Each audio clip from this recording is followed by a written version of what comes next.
Hello, hello. Thank you for the follow.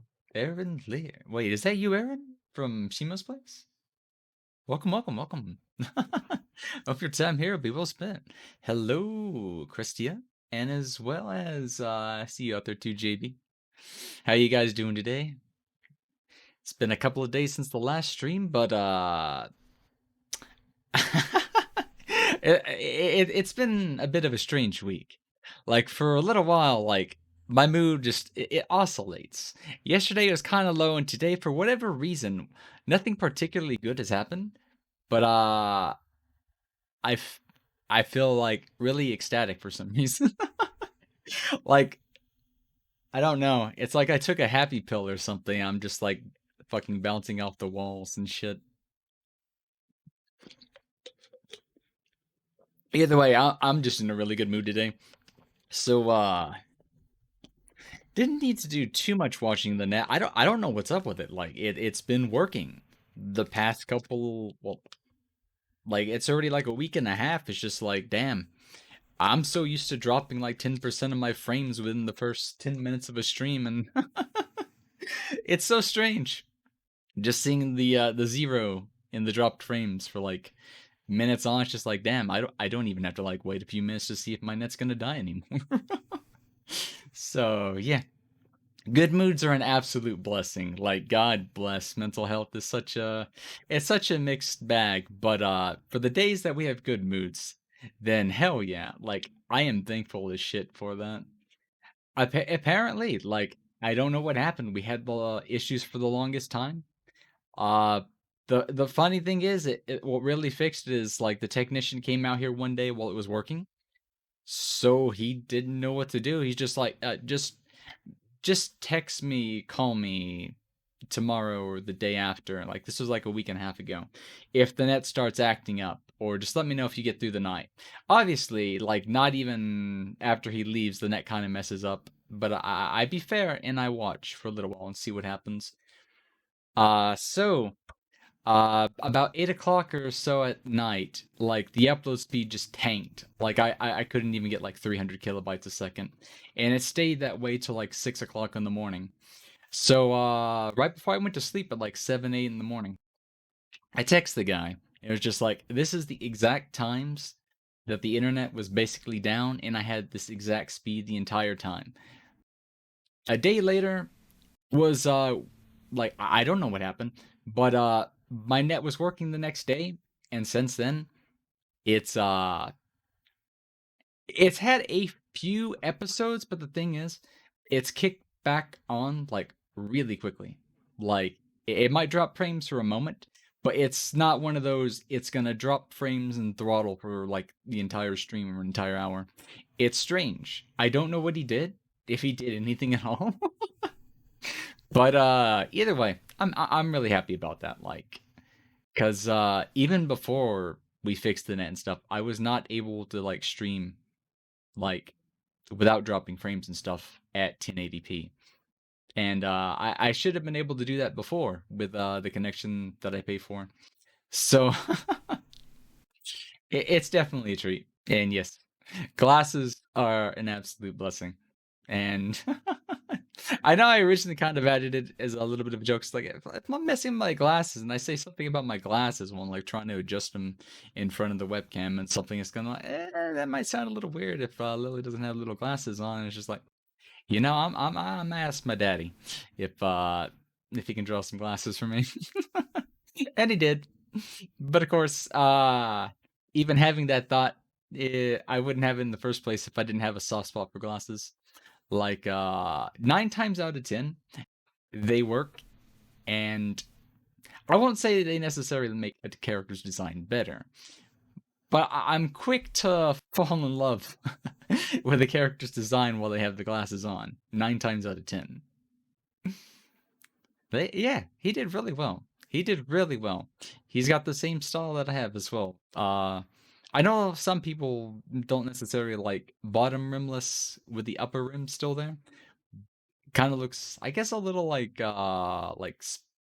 what's the word? The scientist goggles and stuff, eyeglasses, stuff like that. But I've never really, I guess, seen that or had an issue with it.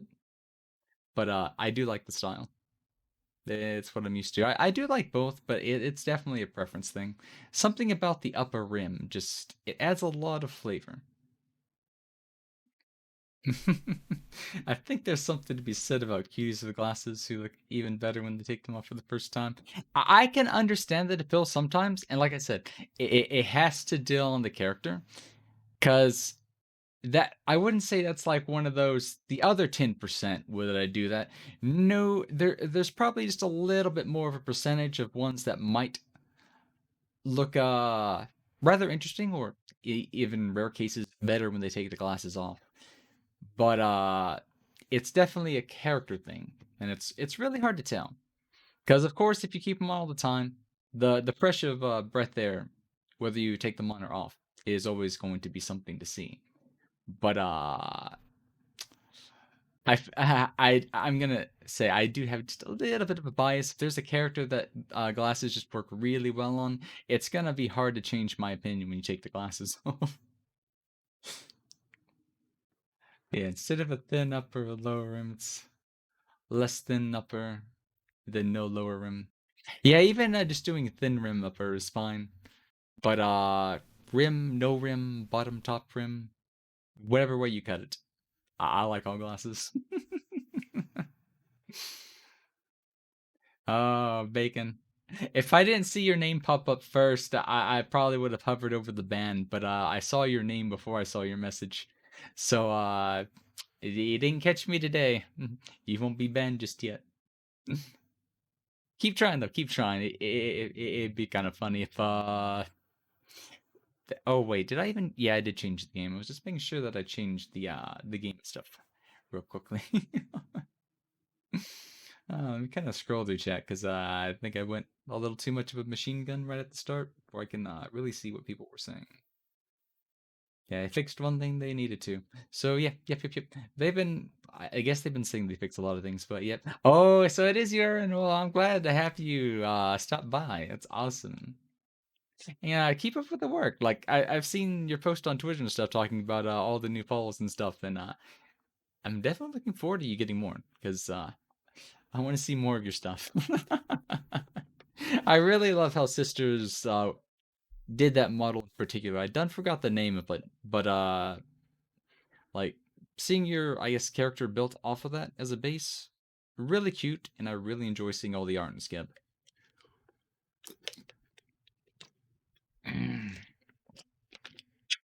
People try to get shoutouts, and I try to get. I give shoutouts when they're needing stuff and whatnot, but yeah, I can kind of see where you're trying to get banned and stuff. Like you did say you got banned in Sour's chat for I guess you did the same thing, so you're just testing my ability to pay attention. But you do you, because like I said, my attention span not the greatest thing. So you might get lucky if you're considering a potential ban as luck. I mean, I'll probably notice immediately after I click the button and have to go into like my stream manager and stuff and kind of just bop, get rid of that. But yeah, yep. So let's see. I don't have too much by the way's announcements. I still have no idea what I'm doing tomorrow, but I do know that I am streaming tomorrow. Same time, 2 o'clock Eastern. But we are gonna. I didn't plan to stream this Saturday, just to kind of get ready for next week, since we'll be streaming all birthday week long up to the 7th for the big 24-hour stream. But you never know. If I get in like a really good mood, a lot of energy, and just I have nothing to do and just kind of want to stream or do something, you may see me again on Saturday. I just won't give a guarantee on that just yet. But yeah, the week schedule. I'm gonna try to have that posted tomorrow. Like, I don't want to post that as the week starts. So I'm gonna try to finalize the activities and the dates that we're doing everything for that week. Probably post it on Twitter tomorrow. But we'll get to that in a second. So we got a request for the tail to come up. All right, time to exercise that muscle once again. Get it going back and forth, back and forth. Let's see. Oh no, bacon. You saved up. You've saved up. It's been so long since somebody has gone after the years. So I will give you the redeem at this point in time. It's been a long while since someone actually popped that redeem. But yep. We do the little curse thing. Like I always love to see what other curse things other VTubers thing or do sometimes. Some of them they have like a bald mode where they just completely purge their character's head, and even worse if they have animal ears, they look like they're shaved too. This model does not have the ability to do that, so as a rigger, I have come up with my own. One of which is removing the ears.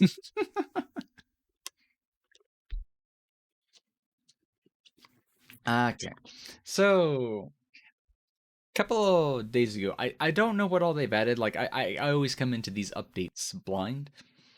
But I do hear mention of at least a new character, a new zone. I don't know if we've got any new evolutions or whatnot, but I think they said there's two Arcanas. So we're gonna have to get to unlocking all that stuff and have some fun with it.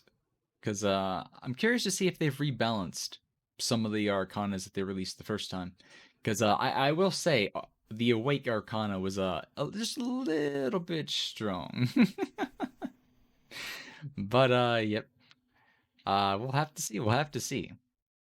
Because we've got this stream, we've got next stream, and potentially one on Saturday. But after that, we are going straight into a week long. I won't really say it's like a week long celebration. I'm just streaming every day for the, I guess, sake of it leading up to the birthday. Like the real celebration stuff will be on the 7th. But still kind of thinking what little fun little activities we could do because it's gonna be a 24 hour a 24-hour stream, and I doubt I will like dedicate the entirety of it to playing Mario Odyssey. That'll definitely be a good bulk of it, but I kind of want to do one of those things where I have like leave an open, maybe not an open, but like if people just want to pop in on voice chat and stuff on the Discord, I will yoink people in for a couple minutes, well, maybe even like 15, 20 minutes if they just want to like talk. Because we got to do something for an entire 24-hour session. So we might do like little guests like that. We might do some other games or even like games that could be played with chat and stuff. Actually, that might be one thing I need to look up. I always forget that there's actually games that have like Twitch integration. But I'm pretty sure we'll start with like the a little bit of just chatting for maybe an hour or two before we get into the game. And then we'll have to go. So as far as the start time, I'm really hoping my sleep schedule does not push too late. Like right now I think I kind of got it where it was. I was able to like sleep at like 1 in the morning today instead of like 6 o'clock at night, which was strange because I was up for 25 hours that day. I don't know how that works. I was like tired all day and then I second wind at some point and I was just up. But then I only slept 5 hours tonight, so I gotta push just to like make it to midnight tonight. But ideally it doesn't go too late because I'm probably going to need to stream the second I wake up on the 7th. That way I can preferably go to sleep at a normal time on the 8th when that's all said and done. But who knows? Who knows? Just for the sake of staying awake, it may end up being more like a 30-hour stream, just so I don't like go to sleep in the afternoon and yeah, mine is always wonky. Like it just does not stay in the same place. I try to keep it in the same spot, but something about my circadian rhythm cycle. After a couple of days of like being on the same schedule, it's like no, you're gonna be up just a bit later, not able to sleep, or you're gonna wake up just a little bit later. And then I don't ever succeed at sleeping earlier. It just doesn't work out for me. So the only way that I have to fix a sleep schedule is to push it forward until it cycles back to where I want it. And then the process repeats. Is basically where that goes. But yep. Birthday is coming up on the 7th of May. That'll be a 24-hour stream. But one thing that was kind of interesting that I discovered in the past couple of days talking to people, there's a like a really small group of friends that I kind of follow and just kind of chat with off and on. And four of us, I kid you not, four of us, like this has to be some sort of like fate or coincidence, all are May babies. Not just that, they're all within 2 weeks of each other. So we have Lillian. Her birthday is coming up on the 4th. We have, I think, Stario's birthday coming up on the 6th. Mine's on the 7th. And then Mari Kuriri is also having a birthday on Friday the 13th. That's going to be a really interesting coincidence for her. And I'm kind of wondering if she's going to do something special for that. Yeah, it's really neat, and I do dote on the number seven, partially because of my birthday. Because if you think seven, lucky numbers, triple sevens and stuff, then I don't know. It just one of those things that purely by association just kind of grew on me. Little power naps do help to get through the day. As long as I remember to get up. If I don't get up after like half an hour, 45 minutes, then my body just goes into one of those modes where it's like, no, no, no, no, you want even more sleep, and then I just sleep for like hours on end. But if I do manage, a power nap can really make a day last. Like I could easily push for like 20 plus hours and stuff on those days if I need to. I used to like be really into the whole polyphasic sleep schedules, but due to one of my medications, I am not able to fall asleep like within a couple of hours of taking it. So I don't really do the polyphasic too much. But if I can ever get back onto it, I did like I forget what the style of it was. It's where you sleep like 4.5 hours and then like 8 hours from then you sleep another hour and a half. It's basically one of those things where you maximize the amount of REM sleep that you get. It's like efficient on time. It kind of works. Like I'm surprised that it does work because if you think about it, you're missing 2 hours. But the body just really isn't that efficient at sleeping. And if you can make like the REM cycle more of a priority, it just kind of works. Yeah, there's a bunch of them. I feel like they call it like it was either like a college or like a siesta style polyphasic sleep schedule. I always forget the other names that I'm used to are like the dimaxium, which is like you sleep in quarters, like 4 times during the day, and then there's like Uberman where you're sleeping like 20 minutes 8 times a day, just to like peak that I guess REM sleep efficiency. But that one can be extremely hard if you're not like able to fall asleep readily. So there's like a variation on it to where you sleep 30 minutes at a time, but still 8 hours a day. But not 8 hours a day, 8 times a day. It's been a while since I used to look up stuff like that, but it really is interesting. I feel like anybody that does truck driving as a profession is probably very familiar with those. So yeah, let's not take too much time. Let's go ahead and get into the game. Because while I don't know too much, I do know that there's a bone joke going on with this update. And I feel like it's both in the character Osol Miu. That doesn't really make me think of it, but the bone zone. That's why I think there's definitely going to be some sort of bone related jokes in this game. So if I had to guess, at least one of the... Oh wait, there might not be an artifact just yet for this update. Because we've already got the randomazo. So we should be able to unlock the other arcanas. Oh, so Osol is, I guess there's an actual dog character now. Interesting. I know that Gatti was hinted at being a potential character in one of the early builds, leaked files and stuff. But I'm not sure what happened to that one. Gatsy eventually made it as a weapon instead. So we do have a dog as a playable character. The Bone Zone. Yep. Yep, yep, yep. This one game I think it's been surprisingly popular, and so we need to do Gennaro and Imelda as well. How do we unlock this guy again? But yeah, it does surprisingly well. Like, before I started playing this game, like, just face value, didn't interest me too much. I did like the sound of a roguelike and whatnot, but there's just so many people that poke me. It's like, hey, you should really play this game. And then I played it, and of course, I fell down the rabbit hole and just got sucked into this game.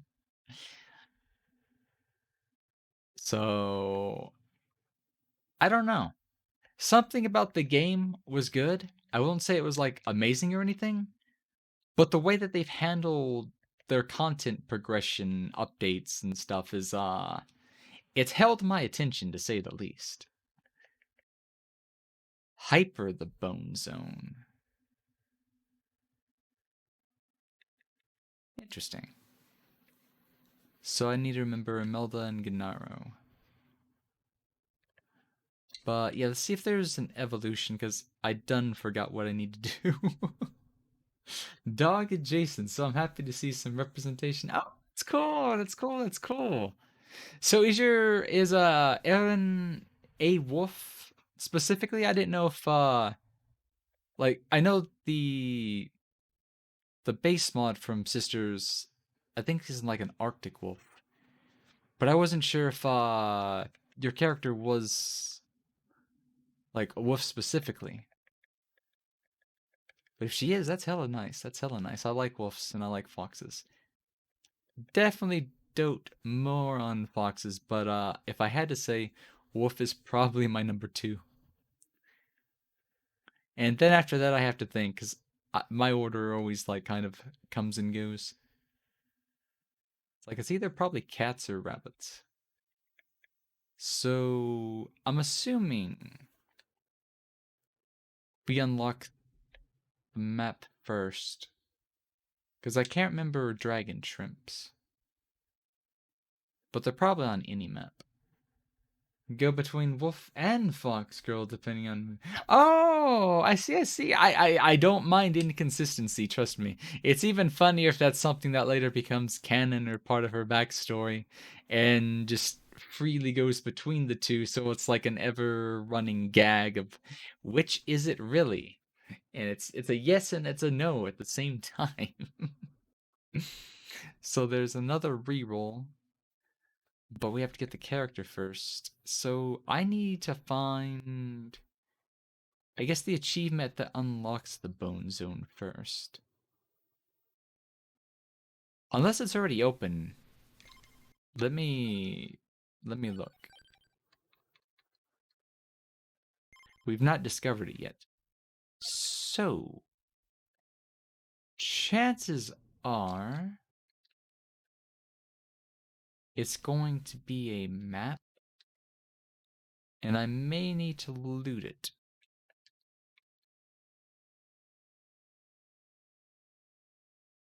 So I guess what we'll get to do is we'll probably go in through the stages in order until we find it out. If it's hidden, it's hidden, and I don't mind to play the game for the sake of playing the game. It gives us a chance to do Gennaro, see what his arcana is, as well as Imelda. Nya, nya. I see you, Lolly. What you up to? And in the collection, there are 3 new things. So there's the 2 arcanas, and I'm guessing the dog is going to have his own bone weapon. Probably. Let's see. Who do we want to use? Well, since I named the stream Believe in Garlic, I feel like we owe. Well, we'll come back to Poe in a second. Um, ADHD. I already forgot what I was doing. We need Gennaro. And we'll start with Imelda then. So if I had to guess, Imelda's Arcana is probably related to experience gain. And Gennaro is, would we really have like a duplicator Arcana? That would be really broken.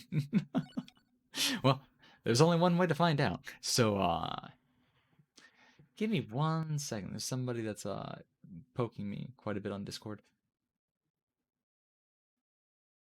I want to make sure it's not something like dire.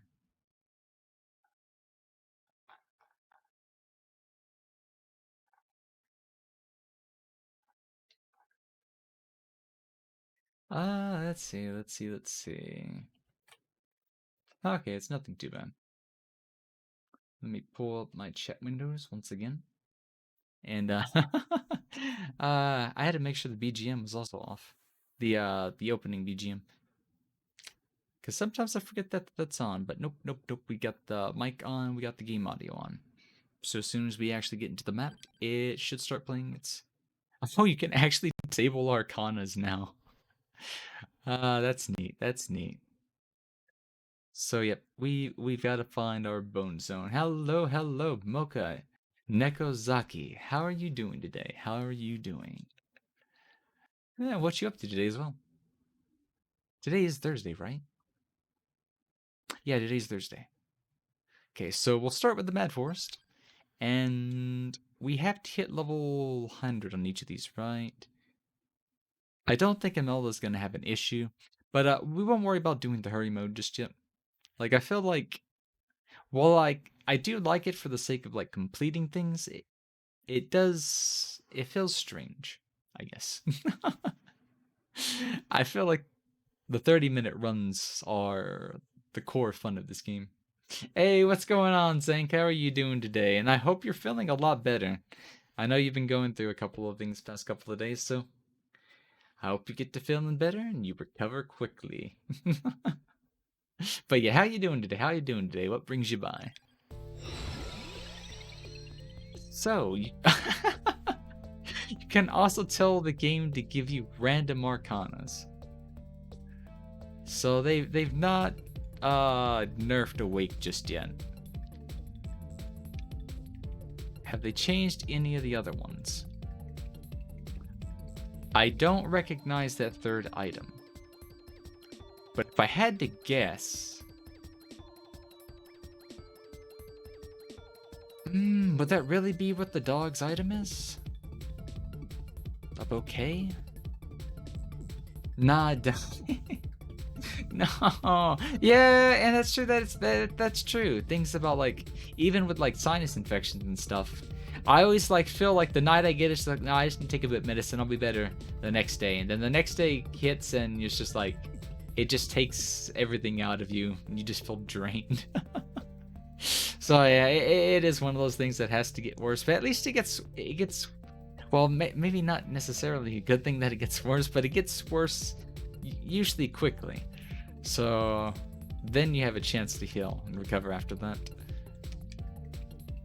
But yeah, I think we're gonna do random arcanas. And of course we get Awake right off the bat.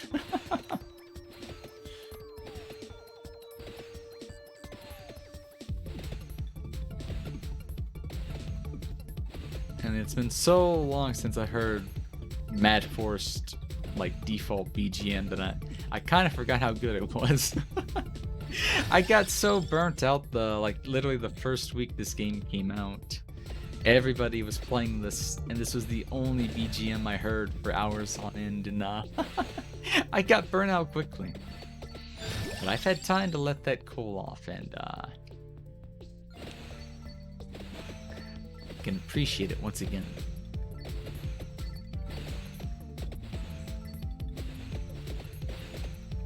An eye infection would absolutely suck. Like luckily I've never had pink eye or anything like that serious. And I would hate to have it, and I feel sorry for anybody that does end up with it. But I've had one, I wouldn't really say it was like an infection particularly. I feel like something scratched kind of close to my eye. And I wouldn't say it was like pink. I can't really remember what it was. But it had some sort of strange discharge. And I thought it was specifically because of the scratch. But no, it was like when I had a doctor check it out, it was actually just like some sort of eye infection, I guess. It didn't feel like an eye infection or look like a serious case. It was just a very minor one. It probably only started because I did kind of scratch close to the eye, so I think it had a reason to show up in the first place. But yeah, they always say, don't, like, try not to, like, rub your eyes, scratch your eyes, or get your digits anywhere close to them. And that is one reason why. Penis! Oh no, I was like, what the? Did somebody in my house just scream penis? It's just like, oh wait, God, I got the soundboard on. No one in my family's gonna scream penis at the top of their lungs. Oh dear. That, I don't know. That would be strange. Why wear a sword while streaming? You ask a good question, but I like to keep it close by. Like, if it feels weird not having something on hand, then I guess I'm just a little bit of a sucker for swords, katanas, and other sorts of bladed goods. So I won't say it's necessarily out of self-defense, but it's one of those comfort things, really. It's like people that have to have like some sort of like jewelry or some sort of accessory on at all times. That's my reason I keep it close by. But I almost forgot, I do have a custom like pixel avatar that I made for this game, and I always forget to put it in because this game updates like every like 3 days with the hotfixes, and not just the updates. And each time it does it, I have to like manually edit the files just to put in my custom sprites and whatnot. So I've not done that since like the first time. But I definitely need to remember to do that at some point. But yeah, thanks for the redeem. That was a pretty good crack up, because I don't know why I always legit forget I have that soundboard there. It's like one day it's really gonna catch me off guard. I'll probably be like half asleep and on like no coffee or anything. And then I'll hear like this absurd like voice line come on, just like, did someone really just say that? It probably would help if like there was if people were like actually over and stuff. Like if like my sister's family or just guests and stuff were over, then I'd be really confused. I almost forgot that this map has spinach on it by default.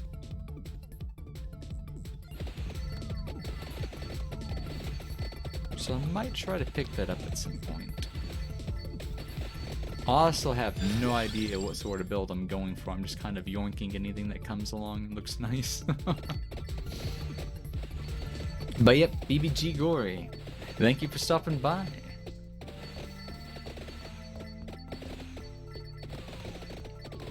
And hello. I don't know why I said bye. No, my brain's it's playing tricks on me right now.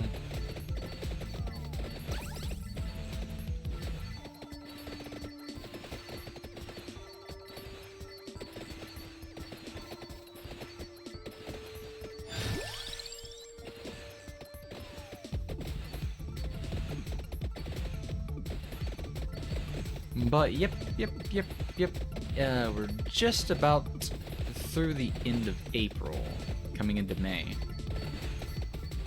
So here, my voice just cracked for a second. It's probably telling me you need water, you need hydration. That's right. Empty tome. Forgot she starts with the magic wand, so we'll go ahead and pick that up because it's definitely not on the map. What was I gonna ask? Oh yeah. Does anybody have plans for the 5th of May? Known as Cinco de Mayo, also known by a couple of friends of mine as Cinco de Drinko. It's one of those... I wouldn't say it's necessarily a drinking holiday, but it's definitely one that I always associate with drinks with friends and stuff myself. So I'm wondering who else kind of like celebrates Cinco de Mayo, not so much. We didn't grab the one thing for garlic. I don't know, I like garlic too much. But we'll skip it this time. Oh. Let me see if I can... yeah, I can open my water bottle with one hand. So we have a triple redeem, so... give me a second. I'm gonna try to play the game while... Run! I'll run! I'll run, especially from the Hellbats when they show up. Oh man. I almost like want to pick up wings and just like fuck yes, I'll run, I'll fucking run, just give me a second. I need to open the bottle and play with my left hand. Alright, there's one drink down. Okay. Drinking water, by the way, not... we were talking about drinking out. I didn't mean I was drinking like right this second.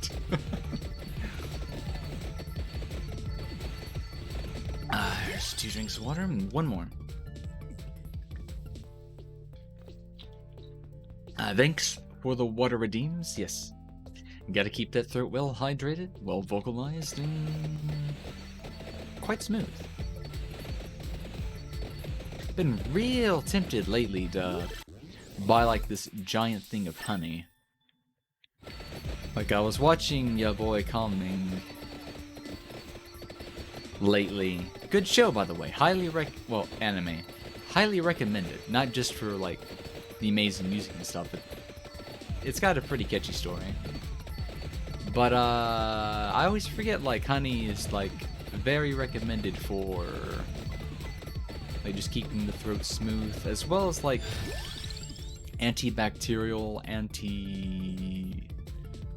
whatchamacallit. I guess we can go for ebony and peachin. We've got 2 more spots to potentially get the other partner, so yeah. Miles power. Alright. No, hasn't borked. I just saw it in the corner of my eye, so I want to make sure I actually enable it, because until I figure out how to like Lua script and stuff to like go between 2 different animations, I always have to tab out for this one. So what button is it? It's 5? No. It's plus. No. Is it 9? Shit. Have I really forgot? Oh, it's I put it on the multiply symbol because it kind of looks like you know, something that spins round and round. So there's a reason that I picked this hotkey, and my mind just realized why I did that in the first place. I don't know why. It took me so long to remember that, and it's just like, that's the reason I did that in the first place. But yeah, one of those things. But yep, I feel like at some point I'm gonna invest in like a relatively large thing of honey, because for the longest time it's just not been available in my town for whatever reason. Like, I really miss the local places and stuff that used to like harvest their own honey. Because I don't know who else also enjoys the fine taste of honey and a honeycomb on a freshly baked biscuit. But it does so much better than just honey on a fresh biscuit. The honeycomb just goes a long way. But usually in grocery stores and whatnot, you don't usually see the honeycomb as part of the honey.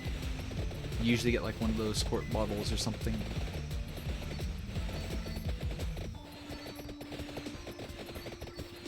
Oh, The thing is, the reason why I guess it kind of looks a little bit broke, probably too fast or something like that, is it's because it's intended to be a cursed redeemable. Like it's not a serious you know, this is canon. I do this all. No, no, no, no. Like this is when I was talking about the whole VTubers and their rigs like doing bald mode or stuff like that. Like if you think about it, bald mode is like my hair isn't loading properly. What do I do kind of thing. But no, it's intentionally broken. I mean, I could lower it a little bit, but I feel like it loses the joke if it looks, you know, like, I guess a normal, believable speed, and like something I would just readily do for the sake of... Hey, Stario! How you doing today? Welcome by once again. Oh, this is the first time in chat, that's right. Hello, hello. Thanks for stopping by. What are you up to? Bald mode. As a serious answer, I will say that would probably be a future model. I don't know when. It could be months, it could be a year from now, just because they're really expensive and stuff. But I guess to kind of help with that, I do rig my own model. I can rig other models and stuff, and so it's not going to be, I guess, twice as expensive. It's like, it'll be half as expensive, but it's still going to be an expense. But the next model I'm thinking, I definitely want it to be more modular. And what that means is I want it to have a full base, like everything fully drawn out underneath. Because what I want with that one is I'm going to want alternate... I'll have to come up with the alternate hairstyles, but definitely alternate costumes, outfits, and stuff, because I do still like designing a lot of my own stuff. And I feel like whenever I get around to like doing more costume design and stuff, I'm going to need a model that can have more than one incorporated. Because doing a new model for every single outfit, now that'll get expensive, and that will get very time consuming. So this first model, I'm not complaining at all. I'm just saying it doesn't have the capability to like go bald or like have modular options to do new hairstyles, costumes anyways. Like, this model was made with the intention of it being my first model, and I love it to death. Ren did so well on it. Like, I was really happy to have him as, I guess, my daddy and stuff. And I would hire him again. Probably will hire him again for the second one. But the second one, probably be more expensive, and will be something I need to save up for. Because I like I said, I do want to do a full modular model. I'm at least going to have 2 outfits and 2 hairstyles for it. But just by the, I guess, the nature of it being a modular model, that one, whenever it gets done, if I add new hairstyles, new costumes and stuff, after the model's already done, then I can do that. So that would be like how I'd go in and add the bald mode and stuff. Because I need a model that, I guess, lets me do that, program and rig it to do that. So that would be just something we have to look forward to doing. But yeah, it's something I do think about, and it's something I do keep in mind.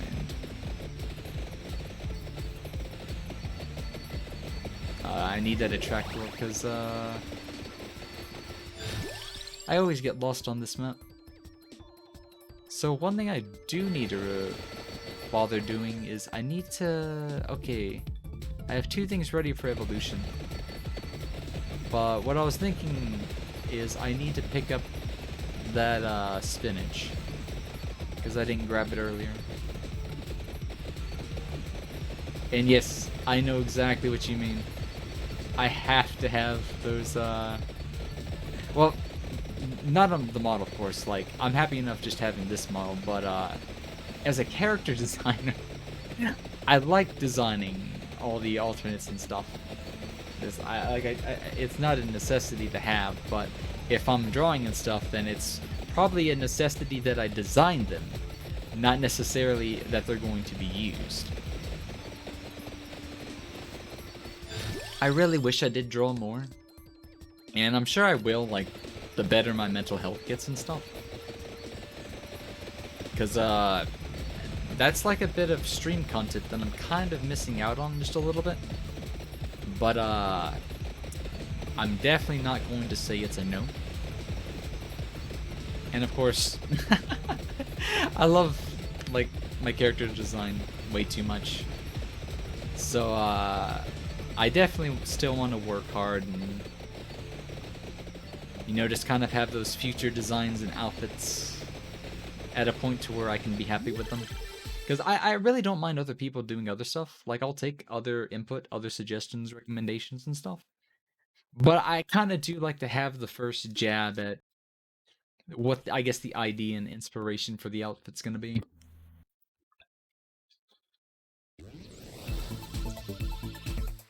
Yes, and I do know you love it too, Starry. I remember you showing me all the layer separations and stuff. I get really nerdy around things like that just because, you know, it's a character designer thing. It's your passion. It's hard to not give in to your passions.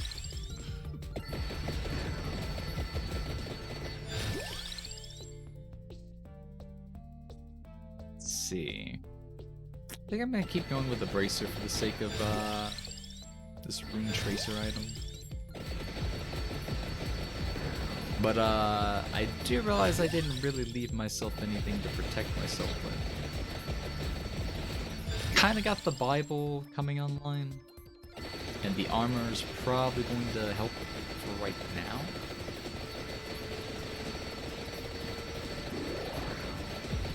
Yeah, I should probably focus a little more on the Bible. If I get Vespers, I'll probably not have to worry too much about things getting too close to me. Oh, what's our next random arcana? Alright, we still have to pick. It's random which four we get to pick from, but I guess they can't randomize all of them just yet, but I would like them to do like a pure random mode. So, we're definitely not focused on healing. Might. I don't think we've got any of those items, so we'll go for speed. Yeah, I wish I could, like, apparently you can't keep VIPs and mods as the same. So, I had to drop the VIP so I can give you mod and whatnot. But yep, you should have new options, stuff like starting polls. You should see the options for, like, purging follow bots and all their spam and stuff. True.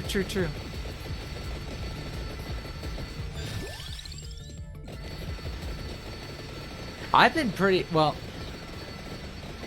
I'll say the past couple of days have been a little bit of a struggle. But, I don't know. Today I just woke up and I feel like I took a happy pill somewhere and I've just been in an extremely good mood all day. Like, I may not have got, like, the best sleep last night, but it really doesn't matter when, my mood is, like, through the roof. So, I'm doing really good today. I'm doing really good. How about yourself? How are you doing?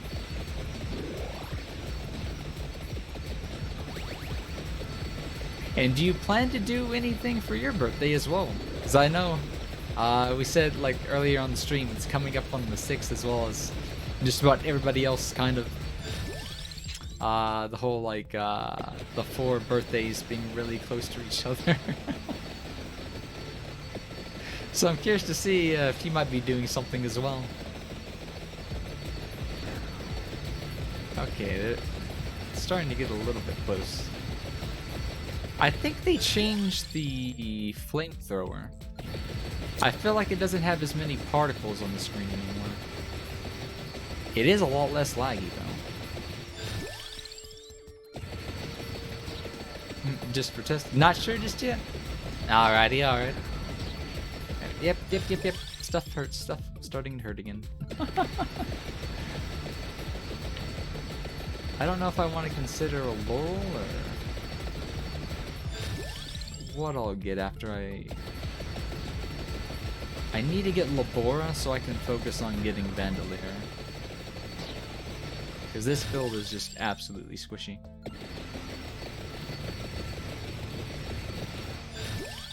I never did grab the spinach, did I? Nope. Oh, you think your happy pill hit you too? Well, I'm glad to hear that. Everybody needs a happy pill, and a happy pill that works.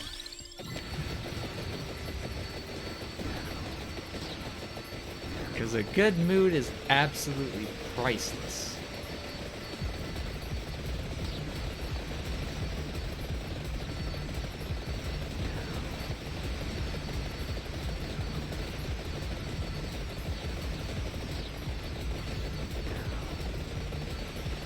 That would be awesome. Hell yeah. Like, certainly, like, don't work too hard if you're busy and stuff. Especially because I do know how hard you like to go on your layers, variations and stuff.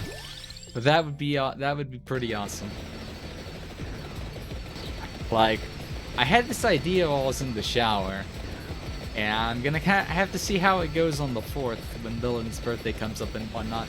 But I'm kind of thinking, if I happen to stream that day, or maybe even, I gotta try not to die. Stop in on people's streams on their birthday if they want, and maybe I sing happy birthday for them. I feel like if that turned into an ongoing gag, it would be really fun to do. Cause you know, I don't like, you see a lot of people who like do birthday streams, but how often do you see like somebody have a guest come on and just like sing them happy birthday? Like, that'd be fucking awesome. Hey, Pancake, how you doing today, buddy? And how's the work situation going? It sounded like your boss was giving you a bit of an issue in the IT department.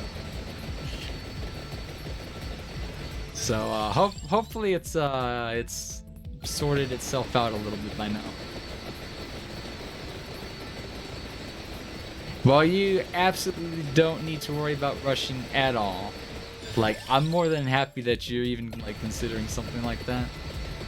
And if you do, let me know. I would love to see it. It definitely doesn't need to be done in time. I will never rush anybody. Like, I know that's one thing I was saying. Like, there's a couple of things I was hoping I might have like ready by the time the birthday was ready, just to kind of show off and stuff. But not too much probably will get done. But I am not gonna let that get me down at all. When it gets done, it gets done, and when it does, I'll be sure to show it off. And there's that Labora. Because really, the real present is having all you guys around on the birthday. That will mean more than any kind of gift I could get. Because, like, before I even started streaming, I was not expecting to, like, meet that many new people this quickly, at least. Or, like, even having more than, like, you know, like, 2 or 3 viewers just to chat with at a time. So I've been extremely blessed, and I'm just not gonna let bad stuff like get me down at all. There's just too much that's there's just really been a positive impact on my mood since I got into the whole streaming stuff, and I'm just looking forward to like just seeing how far it can go. Like, I want it to also be a positive experience for everybody else as well. So I certainly don't want to be like... I know I've had a couple of those streams to where it's hard not to let shit get to you. Like, my net is probably my biggest source of anxiety. And it sounds like a dumb thing to get anxiety over. But the thing is, any streamer that I have watched just start having the slightest bit of net issues, it's something you can't really underplay anymore, because it might be a first world problem, but I never see anybody like be able to shrug off a bad connection that quickly. It's hard. And it just sucks to see happen, because you want them to be happy, you want them to be able to stream, and like even with like happy streamers and stuff, you want them to stay happy, but man, is it hard just to watch it. So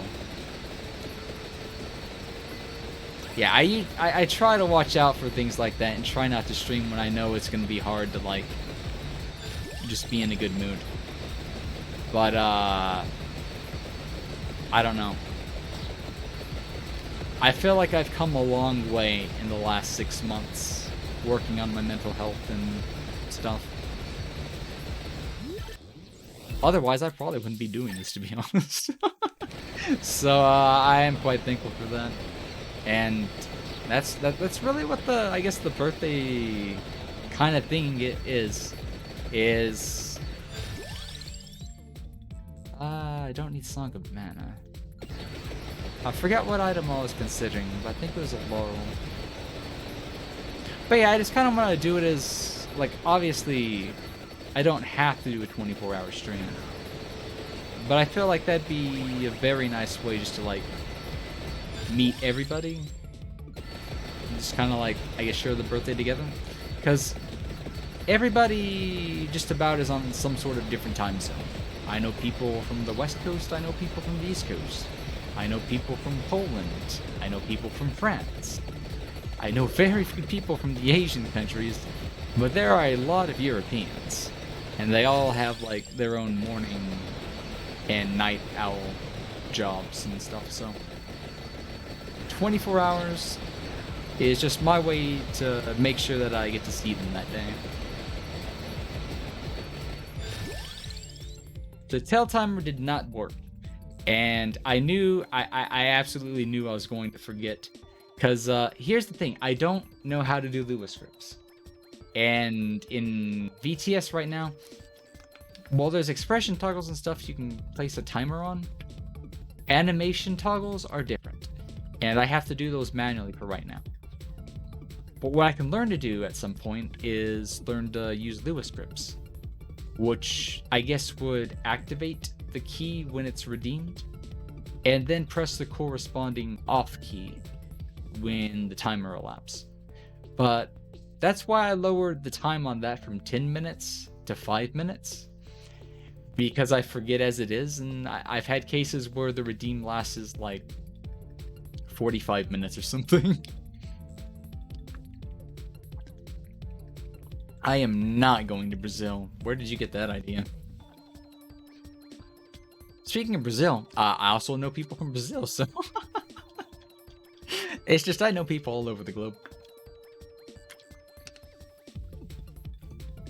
Yeah, that would feel extra shitty if it was your first time streaming. You had a big crowd, and it's just like your net's just like, nope, not working today.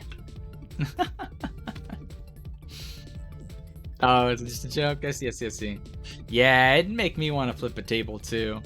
And I guess my way of flipping a table is immediately calling my ISP and letting them know I'm not too happy. But really, you kind of have to do that if you want to get shit fixed, or get them to stop doing whatever. Oh, time to hydrate some more. Alrighty. Thank you for the water. Once again, Zinc. As well as the other redeems too. I'm not sure if I said thank you on the last one. But yep. Thank you. Streaming, it does have its own unique kind of stress. And it's something I'm kind of getting used to. I definitely won't say it's unbearing or overly stressful. It's more, there's a lot that you have to learn to adjust to. And it's stuff that you'll definitely get used to over time. But you do have to give it time, and definitely not like rush into an immediate 5 or 7 stream a week schedule right off the bat.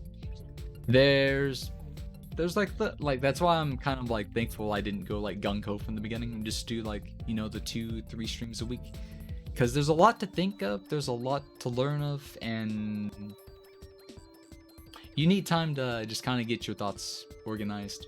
And if you try to just immediately go into streaming as a full-time thing, you're not gonna have any time to really make those corrections or learn from what you're doing. But I won't say it's like extremely stressful right now. I wouldn't be doing it if I wasn't having any fun. So I consider it like constructive stress. I'm sure it pushes me in a good direction.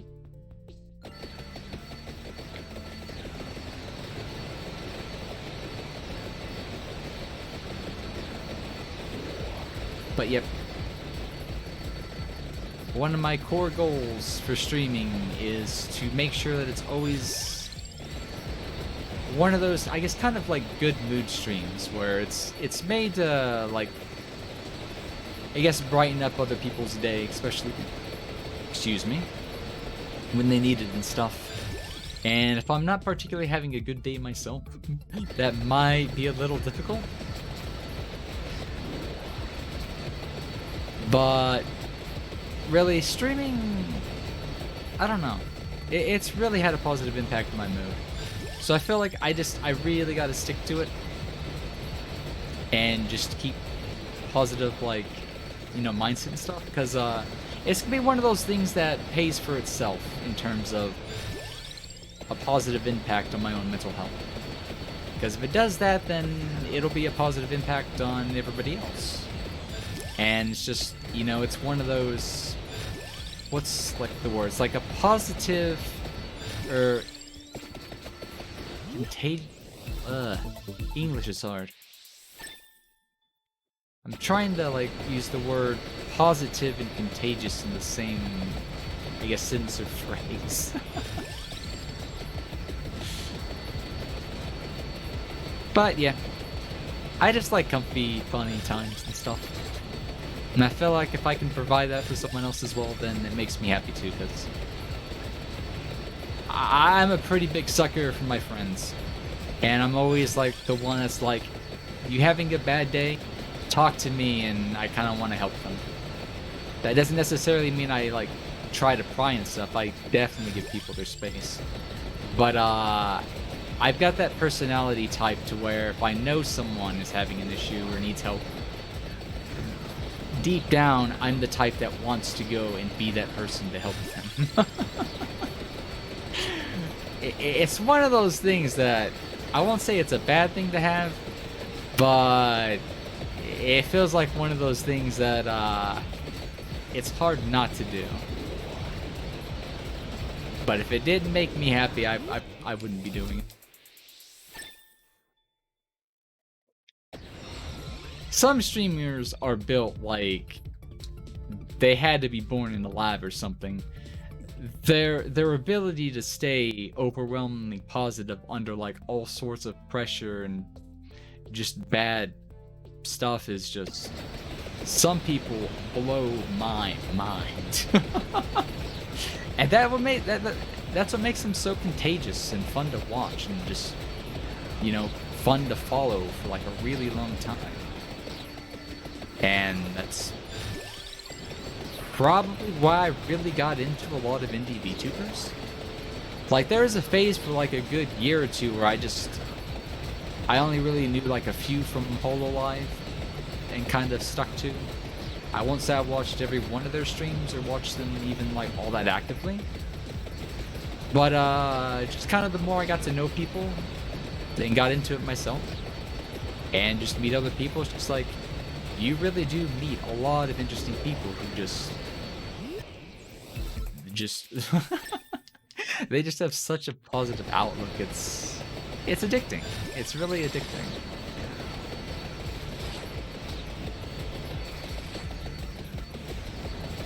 I will say, If I had to call it something, I would call it a muscle. I don't believe in talent to begin with. And while I won't say it's necessarily something anyone can do, I feel like it's something anyone could do if they really had the drive to get there. But the thing is, at least as I know, like, just mental health stuff and whatnot, there are some things that just some people just won't, like, be able to 100% deal with. Like, there's depression on the chemical level, there's depression on an emotional level, and then some of it's even, like, situational or environment-based. So, it's not easy, I will say that. Like, trust me, I'd like to be like that too. And that's a goal of mine. I think I could do it at some point. But it's not going to come by itself. And it's going to be a muscle that I have to, I have to use and I have to build up. It will get there, though. It will get there. It's just... like any muscle, it has to be used and it has to be articulated. It will not grow on its own.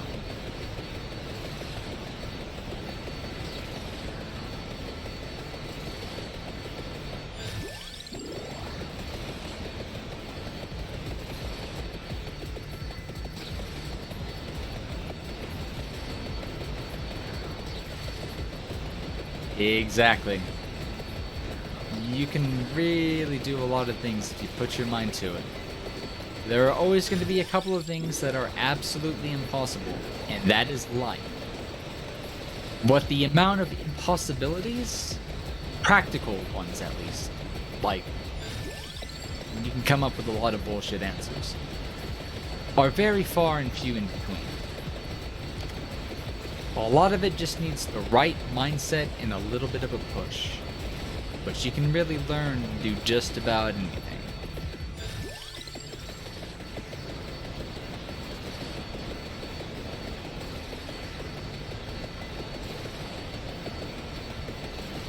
The only thing you have to really watch out for is obviously the mindset.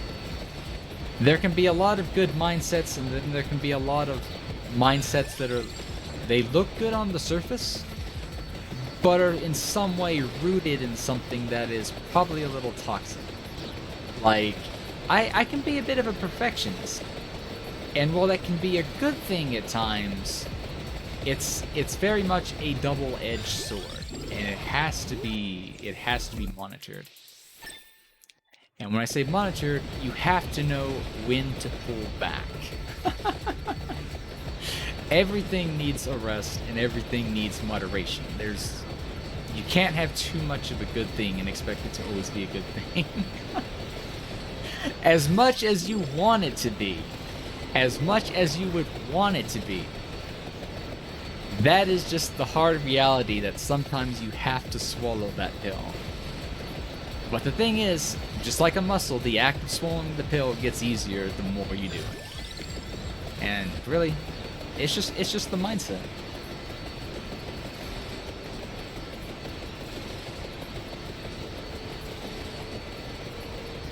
But, yep, we got about 4 more minutes of that. We did get our level 100, so we should be go for getting the next star common. I don't think this map had anything on it, though. Yeah, see the Clover, the Pomarola, the Hollow Heart, and the Cursed Skull. But I don't see anything that looks like a map, a key, or... What would be really funny is if there actually isn't a pickup artifact for the Bone Zone, and it's actually like a bit of an Easter egg or secret unlock that requires a bit of thinking. Like, I'm pretty sure there won't be, but it'd be amusing to see if the devs did something like, you have to take the bone,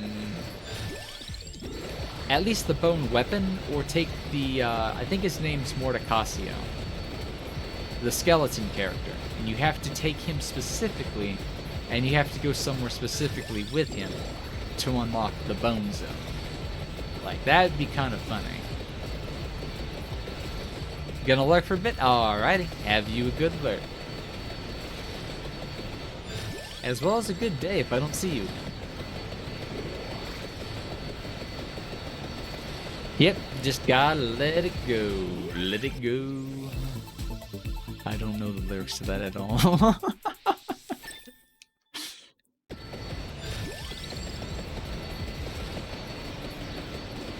Hey, you're welcome, you're welcome. Anytime, anytime.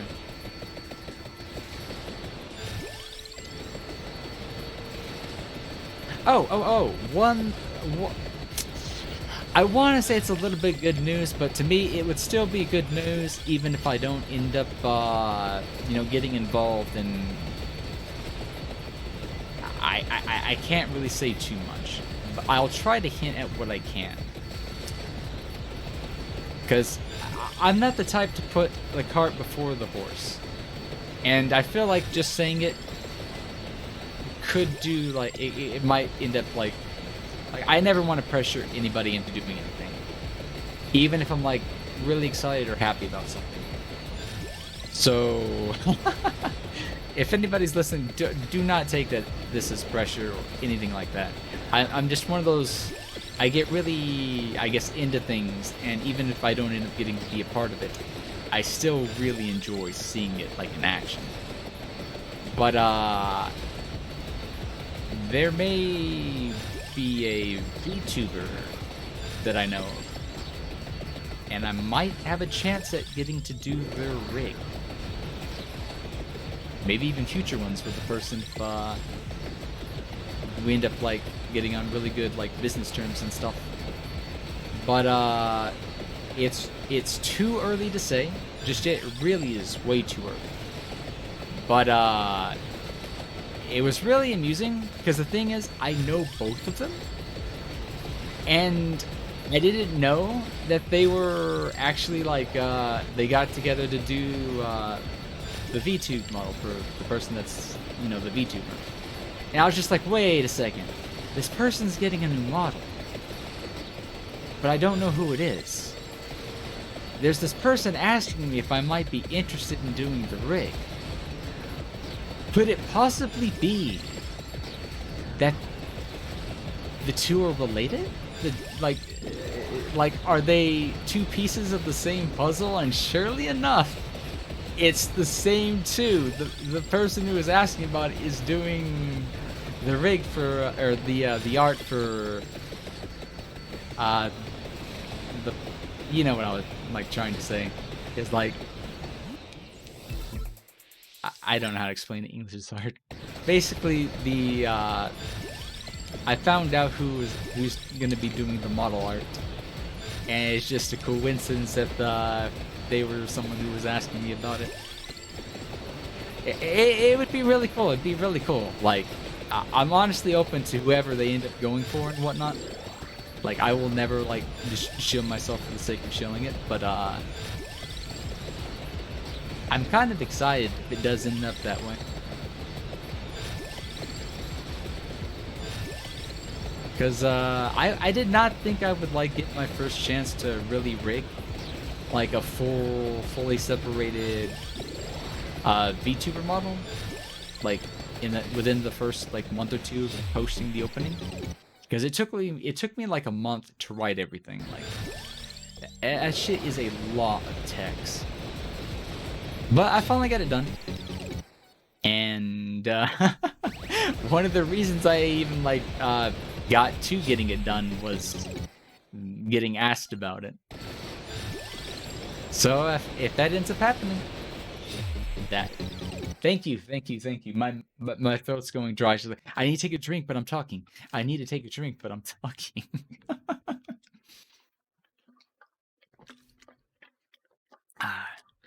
Thank you for the water. And Vampire's still surviving. Apparently, Red Death just came and well, I've got a few revives to go through thanks to the Awake Arcana that the game just randomly gave me. But our death is soon underway, and we're about to find out what kind of Arcana we're going to get for Character, I think her name was Imelda. I probably butchered that just because my memory retention not that great. Thank you for the water, by the way. If I didn't say that already, I'm probably gonna drink a bit more water though. It's like my mouth has been like nonstop since we started. And how you doing, Shauna? And how you doing, Shauna? I don't know if you're still there, Historia, because I did know that you said you were going to lurk. But we definitely should talk sometime. Like, I'm perfectly open to hanging out with anyone, really. Like, I like talking and interacting with people. Especially the more I like, I guess, get to meet people within the space and whatnot. But if you're not there, I may just have to poke you on Discord to let you know that I saw that comment. Because I'm slow to read my chat sometimes.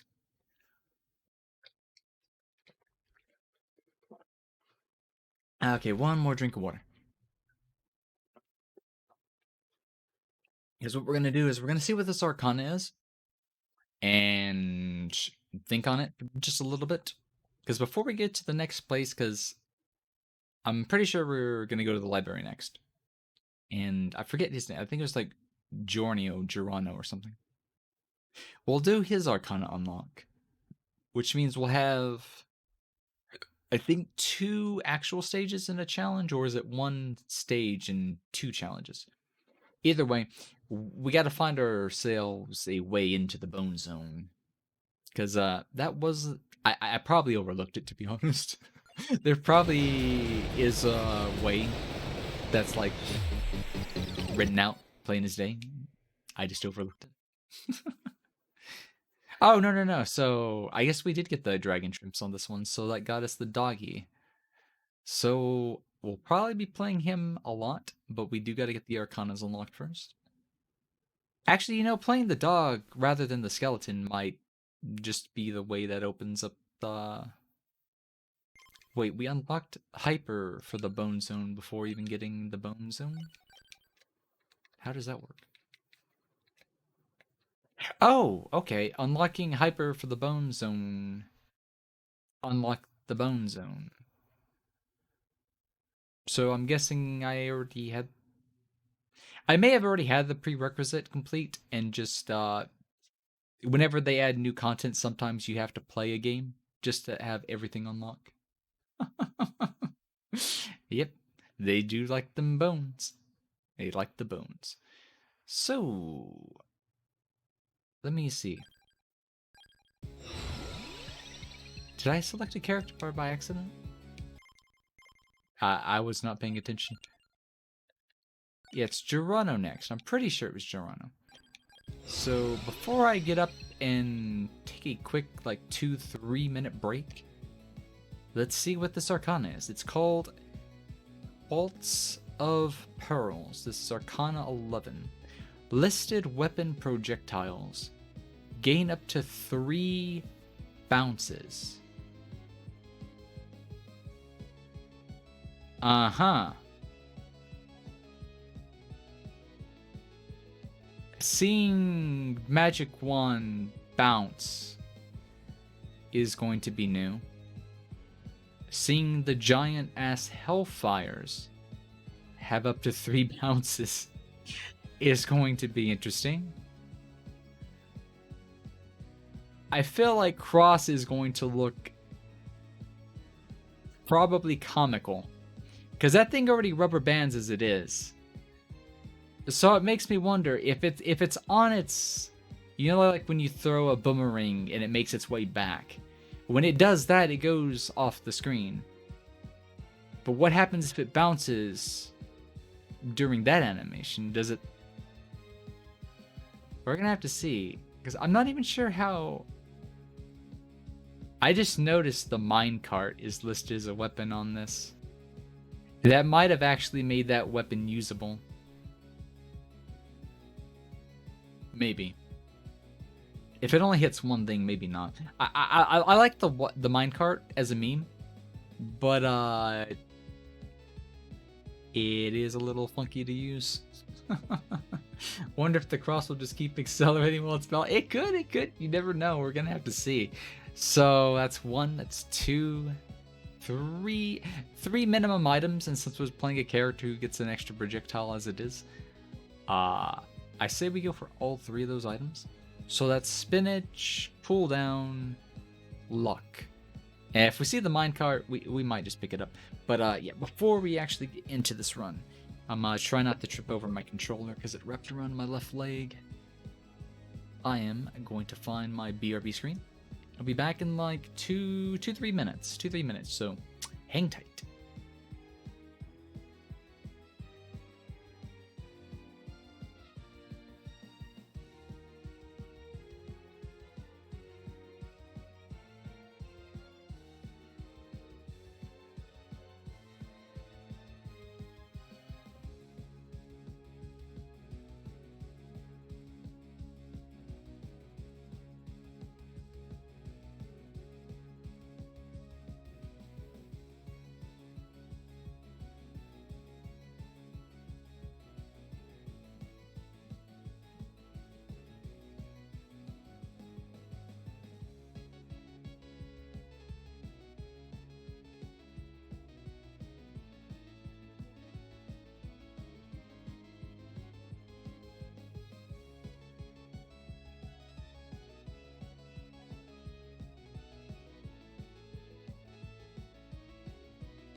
Okay, we should be ready to get right back into it. Let's see. Yep, mic is working. Audio is working, so we should be good to go. Okay, well, it's a pearl. Let's go ahead and let's just start with it, because I know we start with the knives. But we should be able to get one of those relatively quickly. So, just kind of thinking ahead, if we're playing with bounces, projectiles, specifically for those, it won't bounce off knives and stuff. Duration, probably not needed. Speed could be really hilarious on this. I guess we could also take Heart of Fire. So yeah, that might be what we do. So let's try to test this out real quick. Oh, real quickly, I mean over the course of the run. That's funny. Do we want to take the bone? It's one of those rare weapon spawns. I feel like we have to.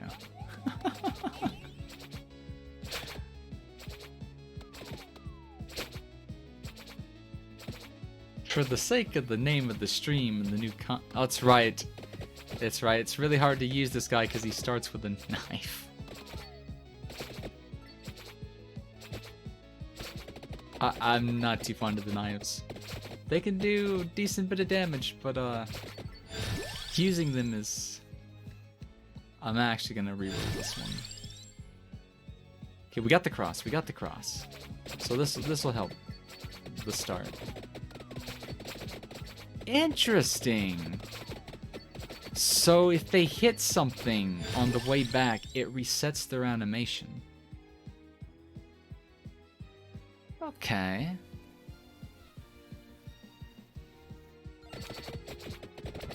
I think I'm gonna get the bloody tear for this.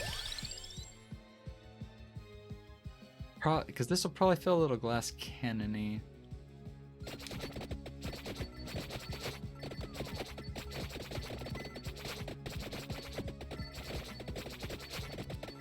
It does look hilarious.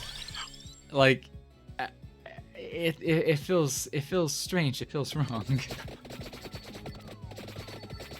Because they didn't go off the edge of the screen. They're just like, oh, we hit something. So the coding tells us we have to go back. But it makes me wonder, would they boomerang back around again if they don't hit something? Because okay, no, those ones just flew off the screen.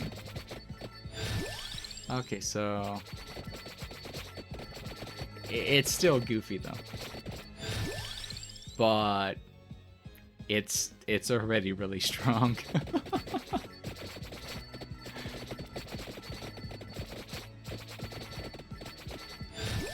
Like, I feel like this weapon alone benefits the most from this Arcana. At least in the early game. I don't know how it's going to do late game just yet, but from what I can tell, I don't think it's going to fall off. Because it does more damage than a Rune Tracer. And the way they balance this item in the Rune Tracer is that the Rune Tracer stays on the screen longer and has a bit of a pushback. This is basically a stronger Rune Tracer, but it doesn't hit as often. So its DPS is more sporadic. But this Arcana kind of gets rid of that. So I'm curious to see. I'm going to be very curious to see what kind of damage this thing does. Oh, we get to see the magic wand bounce now. I think. This one will probably get. It'll probably look funnier the stronger it gets. Whoops. That moment where I breathe and a little piece of saliva goes back to my throat. I'm alright though. Insert, we have to go back. Back to the future.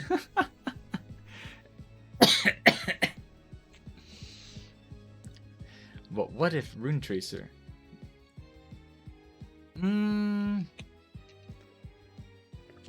It doesn't get the bounce.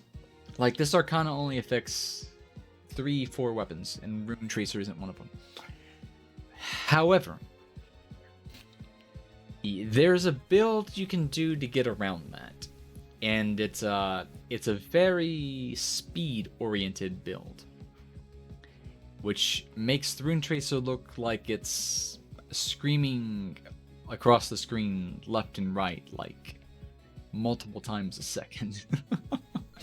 If you've not tried the build out yourself, I highly recommend doing so, because you can probably figure out how it's going to work with the Arcana, and I forget her name, but the one that starts with the K. She has an uncapped 1% per level up projectile speed bonus.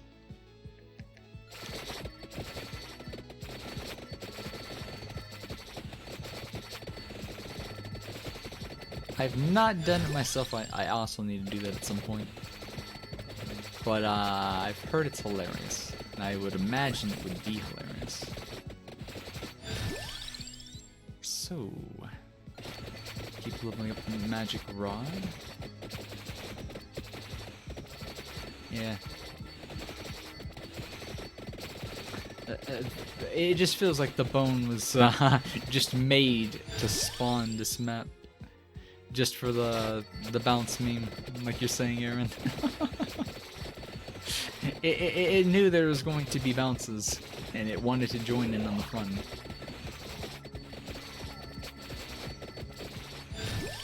So one thing we're going to get to find out after this run is what passive exactly does the dog have?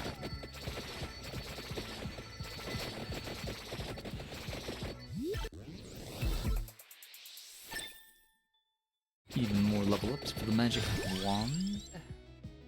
And we can max out our knife. So the second that 10-minute chest drops, we're gonna grab that bad boy.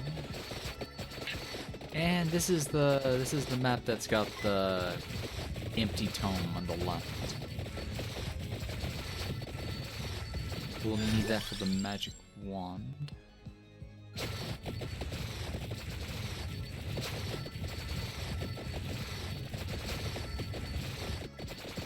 Yeah, but whatever they've done to the game's coding to make it run,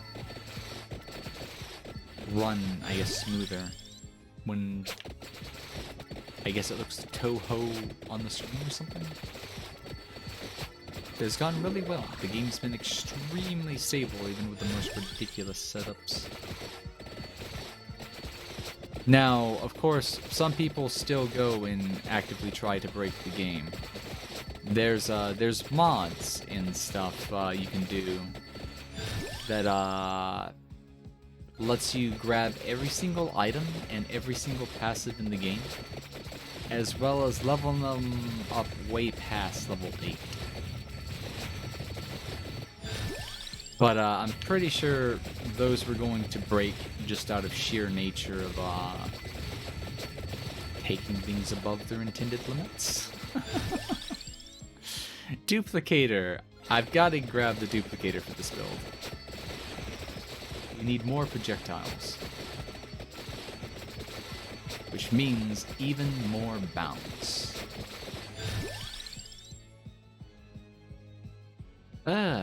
Chandelier. Yes, because that makes the things that bounce bigger. We want bigger, faster bounces. And to get even more bounces, we need cooldown and duplicator.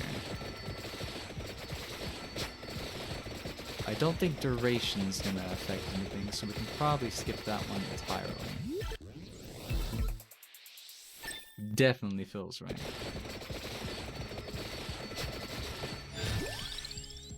The real question is, do I want... I actually don't want any of these, so we'll use a banish here. Get rid of the pummel. Let's see, I was thinking we could take spinach, but will I necessarily need all the extra damage? Bone. Bone in, and bone out. Let's see, so we got the speed. Match the bone. So we can upgrade the dagger, we can upgrade the cross. Upgrade the whip. We can upgrade the wand eventually. But I'm not sure if I want to take the spinach just yet. It probably will be the spinach. So I could take something for utility, like more experience. Armor, probably skip that as well. Do I want the last item? No, we have to take spinach. That's right. My peanut-sized brain almost completely forgot about the Arcana. It's trying to remember what it's trying to say. It'll just take a moment to word everything. Okay, it's the spinach is required for the fire rod so we can get hellfire, because hellfire can bounce.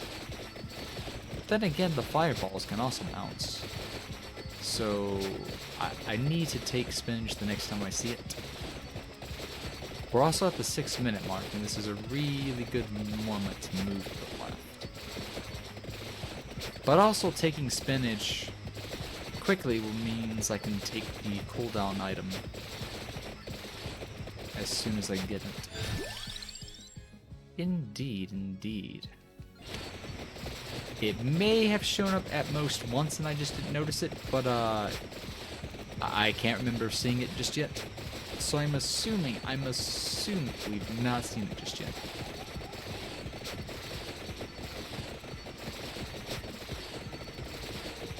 so many bouncing crosses on the screen.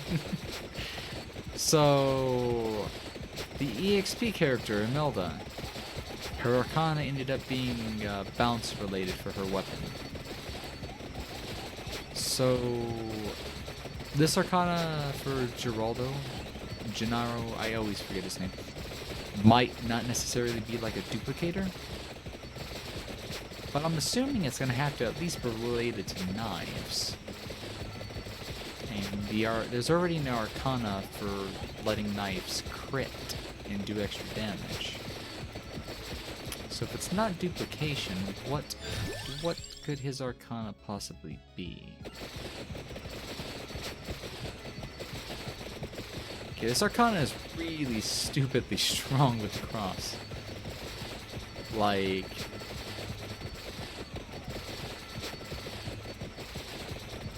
I can get close to something and they probably won't be there a split second later. Because I was trying to take damage. But, there's a lot of coverage out of this build.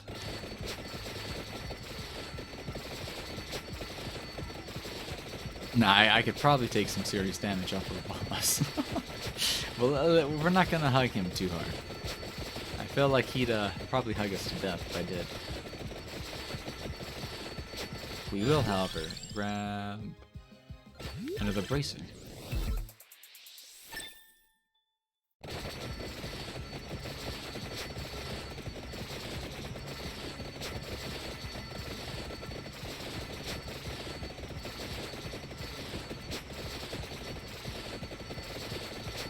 Let's grab that red crystal.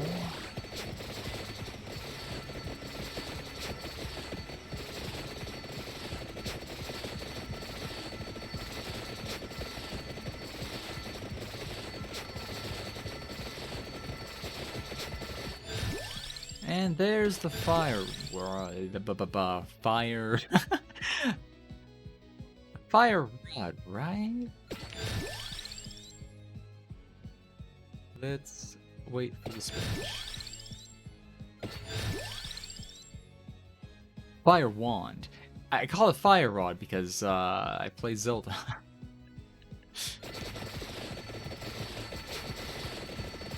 Yep, we got it, we sure did. And now we can watch the fireballs bounce. At the speed of Snell, despite having a level 4 bracer. I always forget how slow this item actually is. We'll give it a level 5 bracer.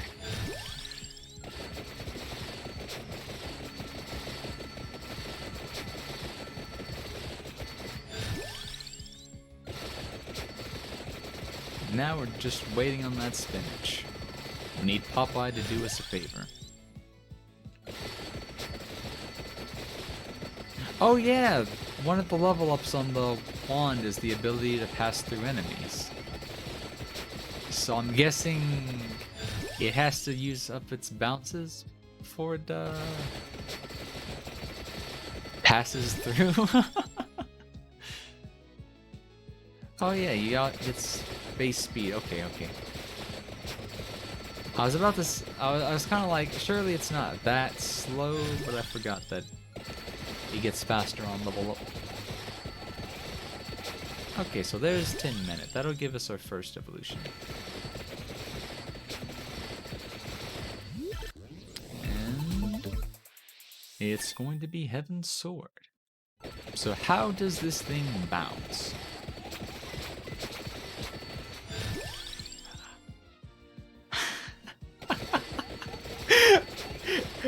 It bounces. It bounces a little too much, though. I'm used to it, like, passing through one thing and just kind of spinning around. And now it's like it doesn't know where it's going. Oh boy. So I think the next one, if we're lucky, let's try to get the wand up to level 8. I think that one's gonna be a real treat to see.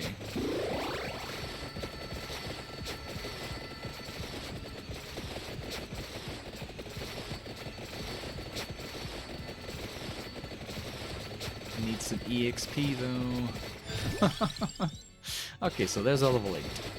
I think the next one that spawns is 13 minutes. This is a Arcana, right? Oh no, forgot about the knives. But there's another chest though. That was lucky. So this is the Arcana dropper. I had a feeling it showed up around 11. We want speed, preferably. Or, oh, we've got too many Arcanas. So we didn't get our explosions. We'll get one of them next, but as a backup, we do get Slash. So this will give both our 1000 edge and the whip, the ability to do critical damage. But no, really, where the spinach? It needs to come back. Like, I'm sorry, spinach. I doubted you the first time, but I really want you. I really want you. I might have to start actually using banish on stuff that I don't need specifically for. There it is. It heard me. It gave me forgiveness. And now we get our cooldown. Time to hydrate? You got it. Oh, this is a new bottle. I might be open it with one hand. Oh no, I got it. It's not too bad.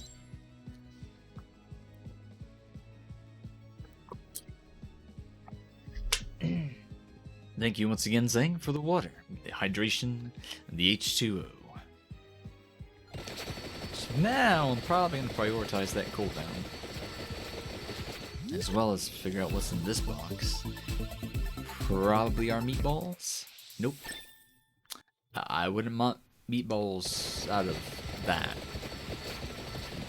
It'll be the next chest. I feel like this one would be just a little too raw. Water is important. It's very vital, especially when the human body is anywhere from 70 to 85%.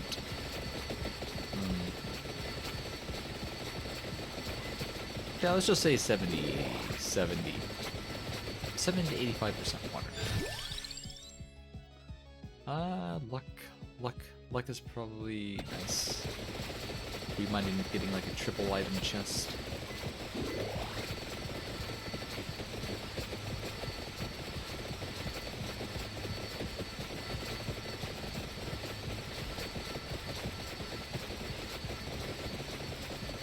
To those that play this game, have you tried using Toasty, or have you even unlocked Toasty yet? And to the people that have you managed to have a successful run? I have only had one run, and it took many times not to actually die. So to anybody that played Toasty before Arcanas came out, probably masochist, but definitely a challenge. Granted, you can still just ignore the Awake Arcana and try not to die with Toasty. It just would not be easy. Okay, there's our cooldown all maxed out.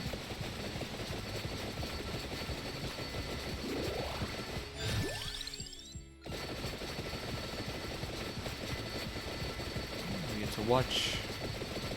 I think we do almost too much damage for the current wave to actually see the fireballs bounce. No, we still get to see a couple of them. It's gonna be a real treat whenever we get that next treasure box. Because that'll be Hellfire, which means we get to see it right here. This will be meatballs. Real talk, how do you play this game without getting a seizure? I don't know.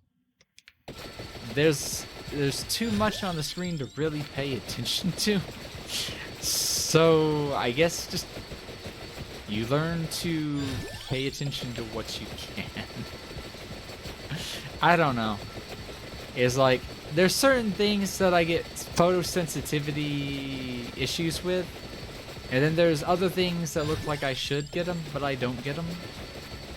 And this game hasn't really triggered that. But if you obviously don't trigger my photosensitivity. But if you did want to, the heavy like rave light shows and stuff, like those will instantly give me headaches if I'm around them and whatnot. Like it's like those specific like flashes that just overwhelm your retina and constantly change colors at the same time. That's where I have issues with it. As far as getting seizures, I hope nobody gets a seizure playing this game. My photosensitivity is light. It's not enough for it to be a real issue, but still, I don't like poking it for the sake of maybe I'll get a headache. Maybe I won't get a headache from this. No, I'd rather just avoid it and not give myself a headache for the day. I have allergies. Like, I have headache issues from seasonal pollen stuff as it is. So I'll avoid the rave light shows and whatnot. Obviously, that doesn't mean, hey, this little emote that waves back and forth with the glowing sticks, I can't, no, those are fine.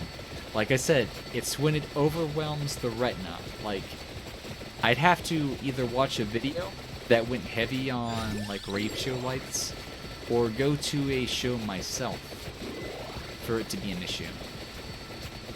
Like, it's not hypersensitive. It's just a little bit of photosensitivity. But, that is, you know, each time you open this game, the first thing you see is a seizure warning. So, the devs are aware of like potential seizures for people that suffer from them, from basically the game's creation, and they put that warning there for a reason.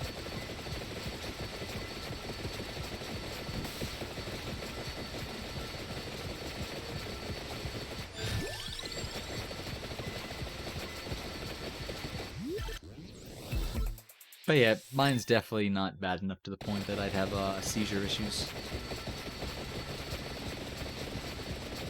If anything, I feel like some things are a little highly saturated, but the game doesn't use like an exceedingly or excessive amount of saturated particles. It would still pose a little bit of an issue for people that obviously are at serious risk for seizure. But I feel like they definitely don't go out of their way to make it specifically so it triggers seizures. They probably could have done a lot more with the animations if they wanted to, but definitely wasn't a need. Like, it's very effective, and it's very well balanced by them. It definitely looks chaotic, yes. And you can do a lot of things that make the game look silly. Like, speed builds are just hilarious to watch. But the thing is, they're absolute glass cannons, and I don't pay attention that well. So each time I run a speed build, I'm like, yes, this goes so fast, and I start moving and not paying attention, and I just drop like a fly. But yep. That is what it essentially boils down to. You don't really pay too much attention to the size of the screen. Most of the time I am looking at my character and the general, like, probably a small radius around it. And if I'm not doing that, I'm probably looking at where the EXP crystals are on the screen. Because I try to keep my eye open for the red ones. I either go for the red ones or just a really large blob of crystals. So sometimes when I do that, I don't look at enemies that are on top of me. Because that's how I die if my build's not doing too well. It's like Risk of Rain 2, where the game slowly transitions from a shooter to I walk around. That is one beauty about Risk of Rain 2. That is so right. I forgot you can do silly builds like that. Like with the electric guitar and whatnot. I have not played it since it was like an early access. But one day next week, I think we moved it to Wednesday. I will be doing an open co-op on stream for that, for anybody that's interested in just playing some vanilla Risk of Rain 2. There's one friend that's really been asking about it, but they want to play modded Risk of Rain 2, which I do want to get to at some point. I feel like that would add a lot to the game. But I do want to see what they've done with the game since I played it first. Check out all the content it has to offer. And then after, I guess, a couple of sessions and whatnot, then we'll break out the mods. And just see what kind of wacky stuff people have come up with. I think one of the characters is like entirely built around being stationary too. Like I think that was the engineer's gimmick.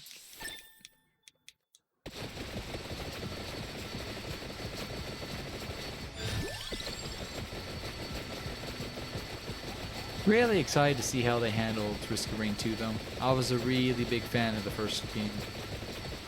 I played that, I wouldn't say too long, but I played it a lot in a very short amount of time with another friend.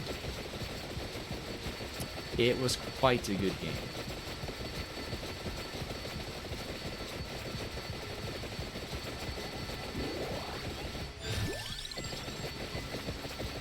Let's see, I think I was making my way to the right to grab the stone mask, and I forgot what I was doing. I see crystals, I grabbed crystals. I also grabbed that attractor, because, I don't have one on me. But yeah, Bounce. Bounce Arcana. Really good. Like, enough said. Really good, fun to watch, and I don't think I even commented just yet on the meatballs bouncing. Okay, so I would have wanted Heart of Fire. It is secondary to getting Chaos in the night. Because this is where the bounces are going to get their speed. This is where the game is going to look, yeah, quite silly. The thing is, it can get worse. It can still get worse. There's a character with an uncapped projectile speed passive that we have to check out at some point. Oh yeah, the build I was recommending to Shauna for a second. I completely forgot, because that was before we even tested out the bounces. We can do that at the same time. Wouldn't it just get tedious? It depends. It depends on what you mean by tedious. The game is definitely a soft sort of roguelike. So there's a lot of randomness.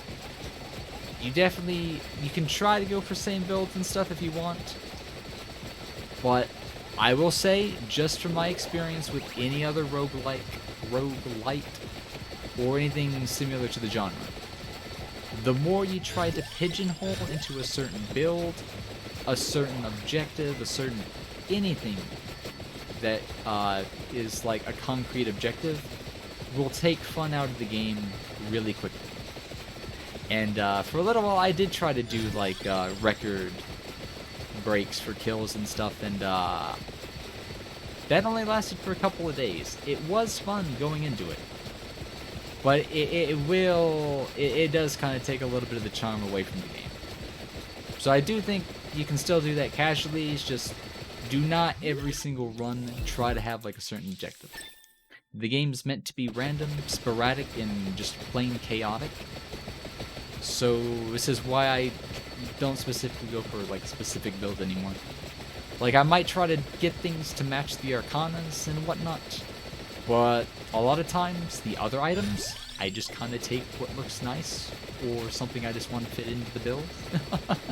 It may work, it may not work, but that's the fun of the game. And that's what keeps it being, I guess, tedious. Because obviously, the movements and stuff, there's a lot of repetition. So, if there's things you can do or ways to play around it to keep things from getting stale, that's how, I guess, things just, I guess, stay fun. Oh, I see what you mean. You're talking about balance and stuff. There are ways to make things a little bit harder and whatnot. I feel like the maps do get progressively harder. This is like the second area. It's also my most played area, so I can tell you right away that even though it's the second area, if you know what you're doing, it's probably the easiest map in the game. But to make things harder, there's Hyper Mode, which we have enabled. There's let me see. You can take additional levels of Curse, which buff enemy spawn cap, enemy health, enemy damage. Some of the maps do get extremely deadly. Some of the characters are a lot more gimped than others, and provide additional challenge if you feel like something's too easy. But, there's... I don't know. I want to say, before Arcanas were a thing, the game still had some very real challenge if you had max curse, even without taking Skull. The game is still very much early access, and Arcanas have just been added. So, I will say, like, one thing I was hoping even before I opened the game today, I was like, thinking they would have nerfed Awake by now, because it's a very, it's too strong of an Arcana. And it can be toned down a little bit. But if they're not going to tone them down, usually what happens in early access titles that add something really strong, or a game that feels like you're too weak and you're too strong the next day, is there may be content that we don't have just yet, and is being worked on, that'll make having the Arcanas, you know, a need. Like, they were not needed before this update. They're certainly nice, and they make you overpowered as fuck. But we don't have any content to really use them, and still feel challenged. Kind of. Kind of. I'm gonna say that, that third map they added, around the 25-minute mark, it gets brutal. And I'm not just talking about the crab. A lot of things that spawn, like the Chimera Chicken, if you touch them even with max armor on a tanky character with HP and everything, they will shred you extremely quickly, even on, like, level 3 Awake. It's still a challenge. And to further that challenge, you can take, what's it called? Skull. Which I think I was probably using. But, oh, you sent me a current... Oh, I'll have to check that out sometime when I go through my DMs and whatnot. But, yeah. The waves... they do that. There's at points to where they feel like they're too little, too much, well balanced. And, like, every single minute is technically a new kind of wave. 30 minutes is the intended hard cap for a run, so the closer you get to it, the more, I guess, deadly the waves get. Like, you'll see during the last minute they send the tankiest stuff at you. But, yeah. This current build is it melts everything. But it is just the library.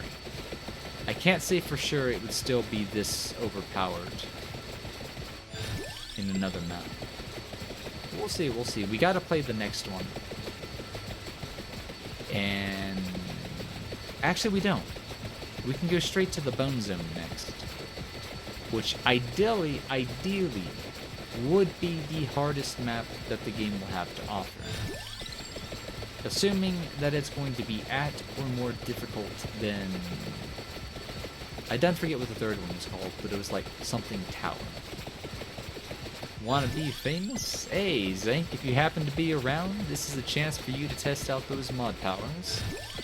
Give the guy... Well, I'd say... person, but it's a bot. There's no person really behind it. Other than the sorry asshole that's doing it to begin with. But yeah. I'm gonna save that one there for you to test. Because I don't think we've tested, or let you test your mod powers, if you can time out, ban, and do mod things. But you might be resting, you might be lurking at the moment, so I'll give it like a minute or two. Because trust me, there'll be multiple occasions to where you'll have a chance to test them out.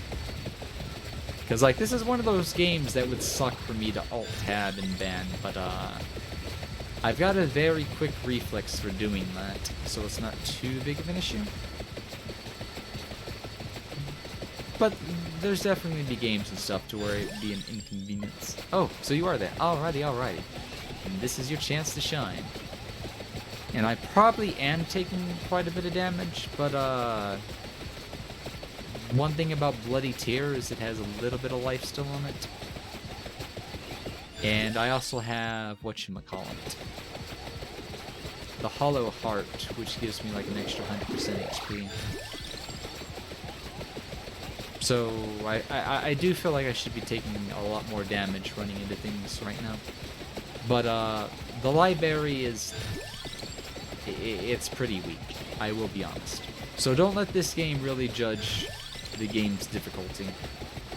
I do not have the curse going on either. This is probably the easiest you could play the game without having hyper mode on. No. The reason you would ban that is because it's 100% a bot. It's not a person, it's not anybody who's there to communicate. It is just someone who's there to like shill. And what it is there is a link there, but because I have hyperlinks disabled on my chat, anybody posting any link, it will never be a hyperlink unless I think I post it myself or something. Or a mod post it or something. Like I think me and mods can still post hyperlinks. But people who are not mod or admin, if they post a link, it's not going to be hyperlinked. And what other people do, like this bot does, there's a space in his hyperlink. Right before shop, there is a space. Otherwise, that would be viewers.shop, and that would be his site. And is a way that this bot person in particular tells his bots to say in chats. Is they type this exact same sentence. So, yeah. That would be a straight ban purely because we know by face value it is one. They're trying to use a hyperlink. But more importantly, it's not a real person. It's a bot.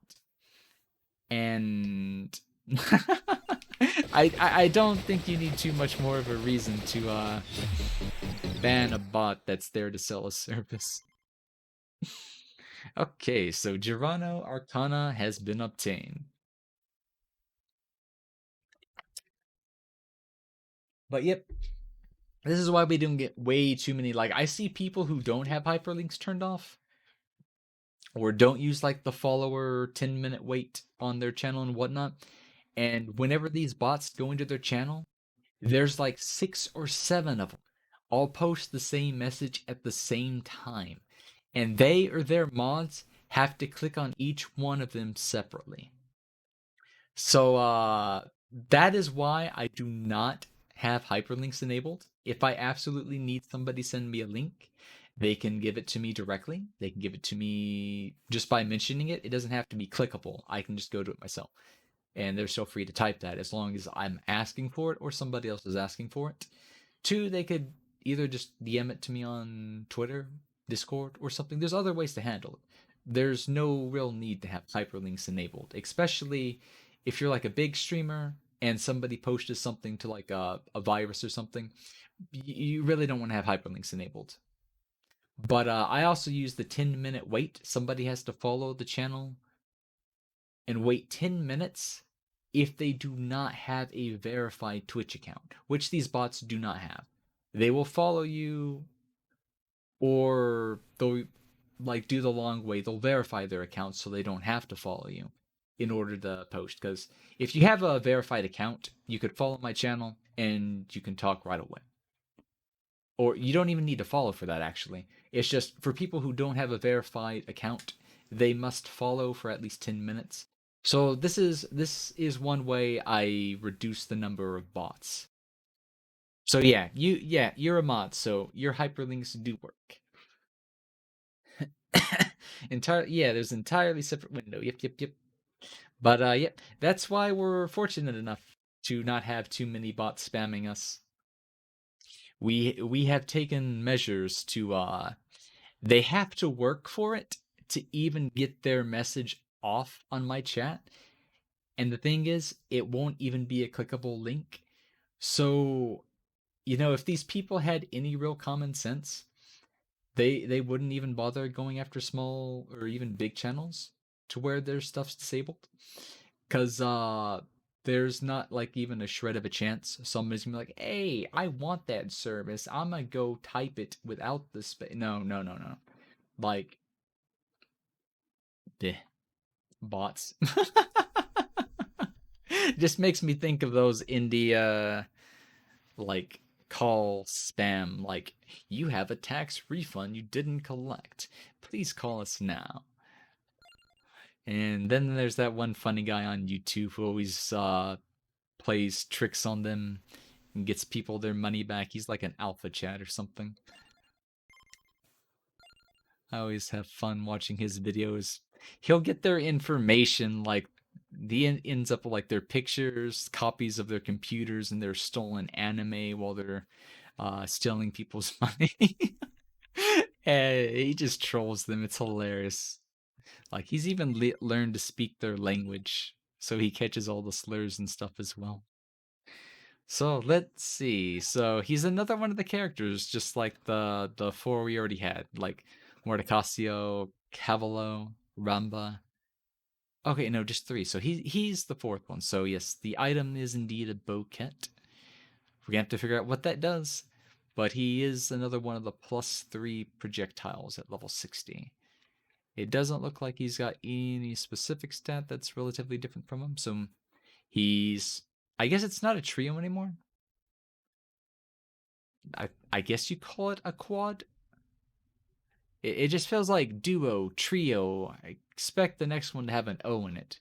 There probably is a word, and it's just I don't remember what it is, but yep. So we're gonna take the dog out for a walk, and we're going to skip. Okay, so I was forgetting Dairy Plant is the third one.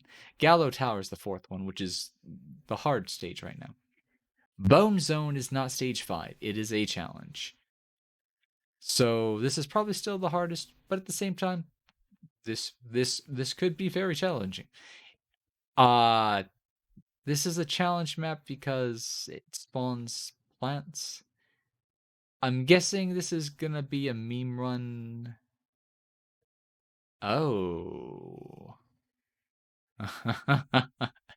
No item drops. Enemies grow stronger over time. No item drop. So you have to think without thinking of evolutions, right? Okay. For a second there, my mind was like, wait, we get no items? And it's like, no. item drops. This means no chest. Wait, you might still get chest. Maybe. I think this just might be like money bags, chicken, rosaries and stuff. We're gonna have to play it to figure it out, but we'll have to see.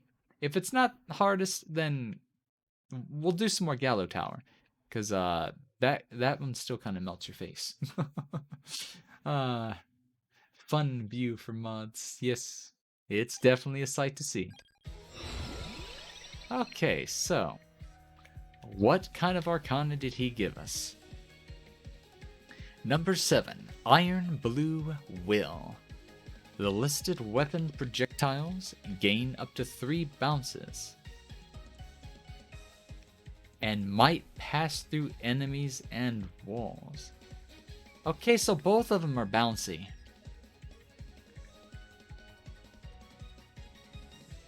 But this one is specifically for the knife. The death spiral bouncing?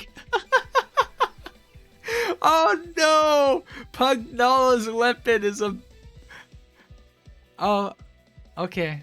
I was gonna be like, how is the late... Okay, the evolution does not bounce.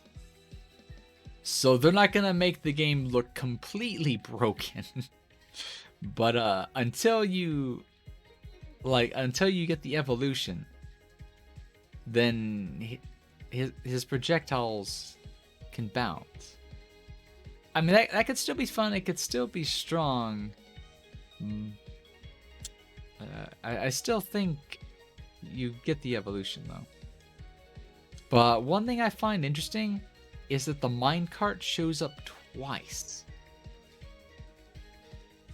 This is where the minecart may have a chance to be really good. Because if it gains a chance to pass through, then the minecart would be able to do AoE damage, and at a set chance, have it, like, it'll do its bounce not right away. It won't bounce one enemy and just, like, run away. Which was my, like, thinking on this one not being so good. I'd still take both just because it's hilarious. But let me see. I would want... If I did a minecart build, I would want speed. I would want the bounce. We don't need duration, because it ignores duration. We could get more... If we died for the sake of the buffs, we can get extra area and speed. Yeah, I feel like we can just straight up skip this, because if it's just going to bounce off one thing and run, I feel like going for a faster, stronger, faster, better, stronger. You know, that whole song. I feel like that would outweigh 3 soft bounces. But, let me see. So we don't know what the doggy's weapon does just yet, at least. But apparently it's got some sort of healing on it. So if we run healing, we can run the garlic build. We can do a wake. Just so we can get extra tankiness, make, you know, running a regeneration build worthwhile. I think I'll wait to test that. I think I'm going to do a speed character run next. So I'll probably do something with duration then. So the first thing I want to pick, because I don't know if I'm going to die or take too much damage right away, is buff.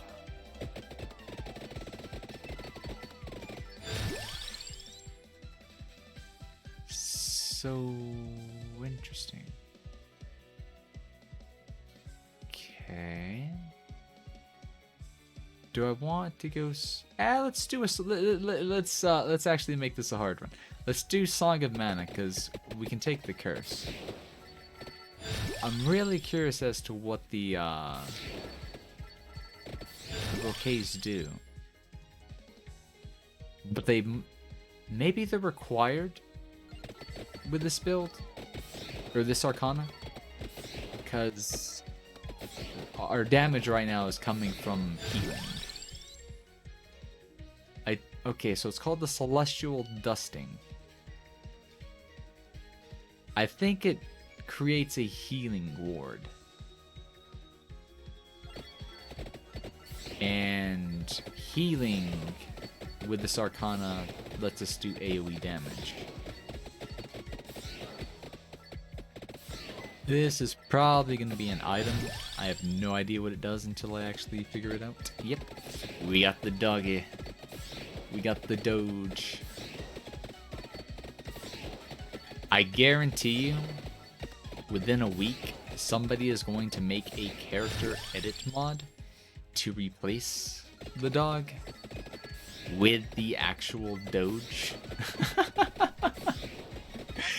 Like, I just feel like it'd be too obvious a move for somebody to not do.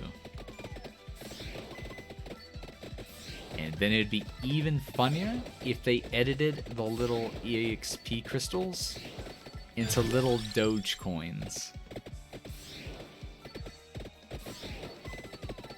Like, really, that part wouldn't be that hard to do. I just don't think I'd have the time to do it myself. It'd be hilarious as fuck, though. It would be absolutely hilarious.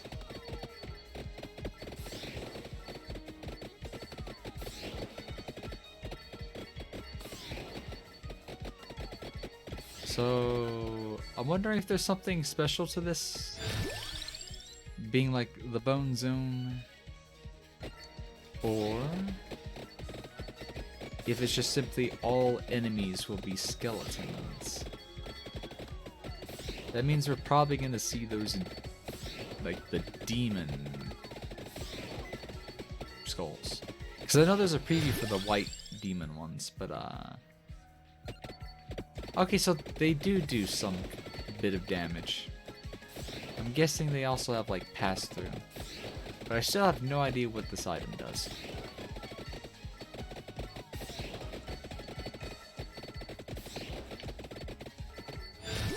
Or how its healing even works. I'll take that because I'm going to want the whip. Gonna grab all 3 items that have something to do with either HP regeneration or whatchamacallit. We also want area. But there's not going to be any evolutions, so we don't need to take them specifically for the sake of evolving. I just like my garlic.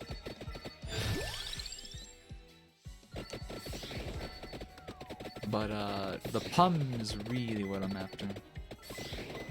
Oh, so you still get gold coins to drop. They just removed stuff like chicken and those goodies.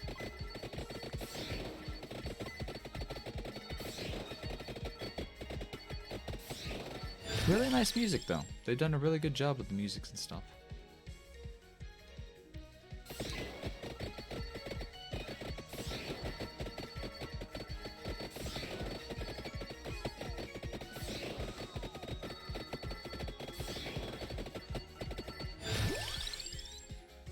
Probably gonna skip both of those. That skeleton looks a little different from the rest.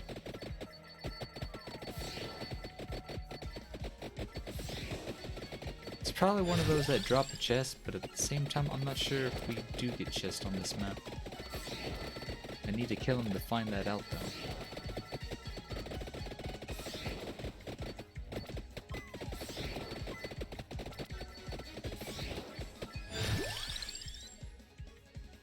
We'll keep taking additional projectiles. I'm still really curious as to how their healing works.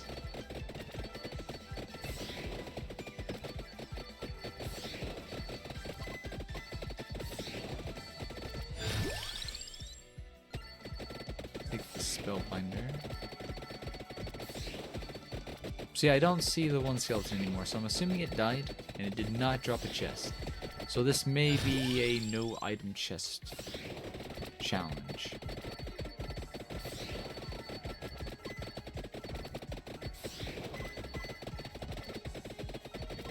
Which means taking Cursed Skull would not be the brightest move. But we are going for a bit of a challenge. Oh, nope. We still get chest drops. So it's just the stuff like Floor Chicken, Rosaries, Time Stops, and Attract Orbs that we will not get to look forward to seeing on this map. Or look forward to not seeing. Depends on which way you want to look at it.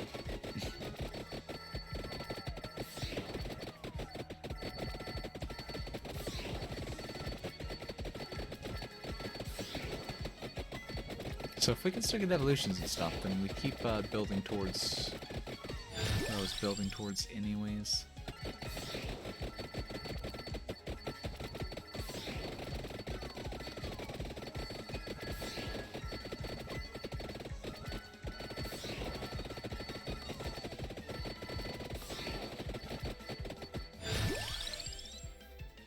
I'm trying to think what would be a good last item to fill. But I want to go Laurel just for survivability. Or what would I want? Well, we'll just have to see what the game decides to throw our way.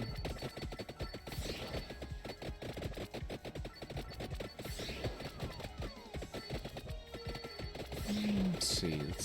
I see another one of those orange looking skeletons.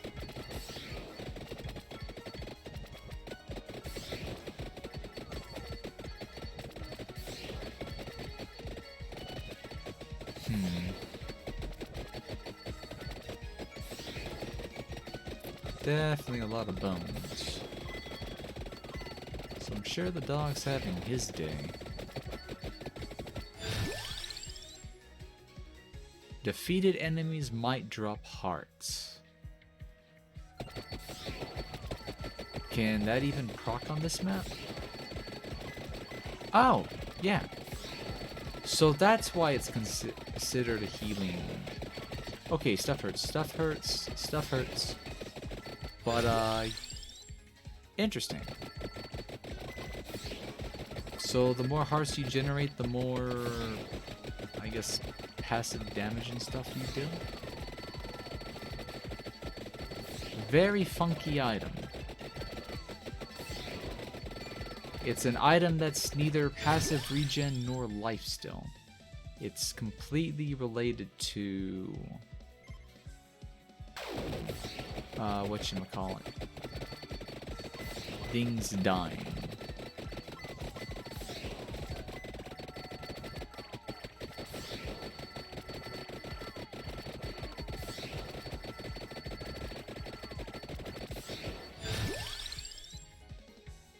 Getting close to the 10-minute mark, should probably pick something to go into. We still need the skull though, if we're gonna do Mananja.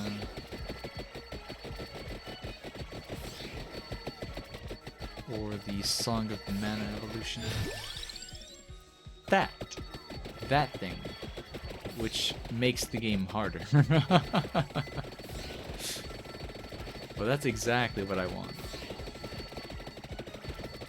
We're gonna see what the Bone Zone has to offer us.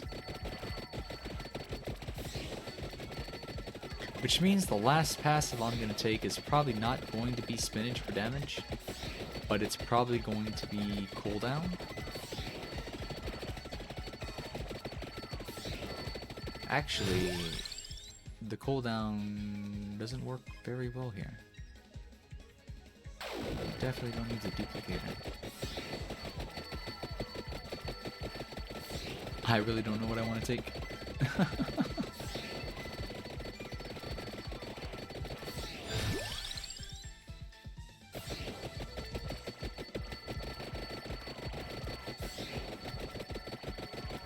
But yeah, we probably don't need cooldown.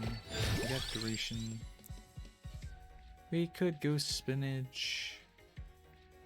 I think I'm gonna go spinach laurel. Extra damage and some iframes.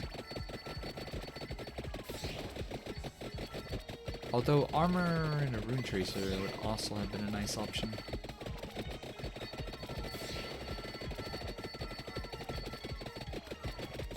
I feel like going Curse Skull, we might just want to go Laurel for the brief moments that it gives us invulnerability. To give Bloody Heart and the Flower a chance to give us some HP back.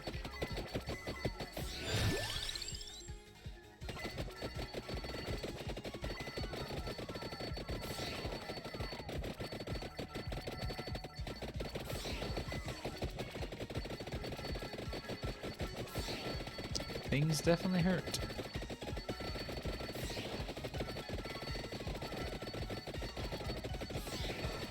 Ooh, don't box me in like that. Do not box me in like that.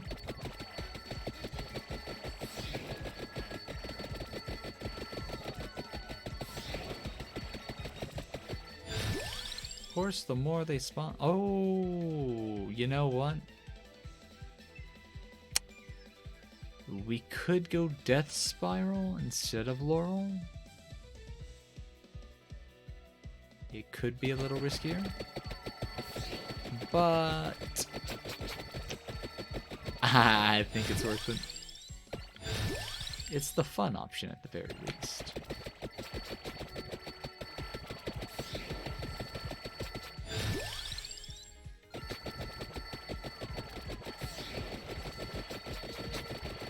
Eventually, I should probably go after like the other secret characters. I have Toasty, but I've not bothered to do Red Death. I don't want to do exploits, and the current methods of doing him legitly can be funky, gimmicky, and RNG reliant. But I don't think I'd like him as a character too much. Now the other hidden character might be interesting. I think his name's Loba. So Seeker spawns on this map, and Seeker is apparently extremely fast.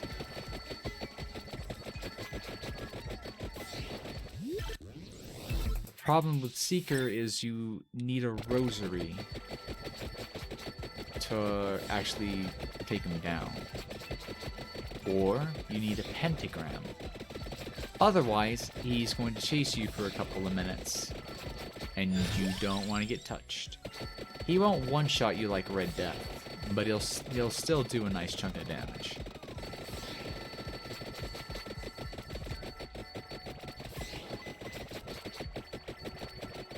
So I'm wondering, when we do our speed build, how lucky would we have to be to get the minecart? That would be a very rare run. Of course, we could do it without the speed character, but to get the fastest minecart possible, you would have to roll the minecart. I should really remember a name by now. They all have something to do with cheese.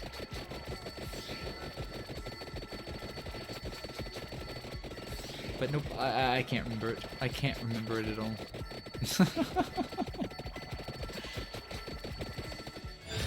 But that'll be the next run. That'll be the next run. We gotta see what other kind of achievements we have to get out of the way. But we should be pretty close to finishing that up, and then I'm probably just gonna do a lot of random runs today. See what we can get done in the tower. See how hard we can make and see how much we can push the speed builds, because I really want to test this Arcana out. And if we can't get the minecart to show up on the one character, because that would be a mean build anyways, we'll just run it with, I think his name is like Ghost of Poe, or Ramba. That's his name. That's his name. It's the ghost of Poe, but it's the character's name is Ramba. That must be. Oh, okay, that hurt. That hurt. I'll take a little bit more maximum HP before I max out Garlic, because I want to get a specific evolution first. The Mananja.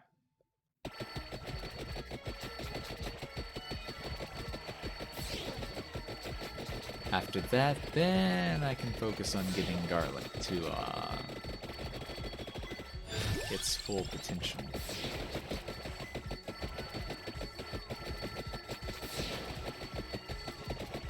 But yeah, okay, interesting choice of mechanics.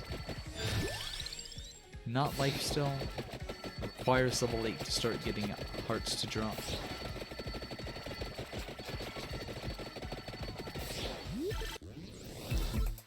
Pretty fun. So what kind of stuff do we get next? Do we need the no, we don't need duration. We need speed. Yes, absolutely need speed.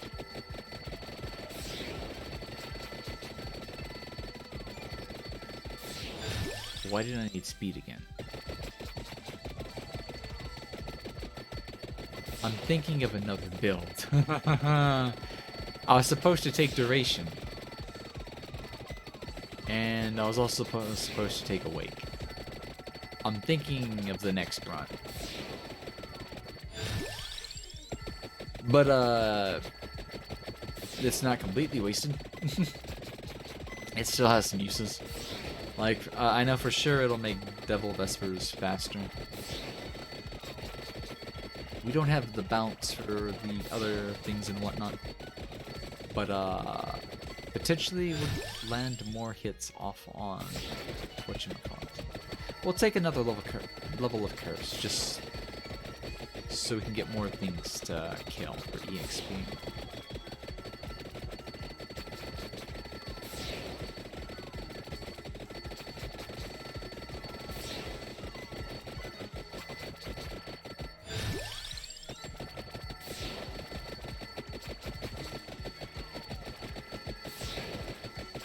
Yeah, that's one issue though. Mananja's not going to have 100% uptime.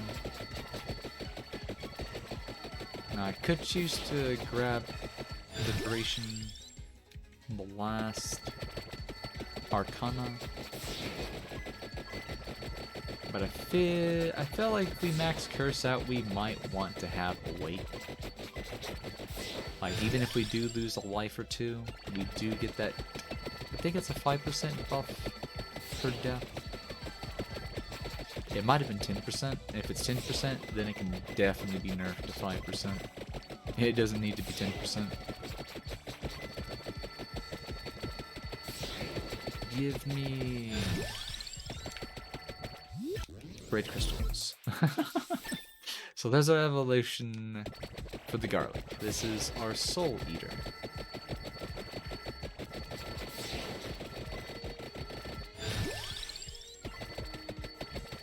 Now we should be ready for Vespers.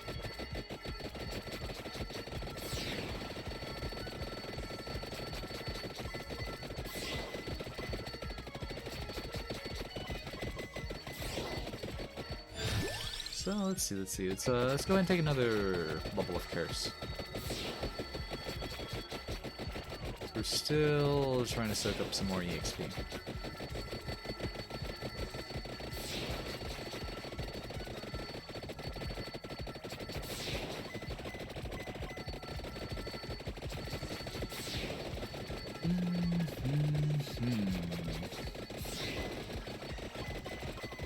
Well, 16 minutes in. I believe we'll start seeing some really big skulls before too long, I would think. There should be more bone enemies in the game, right? Or am I just being too much of a bonehead to remember? Oh nope, there's the green guys. The green guys from the dairy plant hurt. They hurt a lot. Fortunately, they're not getting to us just yet. We have enough of an area of denial. Shit, took a little bit of scrape there. Let's take another level of curse.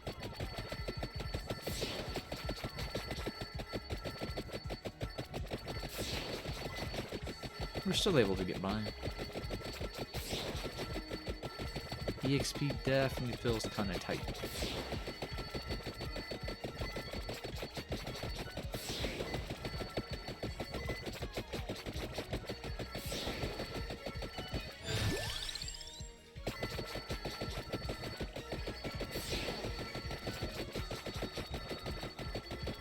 We did get our level 60 though, so we should be good in our extra projectiles.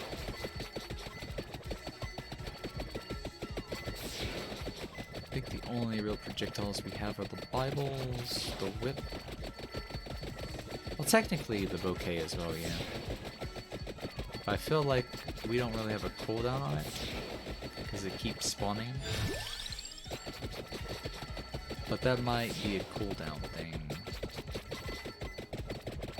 Honestly, it may not even be related to projectiles, like the amount stat. So are we good to pick up another evolution? Yeah, we're ready to get the Hollow Heart. As well as the Vespers, apparently. I overlooked that one. Which is fine, because that means they'll stay on the screen. Providing a constant source of damage.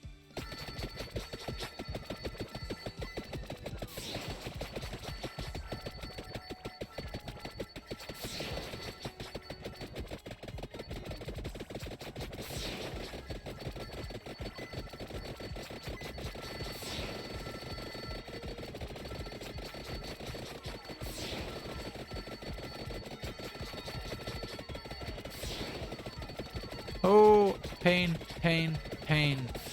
Something. Wow. This is why I needed, probably to take a wake.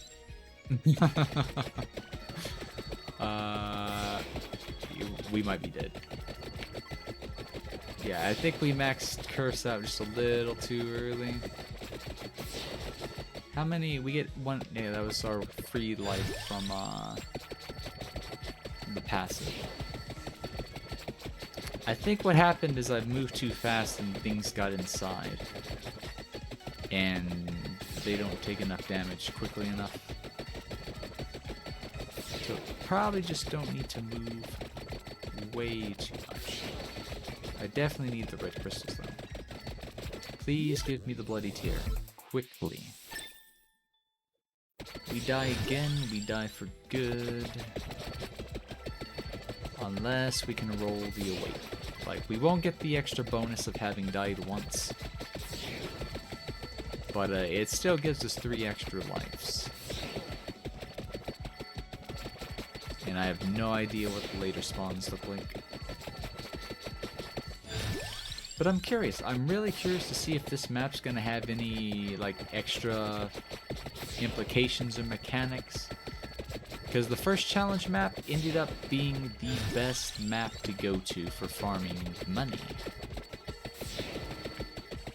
So, I wonder, will this be a kill map? Will it also be a gold map after the 30-minute mark? We'll just have to wait and find out.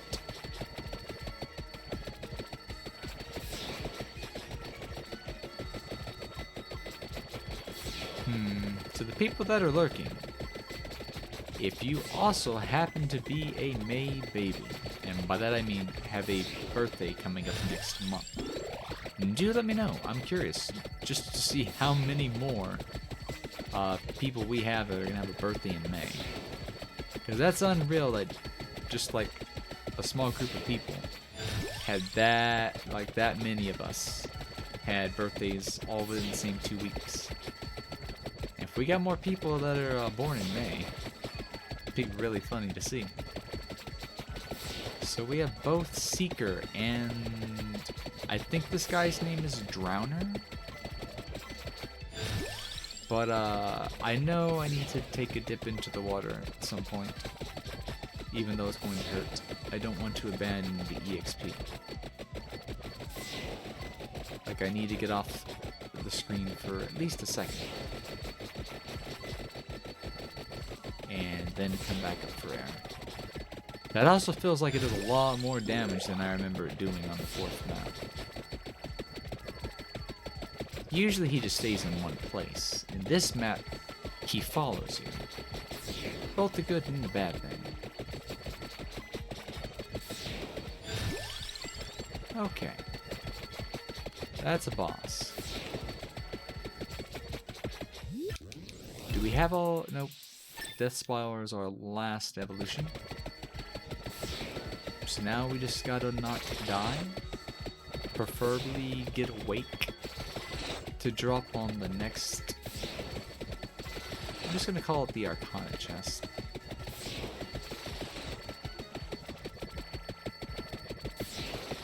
But yep, the way this map looks, it's really hard to tell what's actually on the ground. There's a lot happening, but at the same time I've got the curse going on, so things are spawning 50% more, they're moving 50% faster, and they're hitting 50% harder.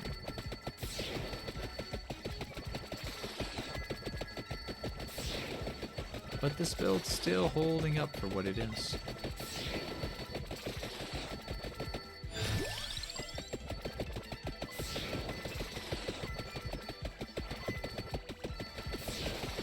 Like, we're past 21 minutes. Is this boss the Arcana drop boss? We may need to take him out. It's quite tanky.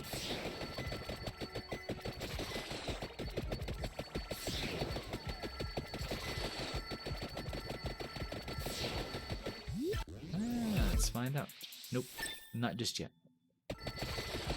Oh no, he's still alive. That was something else that dropped the chest.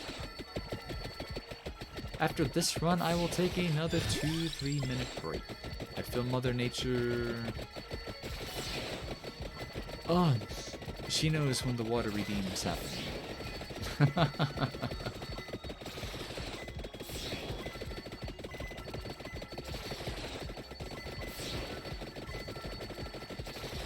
This thing has an absurd amount of HP. Then we don't really do that much damage. We've got a lot of AoE coverage. I don't think our DPS is all the time. So this should be, yeah, the Arcana chest.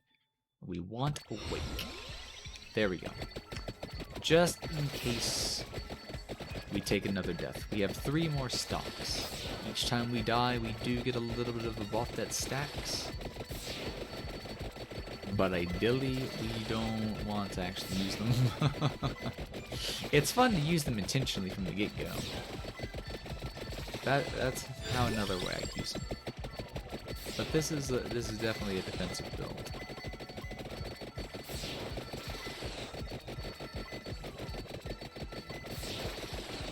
Let's see. Tomorrow is Friday. Means the weekend is just about to go and say hello.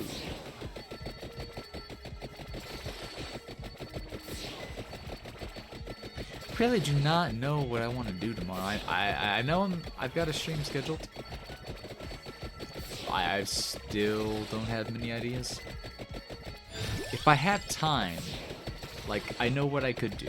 We could do our day 3 of the Kirby Retro Marathon.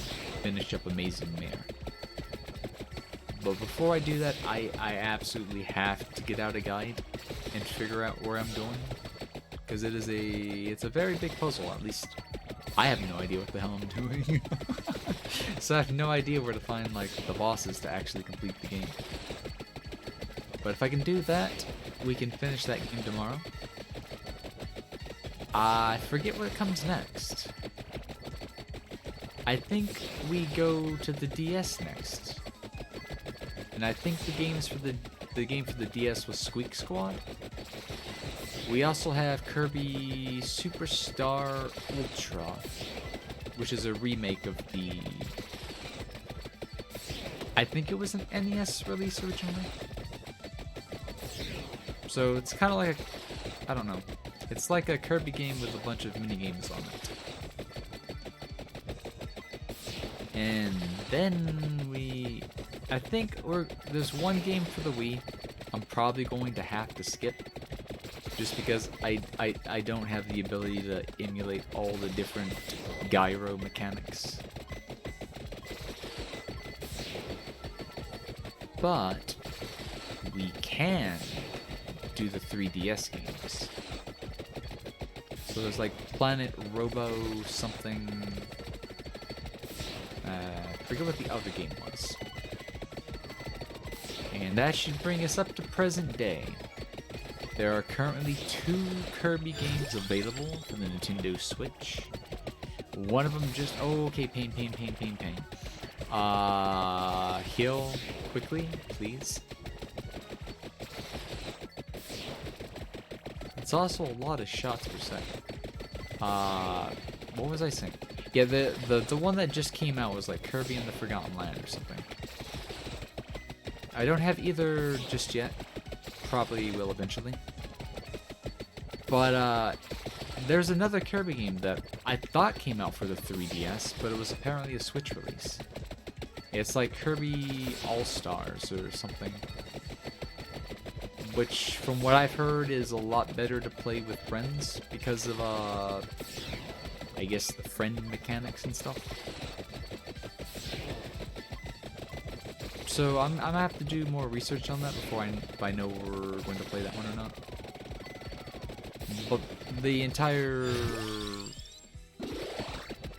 marathon is intended to be a retro marathon, so those 2 are definitely not going to make a feature for the marathon. They could still happen, but they just wouldn't be part of the marathon. And after we get done with the base marathon, we gotta go back into each game that has a true ending and complete it. And I got a redemption for some H2O.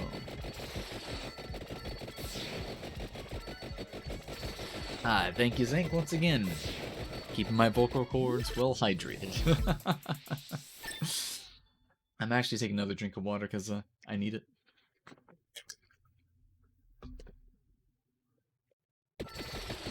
Yep, thank you.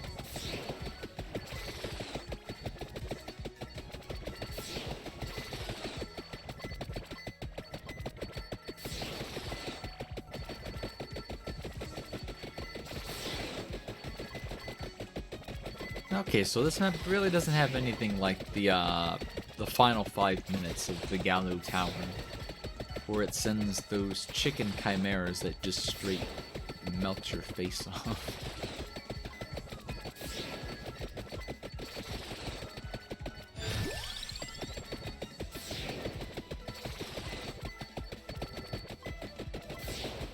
So yeah, that'll be our next run. We're gonna pay a visit to the Gallo Tower. I say we'll do at least one more run. We may do 2.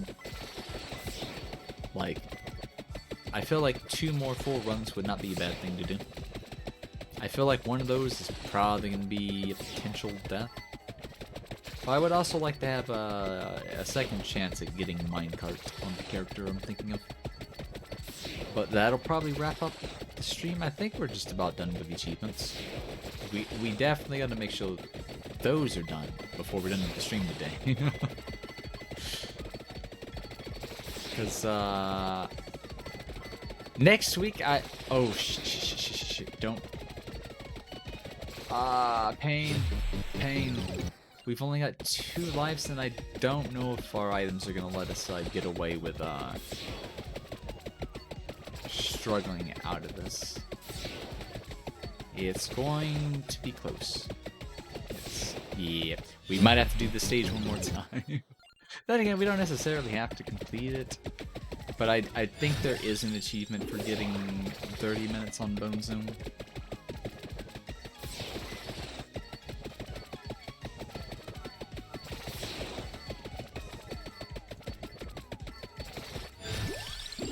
Floor chicken.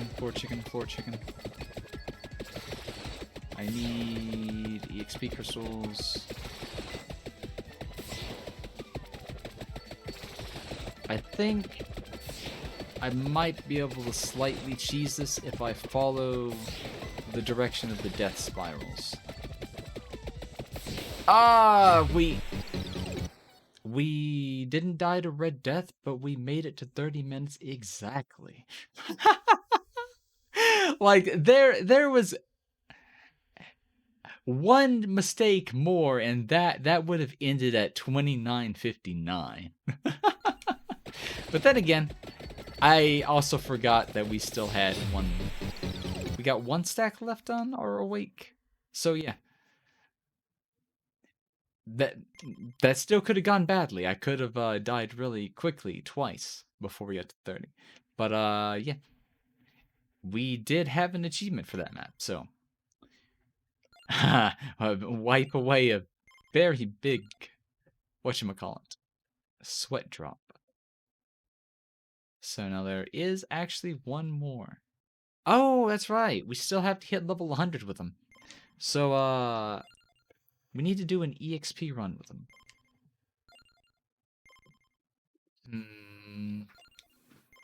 I think we'll just do like one really random run. Like, we'll see how it goes. But I am probably going to take the crown. And, I'll think about it in just a second. Mother Nature is really, really nagging me. So I will be back in about 3 minutes. Be right back.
But yep. That one was definitely a GG. Okay, so let's see. We'll wing this one with the intention of making sure we hit 100, even if we die early. So, crown, attract orb, labora, pentagram. Wait. We have an extra skip we can buy now. And doing this should let us get a extra reroll. So, let's go into the Gallo Tower. Play this one a bit differently. I don't want to focus on healing. Let's try to do like a preview run. Where let's just be crazy. Let's go bouncy everything with speed. And I like my bouncy crosses.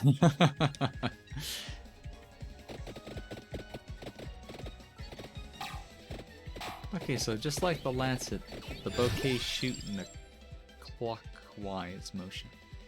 So we can take Santa Water.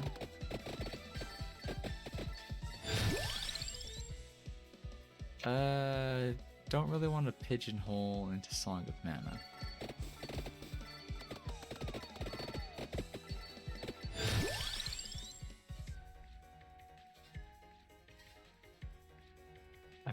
got fire. One can bounce. We have to have the spinach for it. That's right, we can grab the bracer. Right. I remember the secret character on this map requires you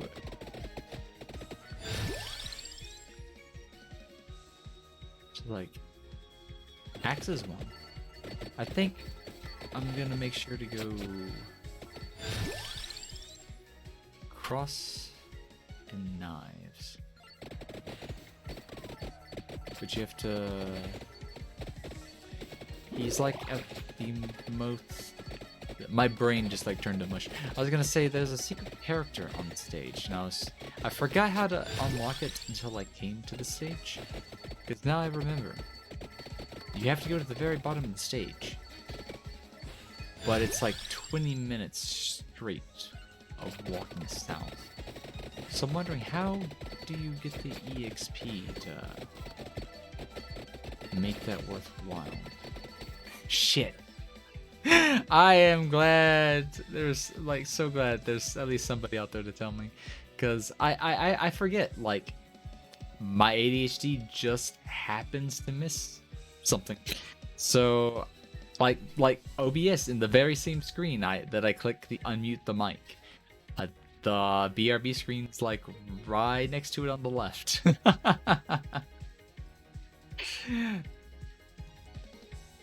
Thank you. Yep. Okay, you can see the game now. You can see the game.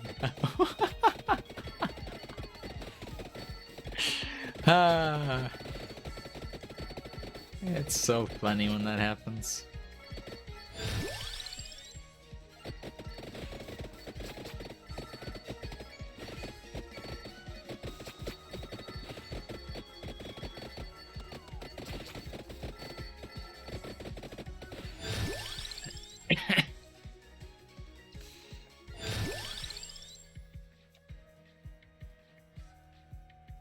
Well, we're going to be... Oh no, we would need to take the bracer because we need to make our way south.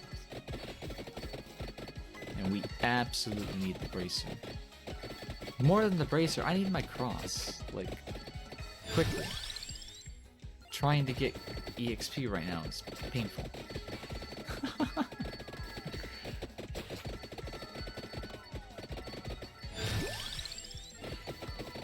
I also need my crown. Hey, welcome back, Chovy. What you up to?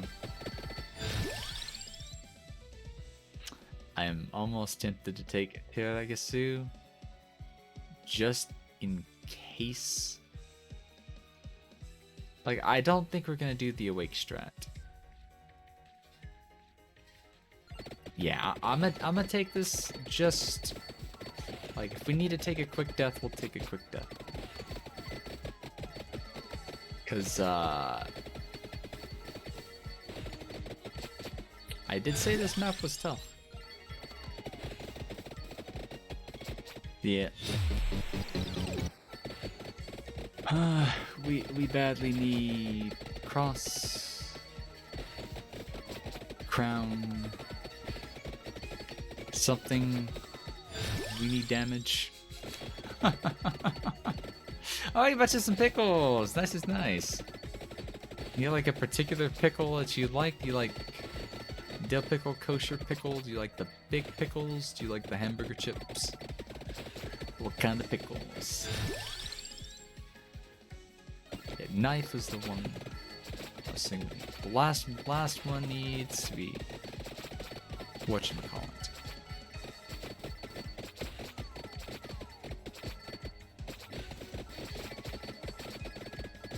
Cross.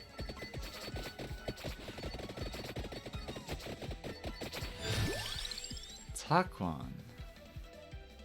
Oh, that's right, I said I needed to go pent. Well, this build's already messed up because I can probably still hit 100 with the crown. We just really don't want to die.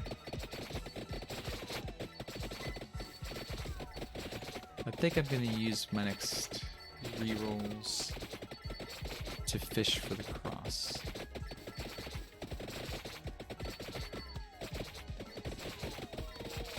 Because we're getting to a point to, yeah. This will not be the run we head south.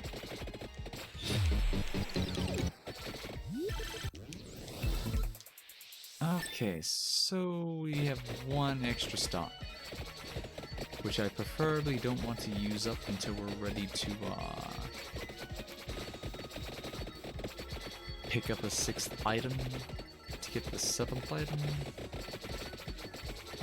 But at the same time, we don't really need the extra duration.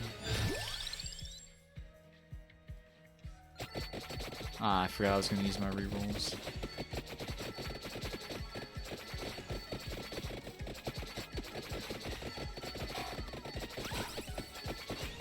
Time stop in quite literally the nick of time. I did it again. Okay. This is probably going to be a quick end.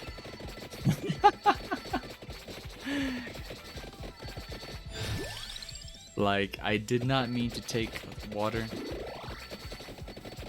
Because I'm not gonna have the pentagram. We still don't have cross. We have way too many levels in spinach. Way too many levels in the track orb. And okay, roll. We got the crown, but we still don't have our cross, so we don't have damage. That do be RNG though. Like, there are going to have to be some runs that aren't good. It's balance. And yep, let's try that again.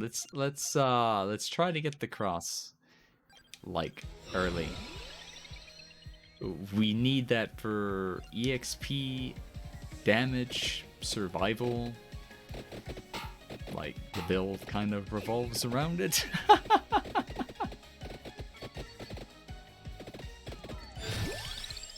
Yay! Cross right off the bat. That's what I like to see. That's what I like to see.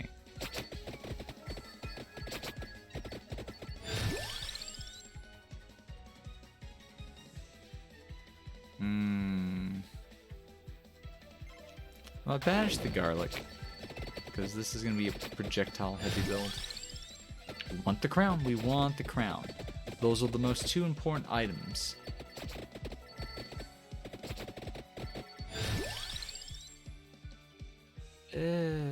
I also don't want to go with these ones. It's like I want to do double bounce and stuff. We do want the knife, but we just don't want the knife early. So let's... I hate using up my banishes this early, but it makes our rerolls more valuable. More effective, actually.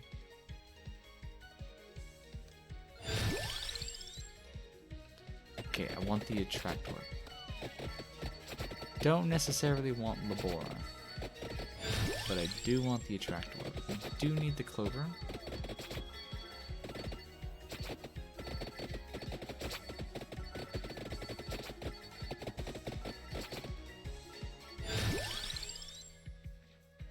Roll, take pentagram. This will open up Gorgeous Moon later.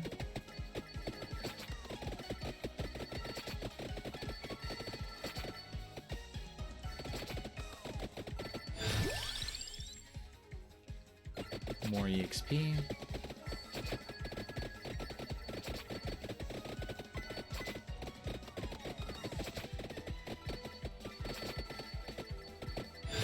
So, Chovy, if you're still there, you've got to tell me, what's the Kmart thing going on in your Discord? Like, what spawned the idea for that? I have to know. Do we want area? Probably. This is still a bouncy build. We're gonna take the bracer, because I don't think we're gonna have time to grab it. I'd say by the 5-minute mark, I do need the duplicator. Can actually probably start making our way south a little bit. Feel like damage is also the other strong choice here. Because we're gonna grab speed. Oh, I think cooldown. Yeah, we have to get cooldown. Have to get cooldown. But it's not worth using a reroll. Not just yet.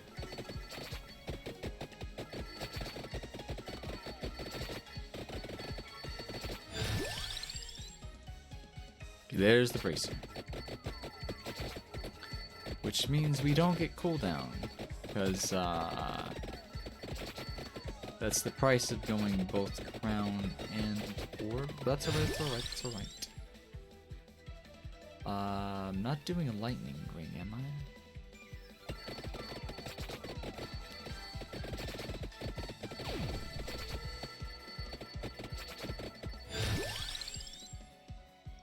I don't want either one of these either. I need the bouncy stuff. This is where I'm fine taking the knife. So that'll be one of the bouncy things we could use. So we have the cross. We have the knife. We need probably the axe. And we can't go meatball. So we might as well. I forget what the other items that bounce with the... Oh, it's Pugnala's weapons.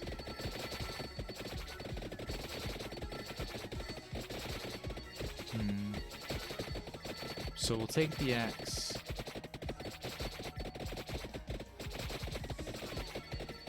We can't go wand either.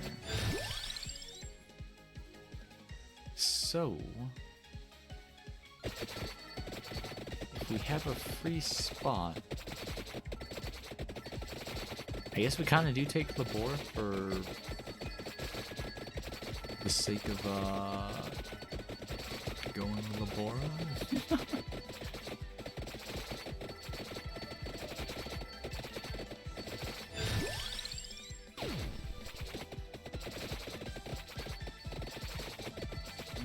Let's go ahead and kind of move south a little bit.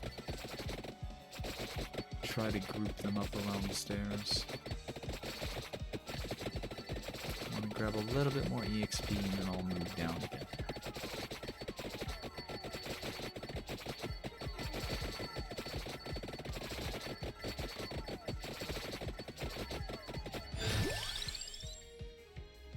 Extra area would be really helpful right now.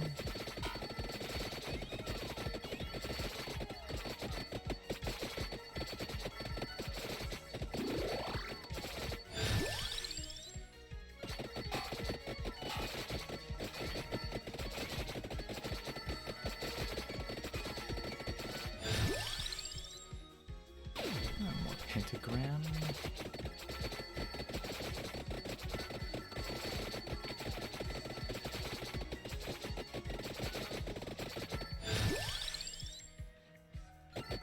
Bracer.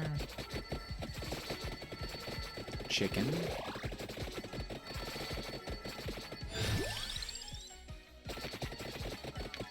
How's the cross only level 3?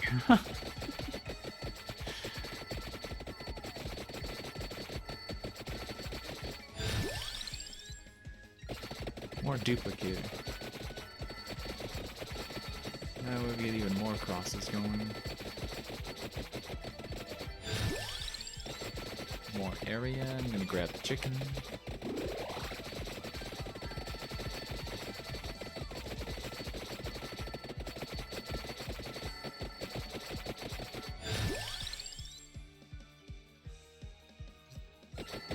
Celestial dusting.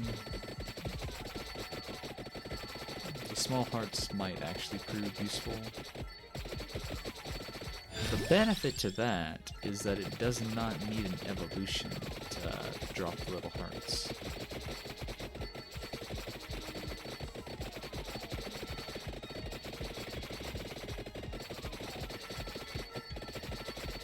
I do need to play just a little bit more carefully and rip that item chest. It was in a very bad spot. But also ripped me, because, well, our luck's not terribly high.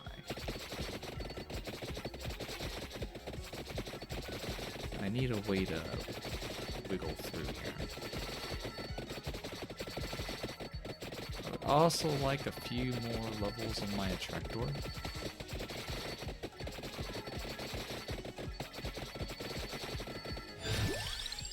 Hey! Thank you, game.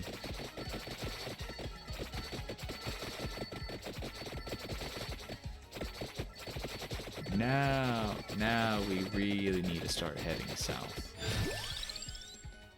There's the axe we wanted.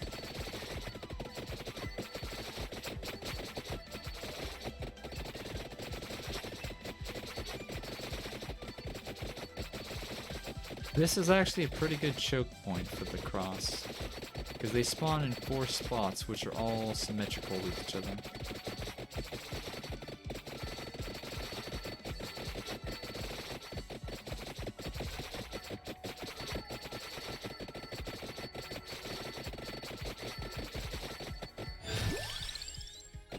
Take one more on the attractor, just so I don't have to play too risky.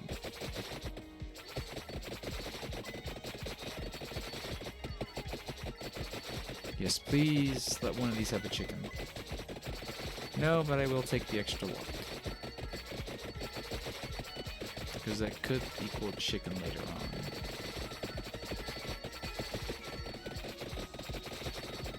As well as the pentagram.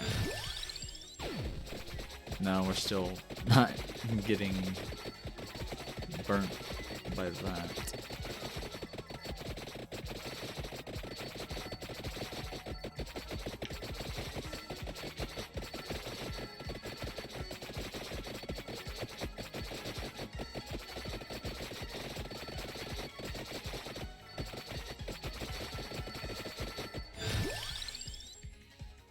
Okay. Could also a lightning ring. But it's not really gonna be the bouncy. But yeah. I don't want to take Labora. I use it a lot as it is. I want some variety.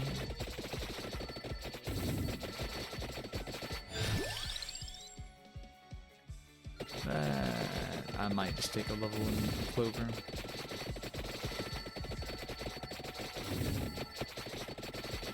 Hopefully have the pentagram behave just a little bit. But I'd also like to see a purple chest. We have no evolutions ready right now. I need to prioritize the cross. And we lost yet another chest thanks to the pentagram. It's really not nice. Fortunately, we didn't lose any of the evolution chests. Those matter more. And is why I want the pentagram potentially be at level 8 for 10 minutes. I feel like that would be kind of risky. Yikes. I don't think we've had a pentagram that hasn't burnt everything yet. Of course, the chance isn't too high, but I mean, come on.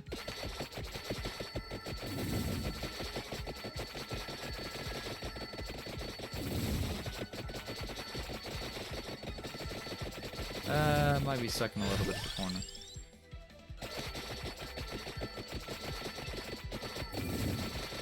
Yeah, that hurt to break through.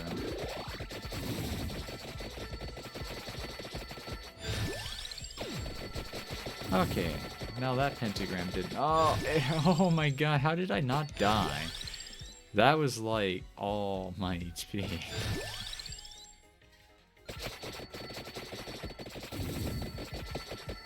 Got a really nice red crystal though.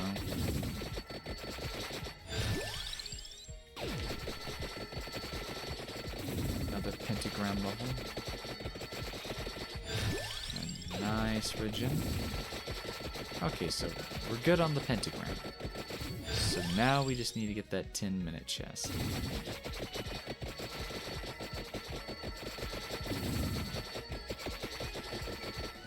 Ooh, okay. Cross is really starting to carry. For a sec, I was probably just in a really bad position for him.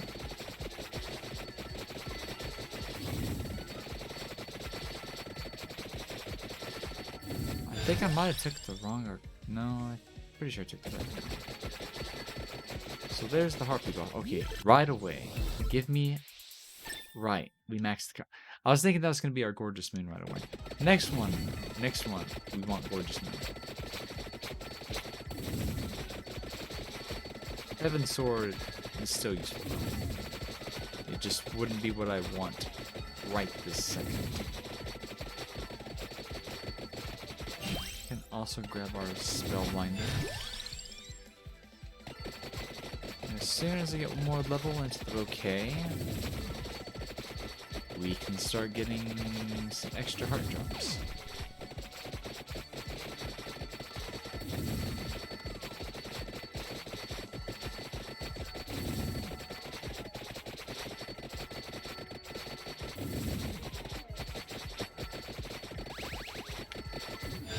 Nice little attractor. Okay, Celestial Dusting Max.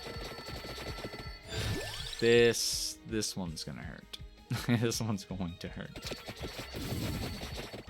Because these enemies hurt.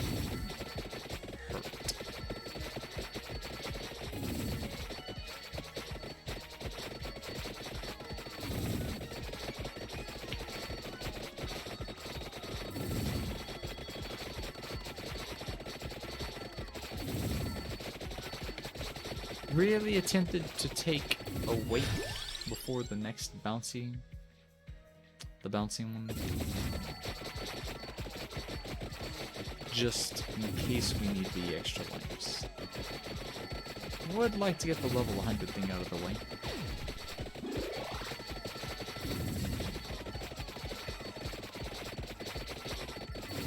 So there's probably a chest at 12, and then the randomazo. What's it called? Okay, yeah, those small hearts, they only hit one at a time, but it really adds up when you kill like 50 things at once.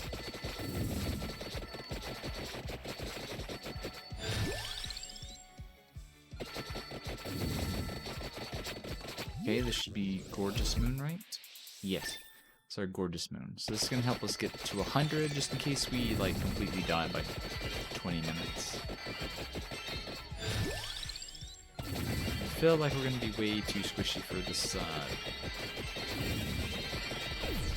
getting past 25.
should be... Oh, it's the Thunder Loop. I thought that would have been the next Arcana.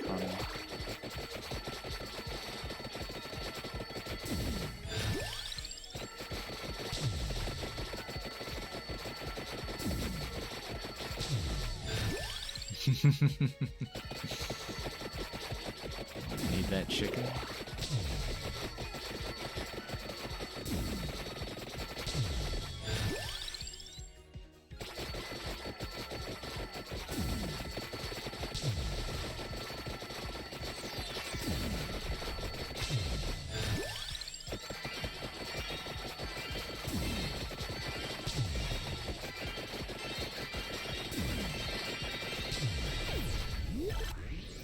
Is this the Arcana? No, this is our Death Spiral.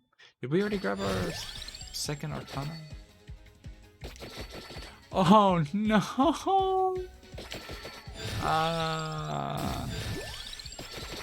Well, I didn't see the Arcana chest drop. So, Plan B. Let's make an attempt to get to the bottom of the map before we're out of time. I think we'll hit the level 100. But I'm not gonna risk. Yeah, we'll just see what happens. We'll see what happens. I just didn't think it'd be like all the way back there. Like whoops. I should really learn the timings.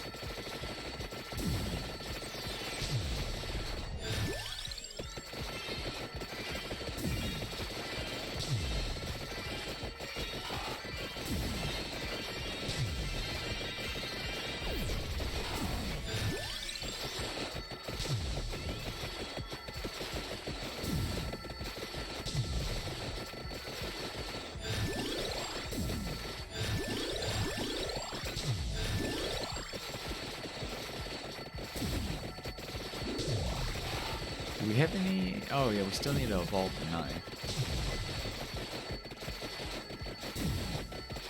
It's just that one chest, so we might still make it. The snow is an extremely long walk to the very end of this dungeon.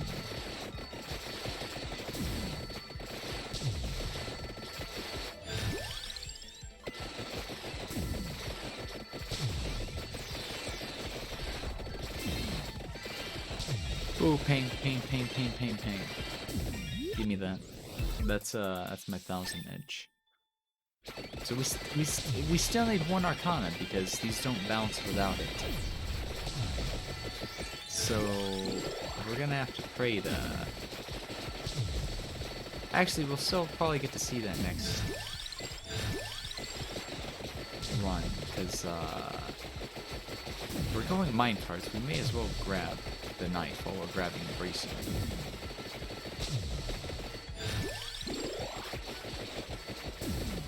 I like how the map's progressively getting darker, ever so slightly. Like, the map's not going to go 100% black, is it? It actually might. Is it just me, or does it look like we're getting a little bit of a spotlight effect? Like, it's a little bit brighter around us, but the stage is going even darker. Oh shit! Don't kill me, don't kill me. We still need to hit level 100. At the very least. Please, wait till I'm dead. This is what I was saying. This map is no joke. Even without Cursed Skull, it will rip your face off. So,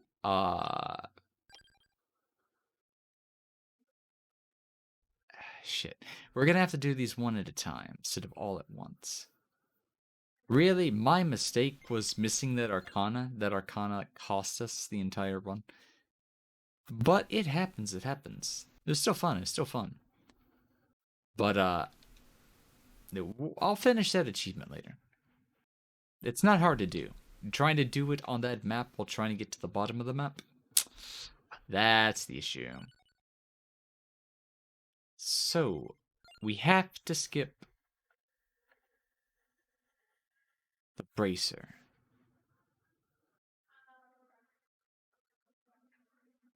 No, we're gonna get... let's go for another meme. Because, I'm thinking we take this one seriously. We're gonna start off with the Awake, and we're probably going to do the... Probably going to do Ray Tracer. Rune Tracer's build for armor. We're probably going to do Hollow Heart Whip for sustain. We'll take Teragasu, maximize our buff from Awake. First Arcana, we're going to hope to get Blue Iron Will. But that's not a guarantee. Let's see how it goes. Since we failed 2 runs, this will be like our... Well, this will be like our one and done. One good run, and then we'll wait to close the stream after that.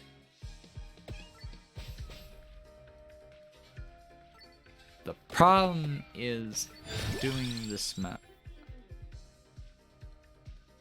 It can get just a little bit reset heavy.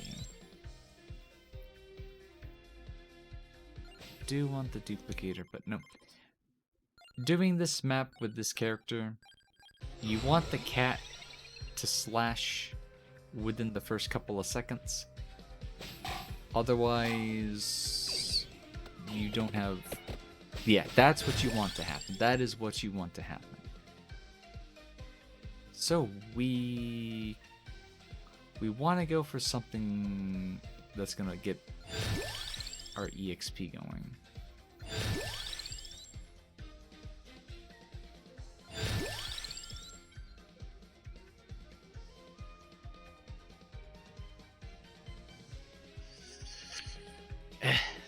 We'll have to do the...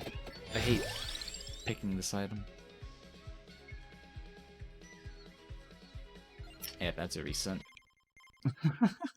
Alright, peace, Hank. Have a good night. Have you a good evening. I feel like you're gonna have to wait to set this up. Just so we don't have 2 minutes. Actually, that's what was going on. I took the wrong Arcana last time. We need the cross. Very early on. Cat. Slash. Okay. 1, 2... Reset. It gave me the cross right at the end. Of course it did.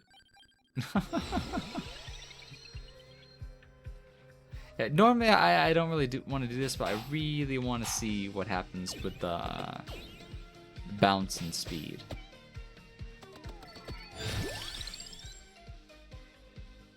I can do whip. I can do whip. I can definitely do whip.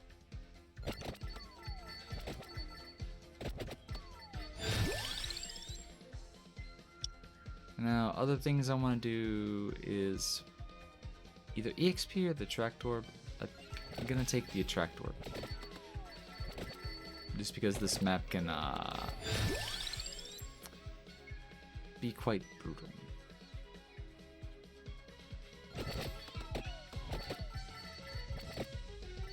Duplicator next would be kinda nice.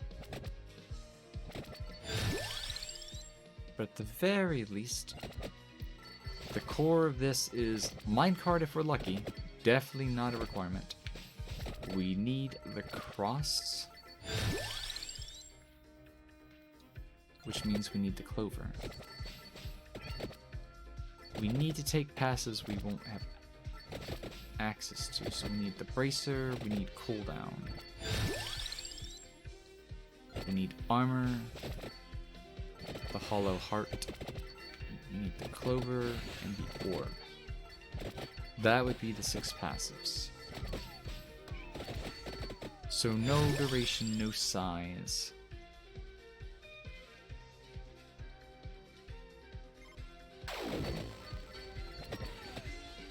Yeah, we'll just see how it goes. We'll just see how it goes.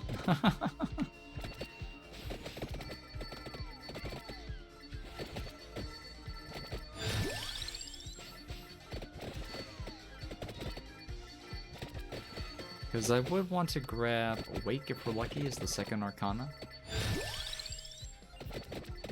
Because if we do that, we could technically leave the last item spot open. Go for a Tiragasu. Wait to maximize our Awakes. Okay, we still want the cross. Yeah, we still want the cross. I just realized we didn't have it just yet.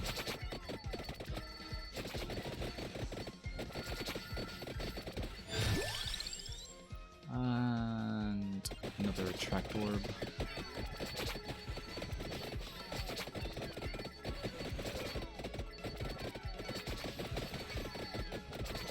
So yeah, I'm pretty much just focusing on the cross and stuff. We'll go and take Tiragasu. We can hold on to it. I'm pretty sure the chest for the Arcana is on 12 minutes.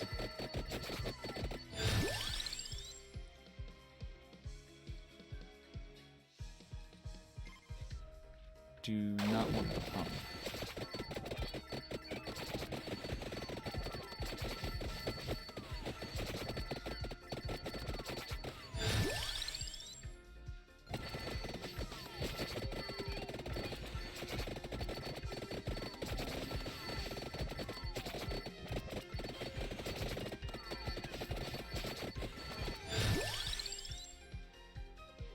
Cool down.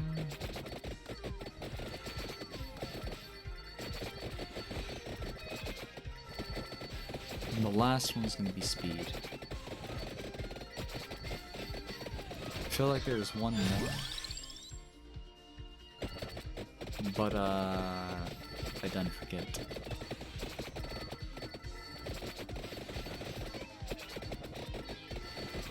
Hollow Heart. So shit.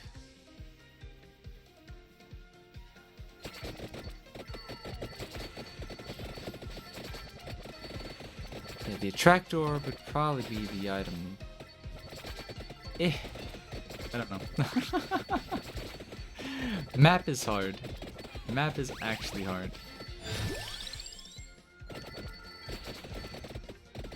We do need to remember to keep moving south, though.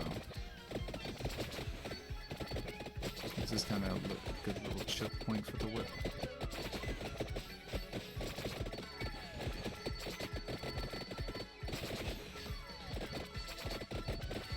I think we farm up a little until about 6 minutes. 6 minutes is probably the way that I want to start moving.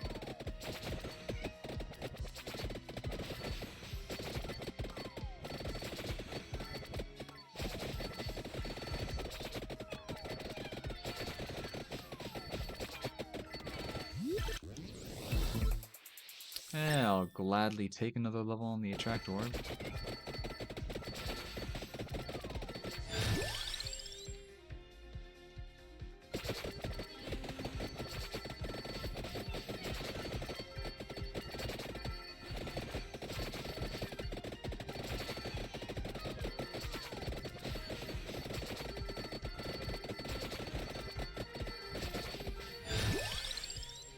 Duplicator.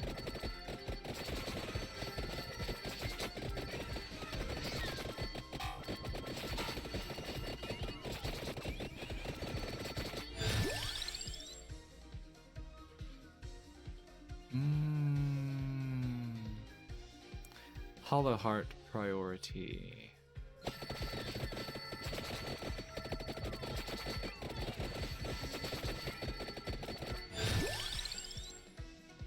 It's That's right, we still need the armor. Shit, man. So we really can't go bracer on this. But I like my memes. So we're not going to go armor. Rune Tracer's good as it is.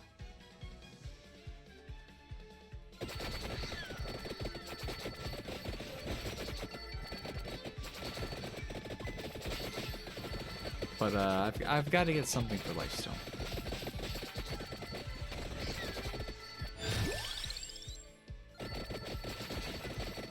Then I can worry about picking up speed.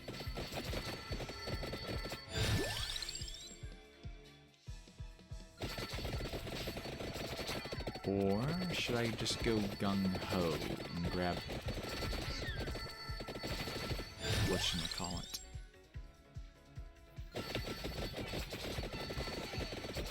I think I will take Bracer if it offers it.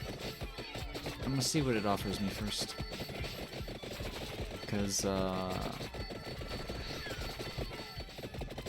shit, we're already nothing. Now, here's the real question. This might completely take care of my worries. We did not start with a weight. So, we've already gimped ourselves. So, if we're likely to fail this, I'm going for damage.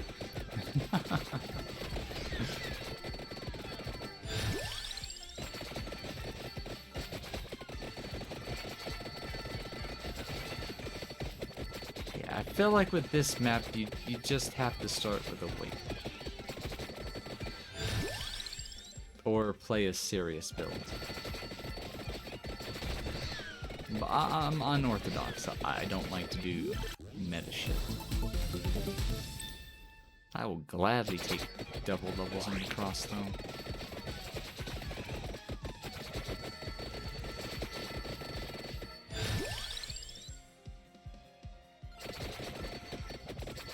So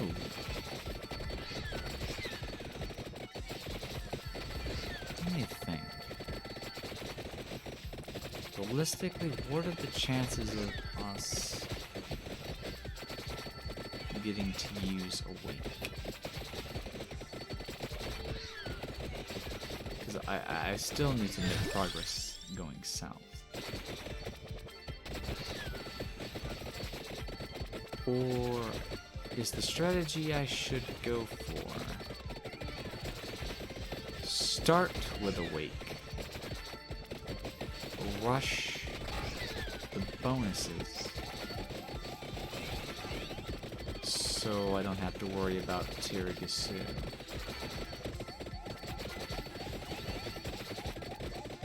Huh.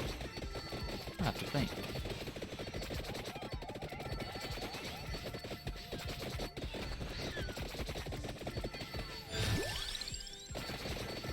We do want to make sure Tiragasu is maxed either way. We might need all the extra lives we can get before we even get to our second Arcana.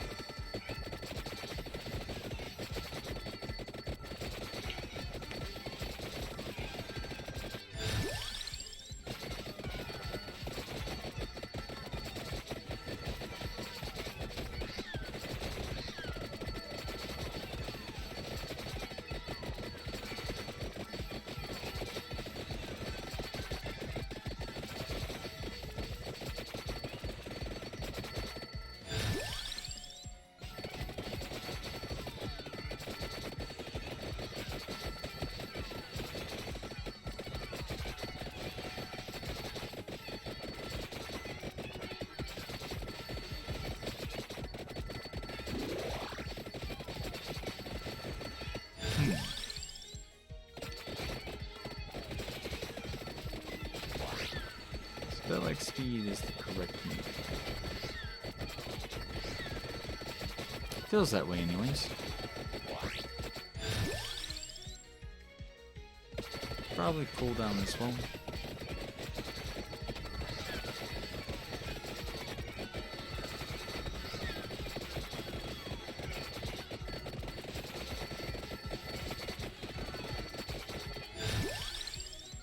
All of a sudden, I feel like the temperature has just bumped by an extra 20 degrees.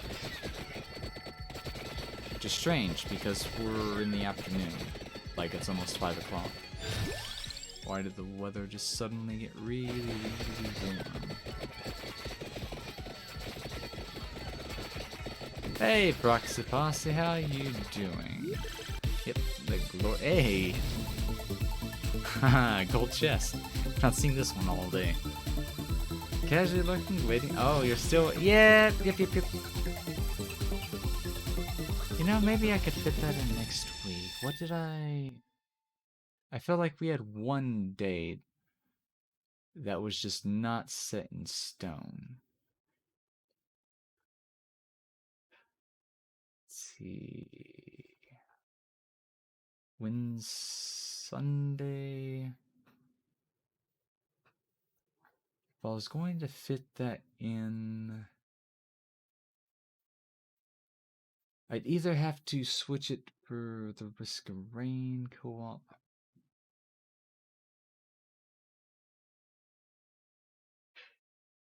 I'd say since Sunday isn't decided anyways, it's like I've got 3 things we could potentially do. Just scrap it. And no, that's right. Shit. What did I put on my schedule? I'm not gonna repost that. But I will make like a correct. Yeah, my mind, too many thoughts going off. We can probably do that this Sunday. Would be the day I'd fit that in. Oh, I'd need to change that anyways. Because we moved Risk of Rain open co-op to Wednesday. So I need to make an announcement anyways to change Sunday. And if I'm going to change Sunday anyways, then that is when we will do the Balloons open co-op. Okay, triple, quad, 5. Yep. Don't worry. Doing math. Don't worry either. That could be the option. Like, I was going to free up a slot with Paragasu anyways. But I feel like I'm gonna have to drop the attract orb to do this kind of meme build I'm thinking of.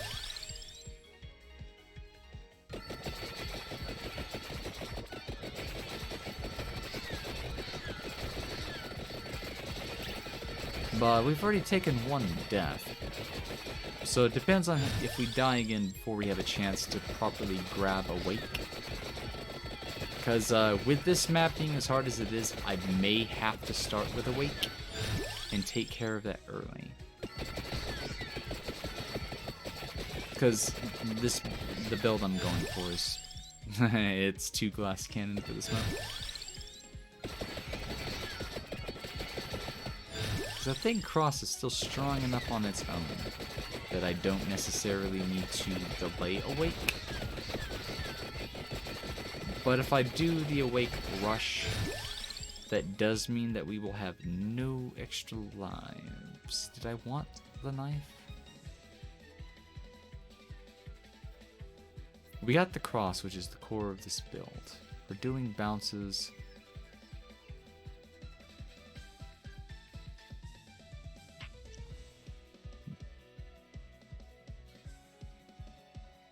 Nah. Might grab Laurel. Probably. I don't know what I'm doing. Like, whatever I had in mind for this build, my brain just like turned to mush. Song of Man is an item I actively try not to use because it's that good. I pigeonholed into it a lot. A Zelda-themed D&D. Now that sounds like hilarious fun. I've never had, like, seen that as a considered idea. Honestly, grabbing the Santa water is an option. For a speed build, we'll see, we'll see. You never know, we could get lucky with that magic minecart showing up. Somebody else doing DM? But yep, the magic... Yeah, Song of Mana was pretty much made for this map. I'm not gonna use more banishes. Lightning Strike really benefit from the speed build? No, but we have cooldown. It'd make it strike faster. Laurel, or would I want Labora? Actually, Labora Laurel would be what I look for. We got the Santa one. It's like, if we can grab a Wake from the Arcana chest, we can start trading in our extra revives for buffs. And if I do that, the last slot I would fill in with a Hollow Heart. Armor sounds nice, but Awake's going to give us a ton of extra armor, and Rune Tracer is pretty strong by itself. I'm going to use this last reroll wisely. Try to make it count. I want as many chances at rolling a Laurel as I can. I must steal that from the cats. Just to make sure the chest is not on the map, because we missed our Arcana chest last run. Yeah, that was a pretty quick one. I'm gonna go ahead and do it. We didn't get it, but we're not completely burned just yet. We got 6. Wait, did they buff the number of skips, or did that last skip that they gave us actually give us like 3 skips? Please. Okay, we got a Wake. Good. So now we can start trading in our revives. There's a Laurel, so we don't have to worry about... Did we skip the... Yeah, we did.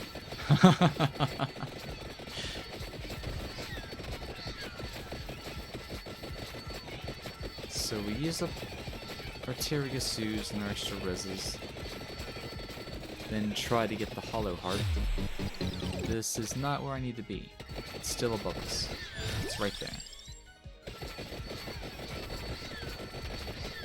It may take a little while to actually get all our deaths off them. But yet, we only lost 1 stack, so it's not the end of the world. I am going to save that chest though. We can't evolve the Santa water just yet, and we don't have the Hollow Heart for the Wake. We can rush the Labora, even if it means it takes us a while to actually die. But I feel like the last half of this is going to be difficult as it is. If I'm going to die, chances are I'm going to die 5 times. So I may as well take my Awake buffs now and try to push for a tanky build that basically we're doing bounce build.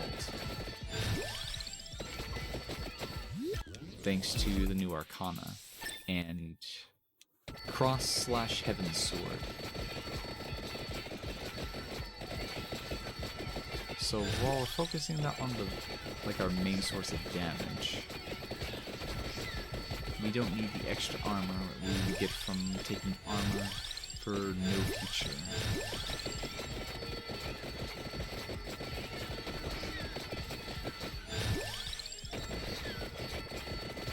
At least that's just the general thought process. I've not thought this through. I feel like it was more fun in doing it badly than trying to go for that perfect run. because I really don't enjoy hitting the reset button. But sometimes you have to, especially when you play this map. And start with a character that struggles. At least in the first minute.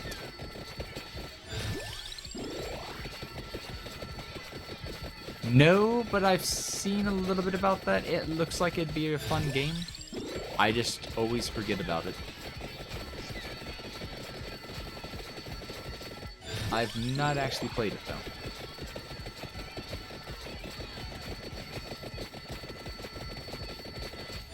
You think it's a pretty good game?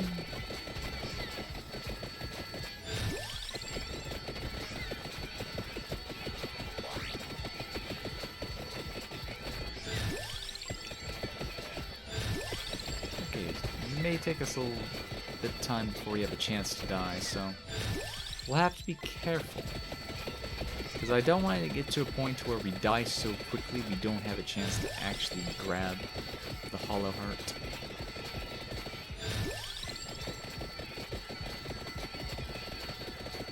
If I was paying attention, I wouldn't have been selecting chicken each time we leveled up. Deep Rock Galactic is another game I hear a lot of. There's also that like space game about mining and dwarves and stuff. Like I don't own a lot of these games, by the way. So I'd have to consider them, see if there's interest for it, and then actually try to save or like wait for a sale to grab a game.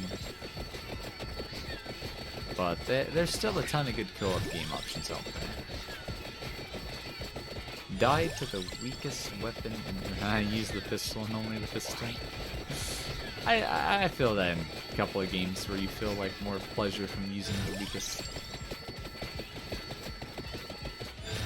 Oh, that's the thing, and why I wouldn't just, like, buy it purely for the co-op and whatnot.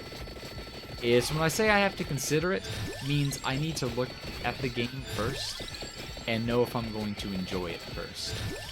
If I know it's a game that I would enjoy and would want to play, then is when I would, like, actively look for the sales and stuff. Or even just, like, knowing when the sale happens so I can see if the game would end up interesting me. I can enjoy a lot of games. So don't worry too much about that. Because if it's a game like I know like I wouldn't enjoy, which would be kind of rare.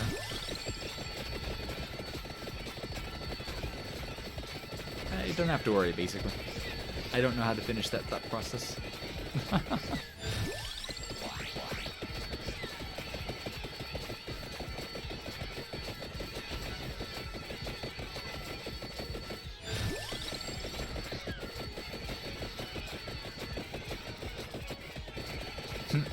Buy one first. If you don't like it, refund in 2 hours. That is an option. That is definitely an option, especially if you're buying it through Steam instead of getting a code from a third party. Which I greatly prefer getting it directly through Steam during the Steam sale. But we might not see another one of those till summer, I think is the next one. I know, because there's a couple of games I would like to pick an actual copy of. Like, I've still yet to buy Hades.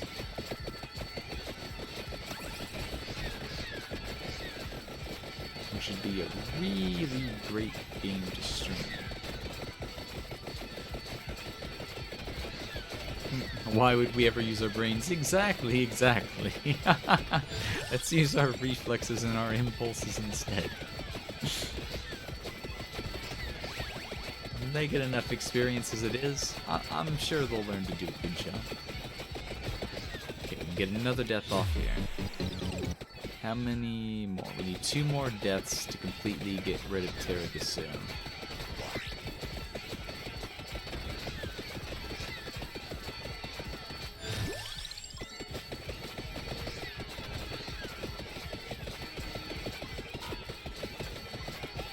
Oh, the Chandelivores will actually help speed this up a lot.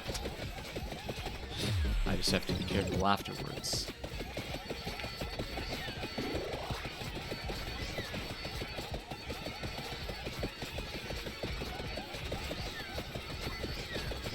I don't know, I'm doing too much damage to the point that I'm actually destroying those chandelier doors.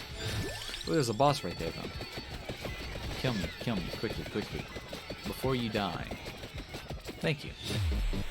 Okay, so this is where I realize we have a problem.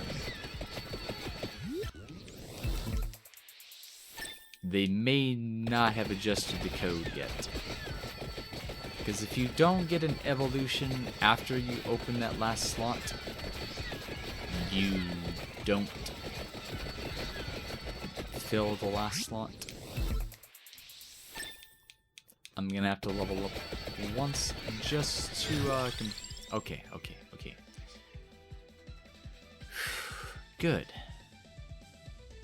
So, I'm gonna have to not die long enough to get a hollow heart.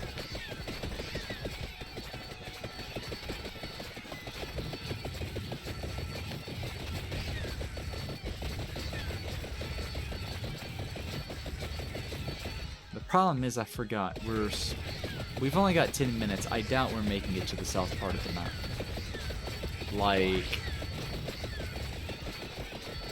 we'll probably get to see Hollow Heart. I forgot what my brain was thinking. We'll get to see like what a funny, speedy heaven sword looks like. We'll have to say hi to the boss at the bottom of the whatchamacallit some other time. Unless we can get there in the last 10 minutes.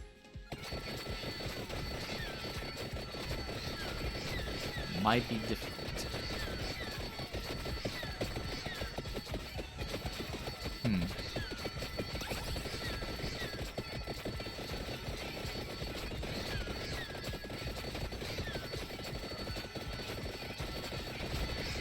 I prefer more time to let my HP actually build back up.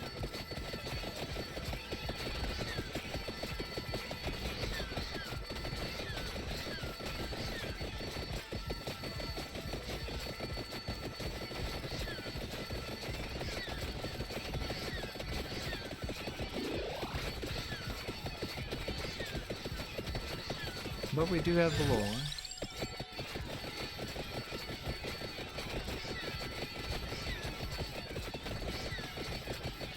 Let's just try not to get stuck on something particularly dangerous to my HP.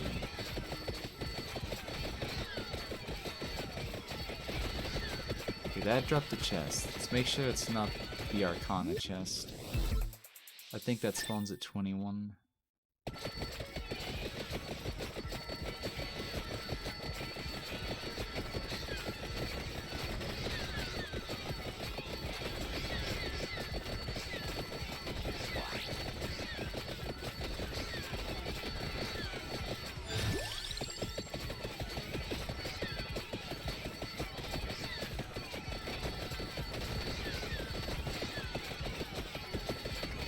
This might be pushing it, because the map's not even started turning dim.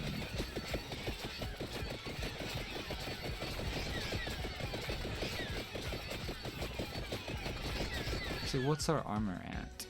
8.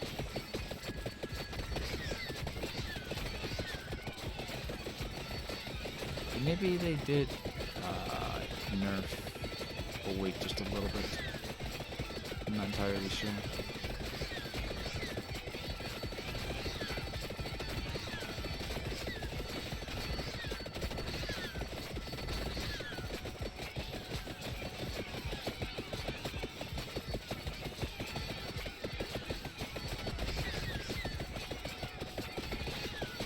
What's really going to help is getting our next Arcana.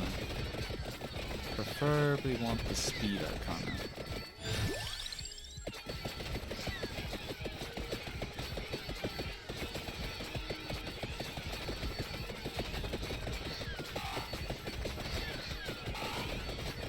Okay, it's starting to get just a little bit dim. We might have a shot. We gotta be careful with the crab. That might be the Arcana boss. Nope. Maybe it spawns at 20. We...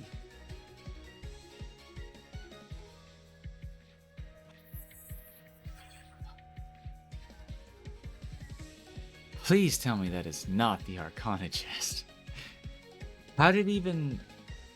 No, it spawns at 21, 22. There's no way that's it. This map is... It's cancer if you don't know the spawn times on the Arcana chest. Because you have to go back so far to get them, but that... I don't think that's it. We're way too far from it. That would have been like a minute or two ago. Because if I go back for it now, it would probably help us succeed with the one. But we risk not seeing the extra boss.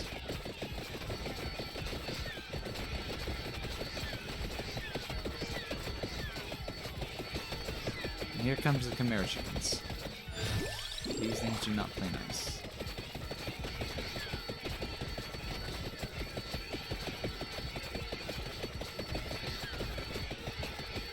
Okay, there's a chest that just spawned behind us. This could... Nope, nope, nope. The Arcana chest once again spawns like an entire 2 minutes behind us somehow. That's unfortunate, but it happens. That is a nice time stop though. It gives me time to let my laurel actually charge back up to full.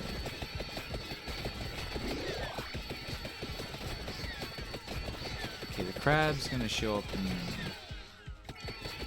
in a minute.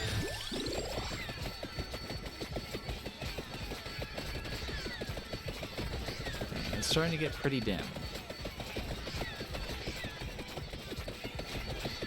So I do not know how dim it has to get to actually find him. But something tells me it needs to be pitch dark. On the edges of the screen at least.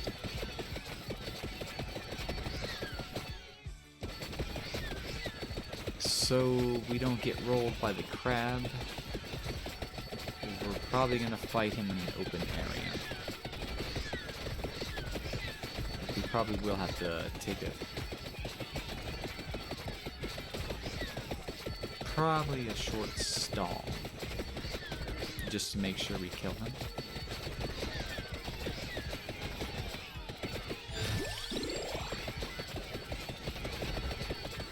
Like, this is probably where we want to take him out and then keep heading south. Okay, so where are you gonna spawn, boss? Behind me.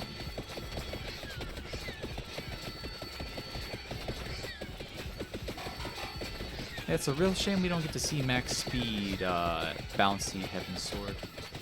But this is not the map to test the build on. I just can't keep focus on the Arcanas. I don't know how it's like... Meh. I know it's my ADHD and not the game. But no worries. It just means we have more content for another day. For right now, our content is hoping we get to the secret boss in the last 4 minutes. Because this will be our last run of the stream. And we'll be back for something tomorrow. Something. You know what, we honestly could do the balloons thing tomorrow. Because I don't have anything planned. I just have a stream planned. I do not know what we're doing.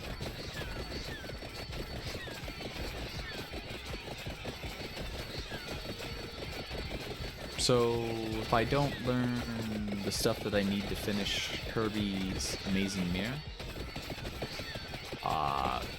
that might be what we do tomorrow. So this boss has to show up sooner or later, right?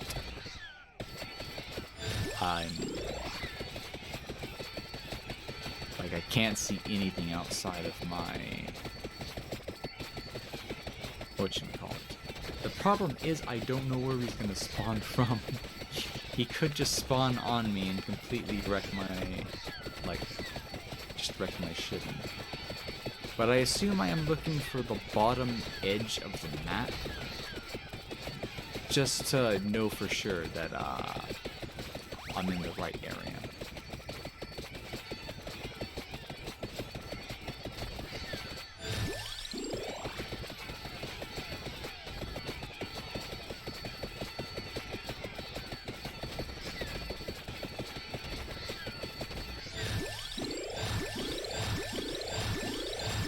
Ooh, nice critical level up. I don't know where I got that chunk of EXP from, but it came at a good time. Okay, that thing looked like a... Oh, it was the bone dragon. I thought it was like an actual dragon boss.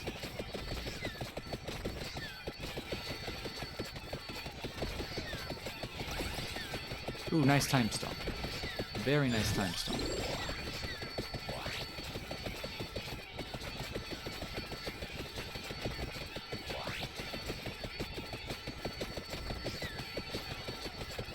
Because the thing is that it's not just about finding it, we still have to kill the boss.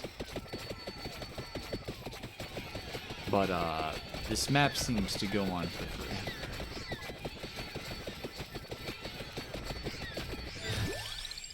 I was not kidding about, you almost quite literally have to run the second you spawn into this map.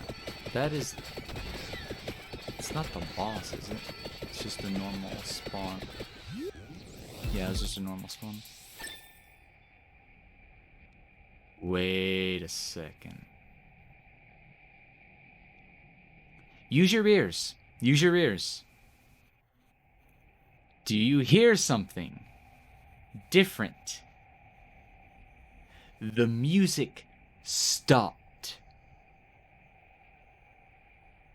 The music stopped. I'm gonna take a drink of water real quick.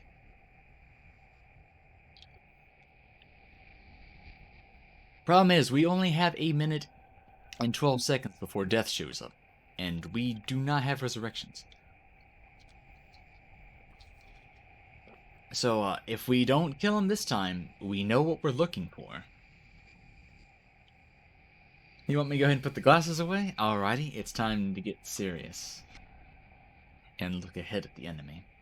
But, yeah, as I was saying, not balloons like right now, but, I think we'll do an open balloons co-op tomorrow. Because, if I'm honest, as much as, like, I really do want to continue the Kirby marathon, but I feel like I've got other things to do tonight, and looking up how to finish Amazing Mirror is probably not on my list of priorities. It is a requirement before we do finish the Kirby marathon, because I'm going to finish Amazing Mirror. I'm not going to skip it. But, you know, I don't plan to stream this Saturday, just in preparation for the birthday week.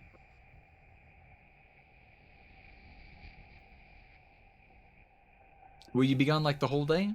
Or just, like, 2 hours? Because we start at 2 o'clock Eastern. And these streams usually go for 3 to 4 hours. So if you happen to be available anytime between like 2 and 6, you'll probably be able to catch us. But even if you don't, I still think I'm going to do a balloons co-op this Sunday.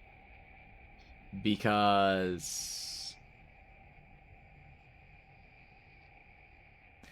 well, shit. I really need to make up my mind, because the things that I could do, because if we do the co-op tomorrow for balloons, then that still means we have the option of doing like a modded Slay the Spire, or 100% run of Super Mario Sunshine.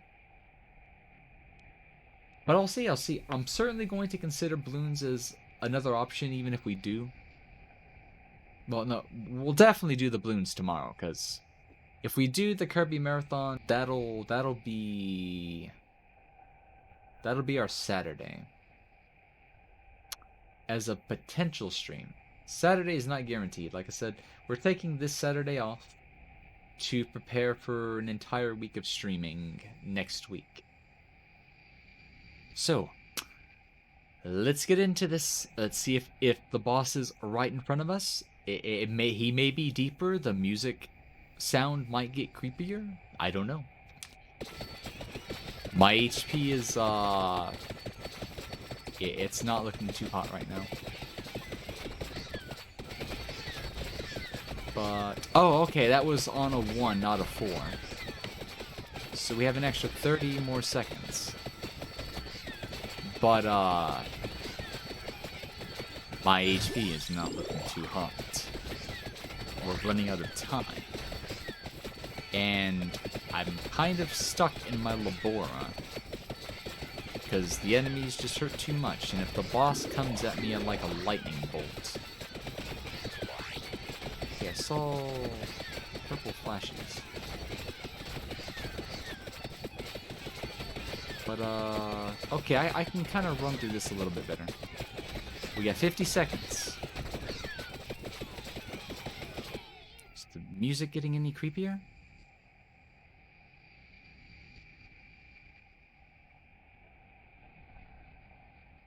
Kind of. Hopefully it doesn't mean we still have like a really long ways to go.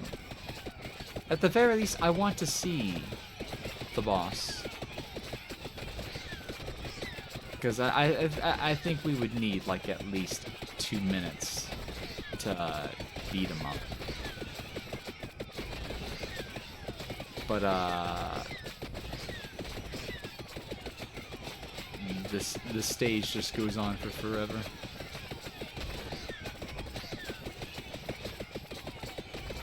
Yeah, we got like 10 seconds. We would have to, like, grab a time stop. No! Timer, go away. Damn it. Didn't make it. So, let's see.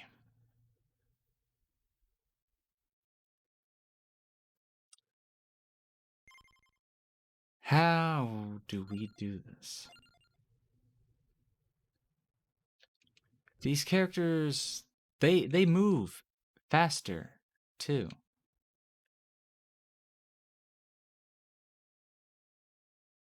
It would have to be, for one, a non-meme build.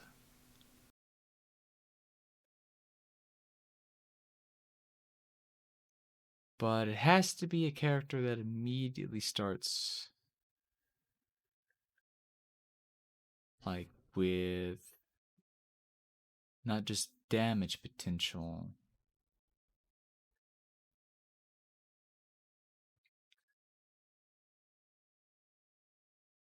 Cavalier doesn't have.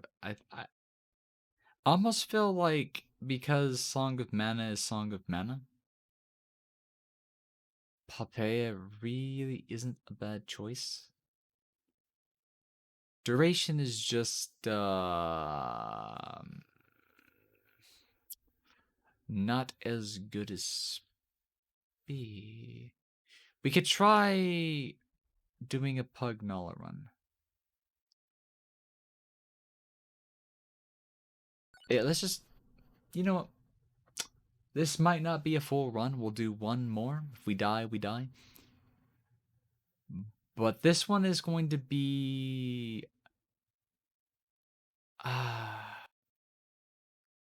shit. We're going to start with Awake. We're going to try not to die. We aren't going to worry about getting a 7th passive. And use our passives, like our deaths, as, no, intended. Avoiding a game over. We're gonna have to skip So, what we would rely on is finding the attract orb item drops and not taking an attract orb. I don't think we need to grab wings, but I do think we're gonna have to go armor, hollow heart. 1 for tankiness, 2 for the lifesteal. So then our 4 key items, Pugnala needs Teragasu. That leaves us with 3 items. Cooldown, damage, area. Okay, let's do this.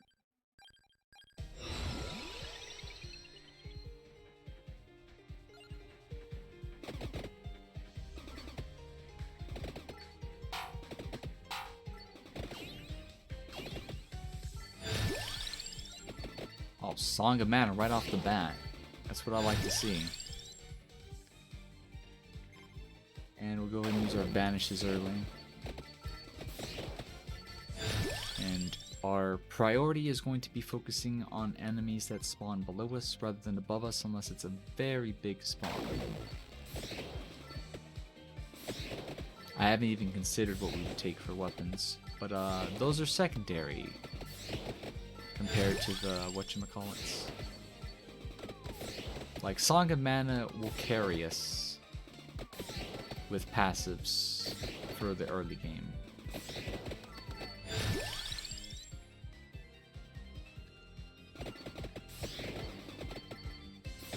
So I would like to see cooldown, area, and cooldown not so much, but I'll still take it.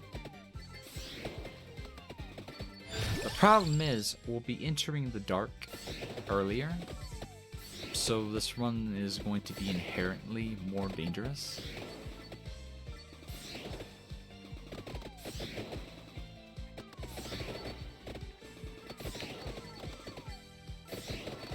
And since we wouldn't be giving up the Teragasu, what we could do is we could technically fill our items. You know, for the sake of Song of Mana, we would have to get our passives very fast. Like, I'll give this 2 minutes. If we can fill our passives really quickly,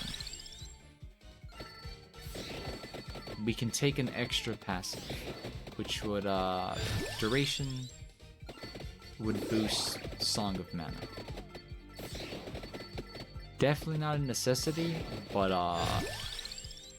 the quality life element would be nice.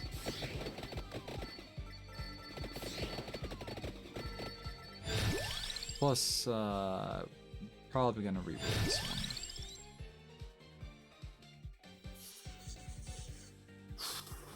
We'll probably take Axe.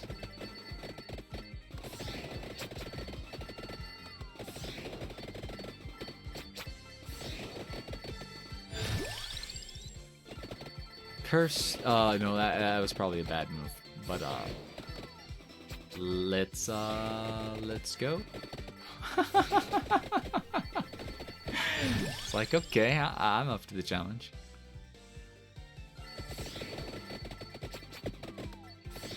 Two more passives.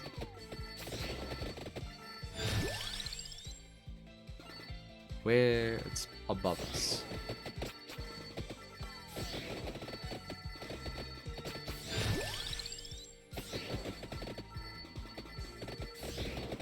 Okay, we've already spent like a minute. And we got like half the passive, so technically good. But definitely gonna need to start seeing the rest soon.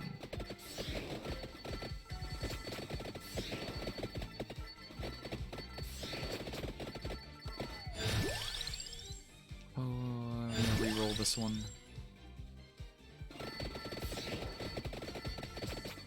I'm trying to avoid doing the banish efficiency because that would be more time costly.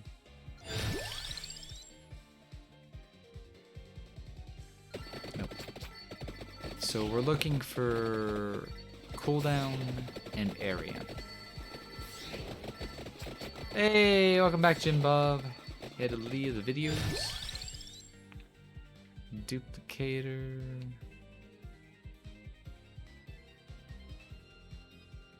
Oh, I didn't mess the build up. I took Skull, and I was not supposed to take Skull. Because that means we have to give up... Okay, this build is shit. So...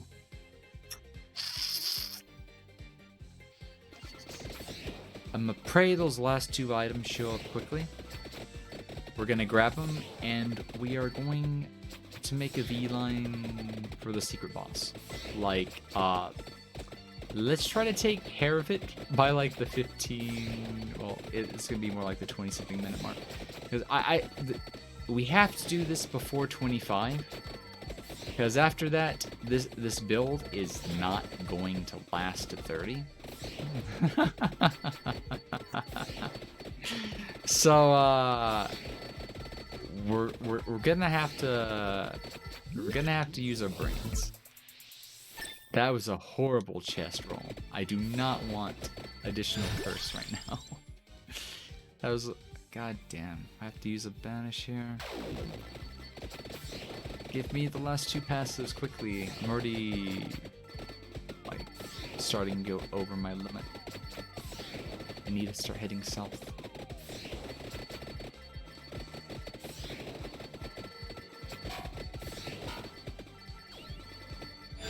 Hearsay. Okay, there's our Teragasu. Absolutely required. Cooldown is going to be more of a requirement than area. Like, it pains me to not have area.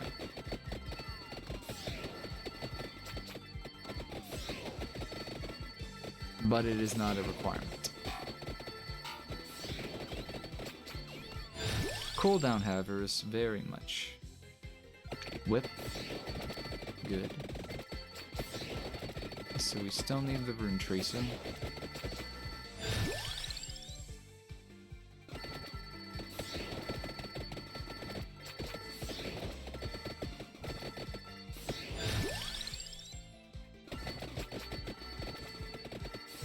We still need cooldown, which is the Empty Tome.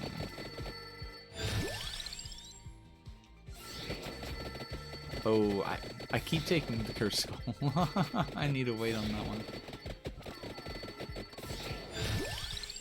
Been a few days, but felt like years already. Oh, what's going on? What's going on? Played me since the last stream. Yeah, there's a... We don't usually stream all the weekdays. Sometimes we do, sometimes we don't. I was kind of busy this week. But, all next week is going to be pretty active. I'll be streaming the entire week. Not like 24/7, but we'll have a stream each day next week. It's really not giving me this item. I'm like... I probably should have cut my losses sooner, because at this point, we're committed to waiting.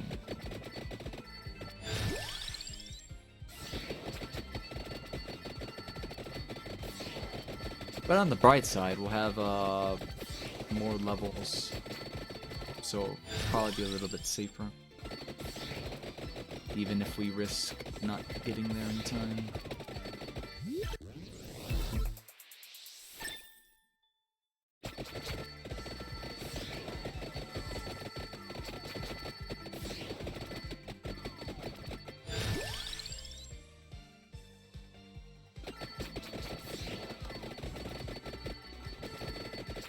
How close are we to the Faragi? We need one more level, and then I need to watch out for the rest of the level 8s. I probably need to take Faragi. Like, if we grab Faragi as soon as we can kind of just face tank for a couple of minutes.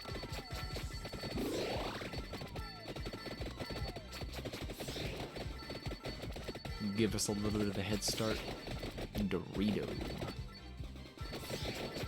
But yeah, this is like where I'd prefer to be moving. 6 minute is like usually a bad way in terms of EXP. Just follow 2 rays to the same chat. That's awesome. You're watching 2 different people and they all picked the same person. That's hilarious. Haven't seen that happen myself, but I assume it's good fun when it does. Speaking of which, I wonder who's on right now that I can go and raid after this. It'll be just about that time again. See who we find. Shit, man. Why is Empty Tome being such a bitch right now?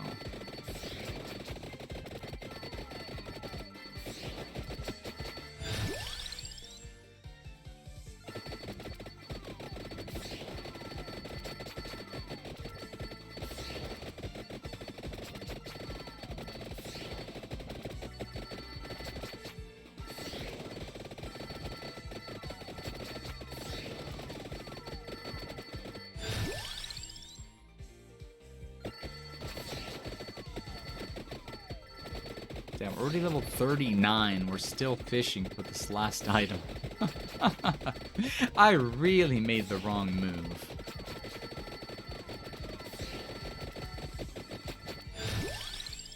I almost feel like we're gonna have to take wings and go. But the thing is, if we give up cooldown, we're probably screwed.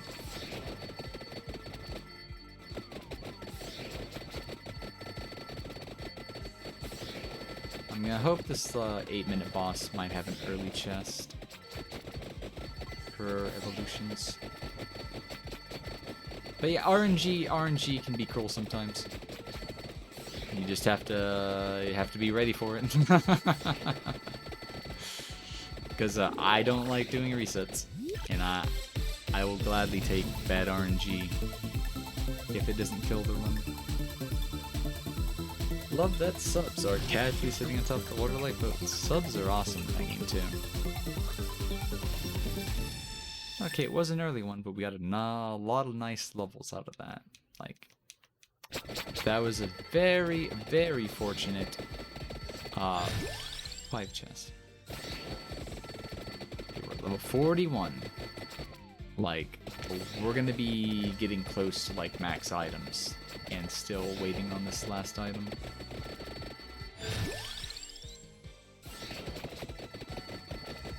I should not have taken level 8 song just yet, because now that means we don't guarantee our Shiragi at 10 minutes.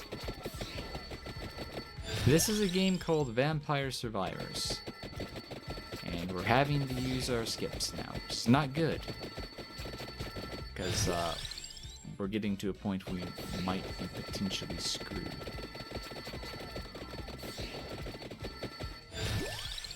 I choose a hydrofoil boat.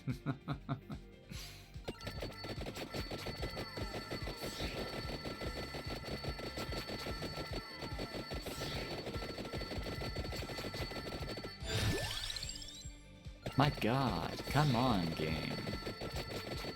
It's not even a rare passive either. I swear, sometimes this game, it feels like it uses PRNG to an extent. And there are certain things that you feel like would have such a rare chance if it just didn't happen or spawned, that it happens more often than it should. But that you never know. You never know. That would be something that'd have to be data mined. Regardless of what the game actually does, it doesn't deny the fact that we're getting screwed by RNG. Yeah, we've already spent half the game here. We have like probably no chance at getting to the final boss. We did get the Ferrari though. Gonna have to skip again. This might actually be a reset. That would fucking suck. But it happens, and it can happen. Yeah, I know. Yeah, Song of Mana it's pretty busted.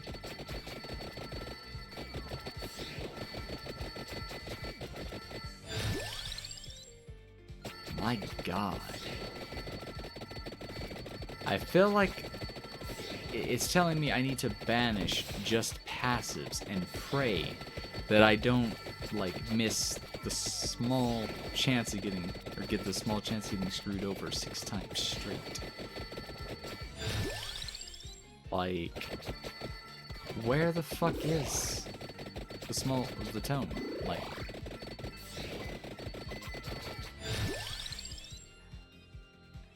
God, finally.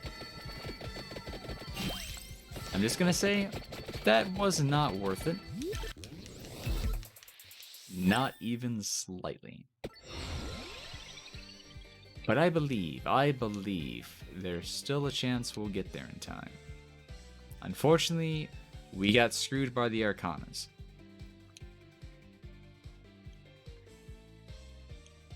I almost feel like Heart of Fire is worth it. Like, Shade, it makes more sense to go it, but I'm kind of pissed at the game.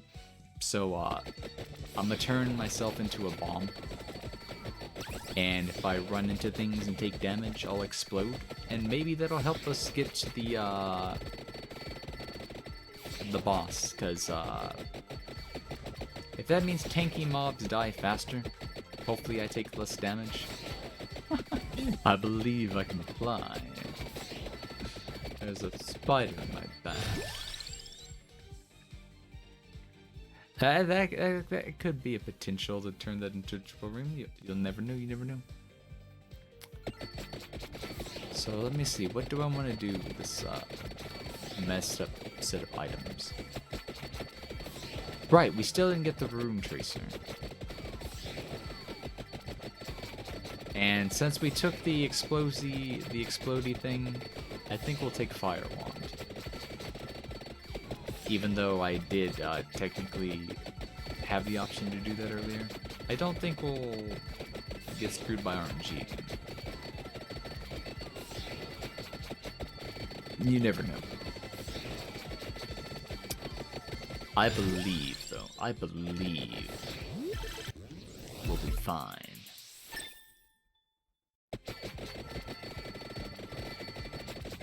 You got a few options, but 1. Freak out, surrender the bat to the almighty spider. 2. Use a glorious power of water weapon. Warning, may backfire. Gain a sudden burst of holy power and go on a spider crusade. Squish it before I even finish time. Take the spider outside. Like, not all spiders are bad. You don't necessarily have to touch it with your hands, especially if you think it could be poisonous. Or just, yeah, be lazy and smish it. Like, I'm not going to care too much to kill a spider. But I have respect for my daddy longlegs. They eat mosquitoes. And I believe I can learn to be friends with spiders if it means there's less mosquitoes in the world.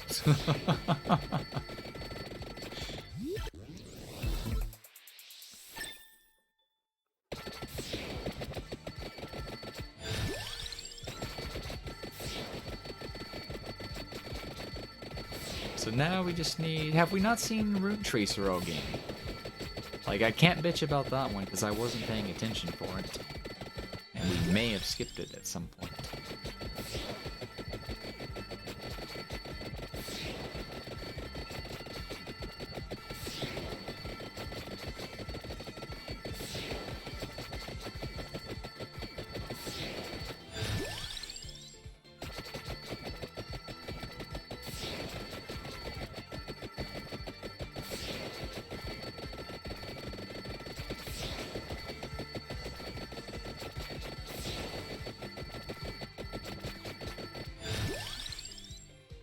Oh, there's our fiery wand.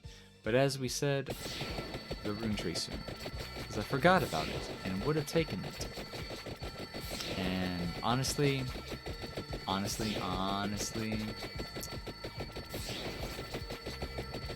feel like we should take it. Just because I took the Arcana that synergizes with it. So, we'll give the game a bone. Because I have no idea if it's ever going to give me Ring Tracing. I'd rather not end up getting potentially denied by it.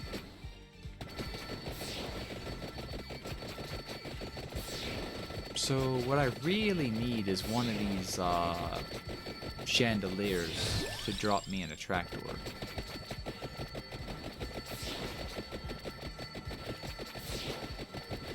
Because there's a lot of EXP that's probably just wasting away on the map.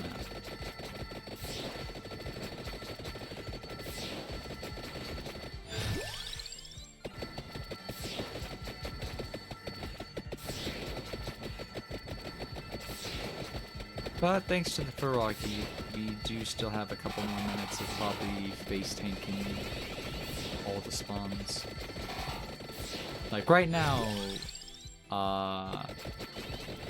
Faragi's probably replacing Song of Mana.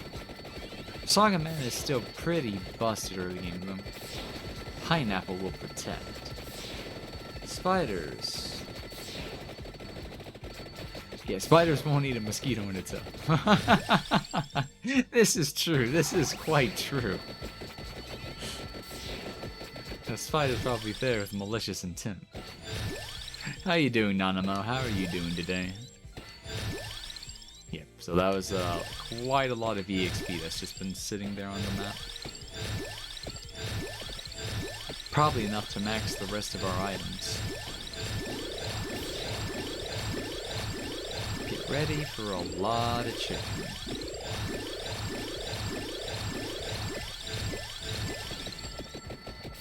There we go. It was like, what, probably 30 levels? Good, but distracted.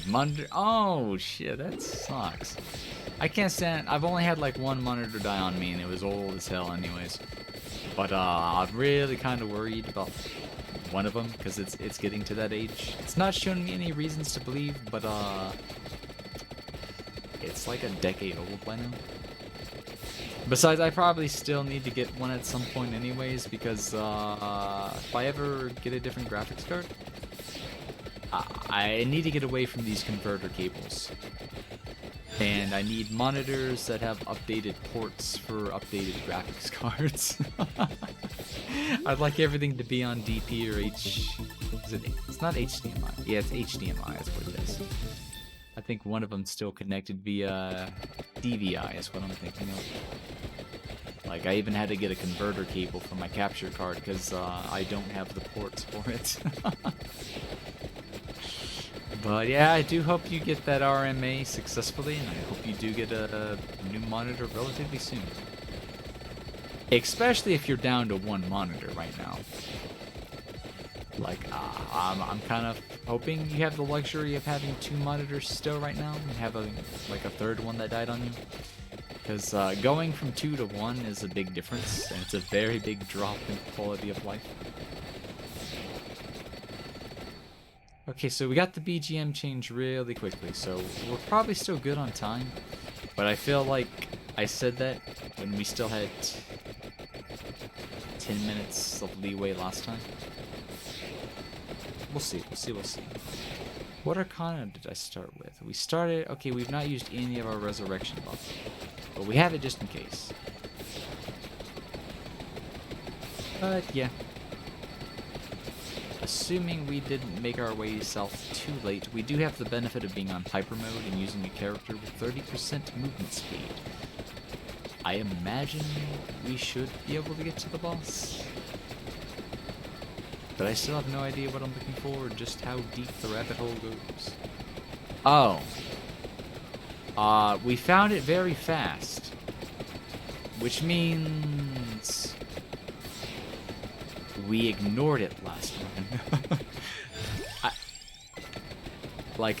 I never know stuff. From what I heard, the boss is supposed to be hiding at the very bottom of the map.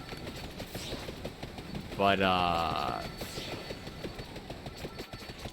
the map may not have a bottom. Either way, this is what we were looking for, and I expected it to be bigger, but, I can see how I missed it. Because now he just looks like a ball of brains. You did order the capture card. Oh, nice, nice, nice. How soon do you know you'll be getting that? Because, I know you said you'd be expecting Disgaea 6 by Wednesday, so I imagine you probably already got that. So, depending on when it is, we may actually get a chance to watch you stream that.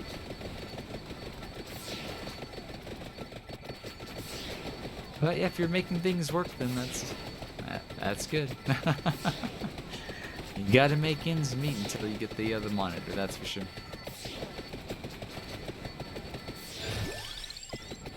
Yeah, I will say this thing does have a fair bit of HP. So I was right to think the last run that we would need at least a minute or two. Like, he doesn't seem to be a threat, at least right now. But, he be thick. In terms of HP. He's also a boss that doesn't warp to you once he spawns. Which is probably why we didn't see him last run.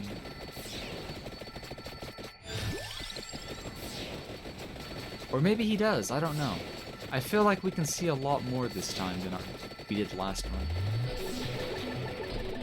Well, objective complete. That is our second secret character. There's one that is an absolute, like, not a real character. Currently labeled as missing no. At least I don't consider it as a canon character right now. But, Red Death is technically the first secret character. And until I have a successful run unlocking him legitimately, I do not plan to use exploits for the sake of unlocking him. There's some builds you can run using Toasty, but it turns out the devs thought, I forget the cat's name, it's Gatti something, but I'll just call it Gatti. They've capped how much damage it can gain off the chicken. So that killed that strat, which it tells me that the devs still don't want you to legitimately kill Red Death, even though there's still a strategy you can use for it. But in my opinion, it is so goddamn boring, I'm probably never gonna do it. It involves taking a character, sitting in a corner for 15-30 minutes straight, praying that you don't die, and also avoiding leveling up. You start leveling up and grabbing all the boxes and stuff at the 30-minute mark, at which point is because Red Death scales with your level, so you want it to spawn while you're still level 1. But it sounds like you're abusing something anyways. So on top of it being a glitch abuse, which I don't mind particularly, of course, I like my NMG stuff. But playing a game and not playing it to unlock something, it just doesn't sit well with me. So what we could do, we'll do this.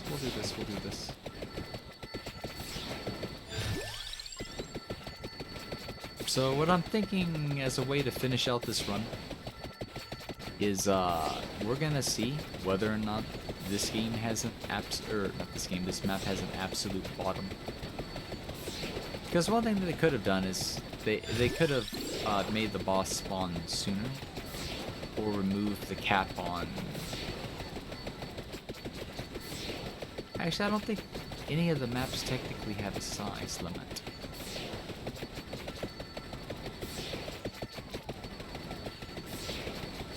I'm gonna say it's actually my memory that's just forgetting what I've read.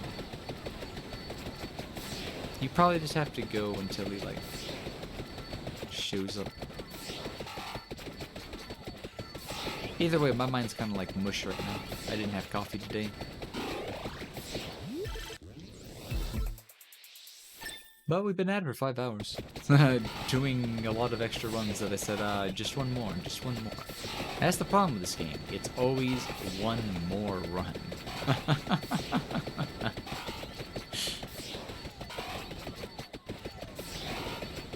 But we got a couple of extra lives to throw away. Because we'll still benefit from the Awake Arcana. But I do want to keep moving directly south. Just to see if hypothetically, there really should not be a limit on how far we can go south. But my curiosity, it wants me to do things to which I already know the answer to. Keep dying around the 25-minute to that strat. I see, I see. On this map in particular, or something else?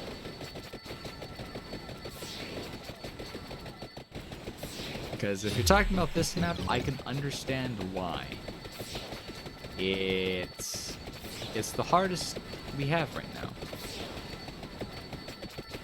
Except this build actually is working very well for it, despite being kind of memey. But Pugnala is definitely one of the stronger characters. He has an uncapped might gain. But it's a pretty nice build. Even if I did mess up, like, I probably would not have taken Axe.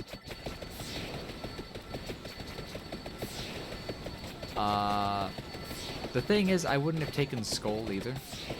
I would have taken Area. That would have made me stronger, but by taking Skull, I made it harder. So, because it's a higher difficulty you can't get normally without it, it's probably better this way. Oh, the no-kill strat. You know, if we played this game again before an update or something, I feel like that would be something fun to do. But the thing is, if I'm going to do stuff like that, I'd probably want to do it as like a just chatting stream. Because I feel like that one wouldn't be too productive. It's certainly a challenge, but it could get just a bit dull doing run after run of never moving. I feel like I've attempted it as well before, but it's been some time since I attempted it. And when I do those runs, I like using the character that doesn't move to begin with. The guy with negative 40% move speed or something. But we'll see. But I would definitely prefer to do that as like a talking stream. So I'd like either want to have conversations prepared beforehand. Oh, the crab spawn. Let's take care of the crab first.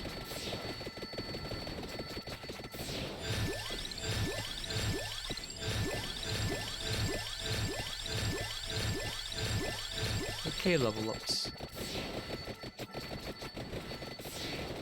You can actually kill Drowner, but you need to have a rosary or what's it called? The pentagram to actually kill him. Which is an alternative way of unlocking Toasty. Oh, that's right, we've not done any Toasty runs on the stream either. I should show off what kind of masochism that is at some point. Just hitting level 200 with that character is a challenge. But I figured she would have the realest chance at legitimately killing Red Death. She did have that potential. They just, the devs considered Elgati's uncappable damage from meat in export, and they nerfed the shit out of it. Elgati, still one of the strongest items in the game, but I do feel the nerf was excessive. I would have rather them nerfed the Arcanus before they nerfed Elgati, or whatever it's called.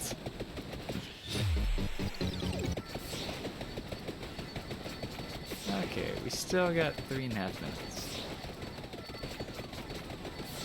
We still have the desire to move south.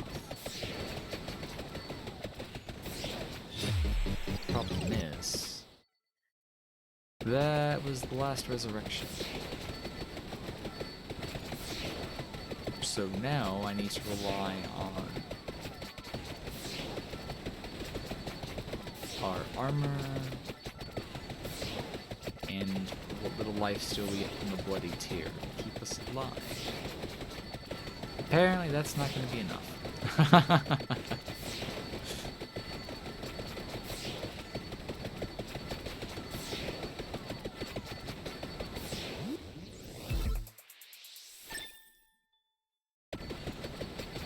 My water bottle's open. I'm gonna take me a drink of my water.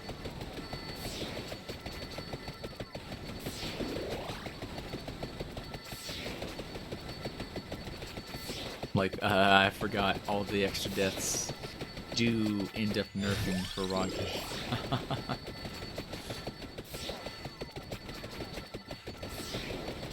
I've not actually done the Awake build with Pugnala before, and I completely forgot about that being a thing.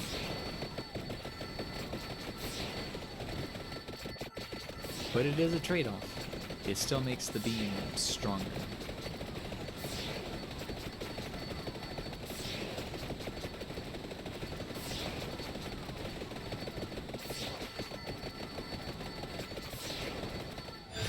You know, thinking about it, I didn't need to take spinach at all. Like, that could have been area.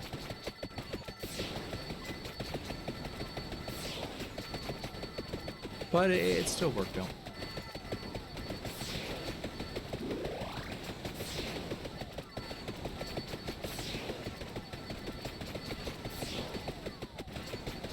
Okay,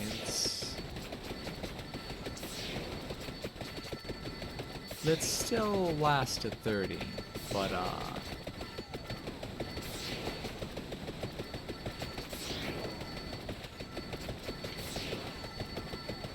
actually we may just struggle lasting to 30, much less continue moving south.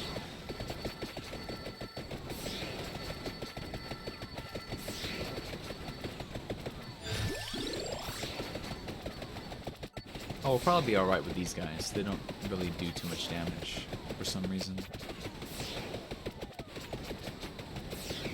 Which is good, because, armor.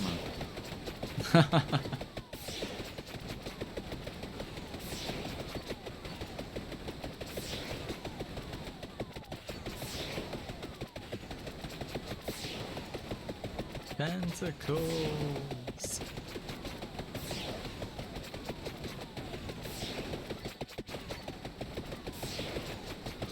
Yeah, it confuses me. This wave is actually the least scary.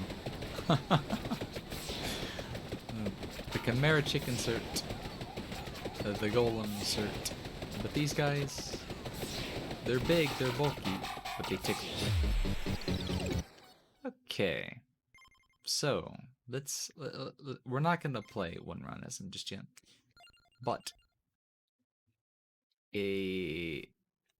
has no description.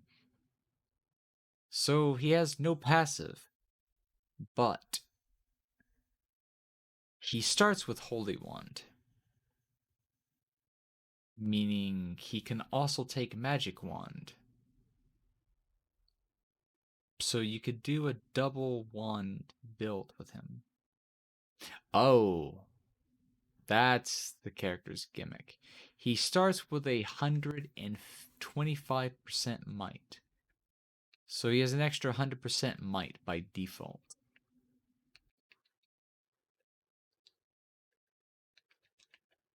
He also has an extra 10% cooldown reduction. Health, average. He has an extra 5 armor. So he can have the highest amount of armor of all the characters. Unless Red Death or I'm not even sure if Missing No is playable. But I still don't count Missing No. He does have a negative 10% movement speed. Which, I mean, it's fair. He's armored up. He's armored up. What other obvious things? He has an extra 10% area. And I think that's just about it. So he's bulky, slow, has a lot of raw damage, and has the potential to do double wand build. Which there is an Arcana that makes Arcana wand shots bouncy. So you could run bouncy wands, speed. You wouldn't go duration. I guess you would still take awake. Eh, we have a chance to play with them. Plus, we still need to finish Old Soul. So, this game updates like every week with content. With content. So, hey, what's going on, Tien? What you doing today? How have you been? How have you been, buddy? How have you been? So, let's see who's on. I definitely know. Okay, Steam Elements.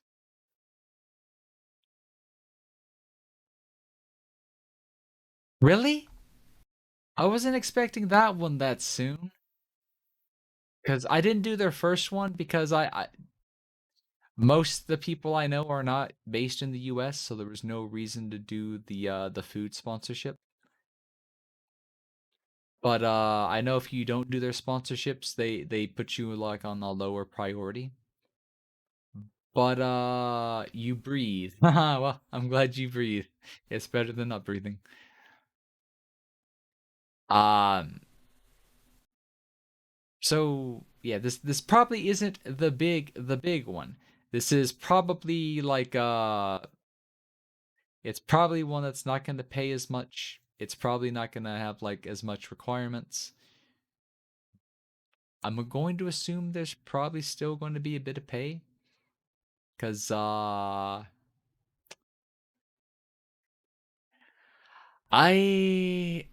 well, it's not directly from them, but it's through Stream Elements, and it's an invite to a paid sponsorship with yes, if you were going to make a joke, you would get the game right.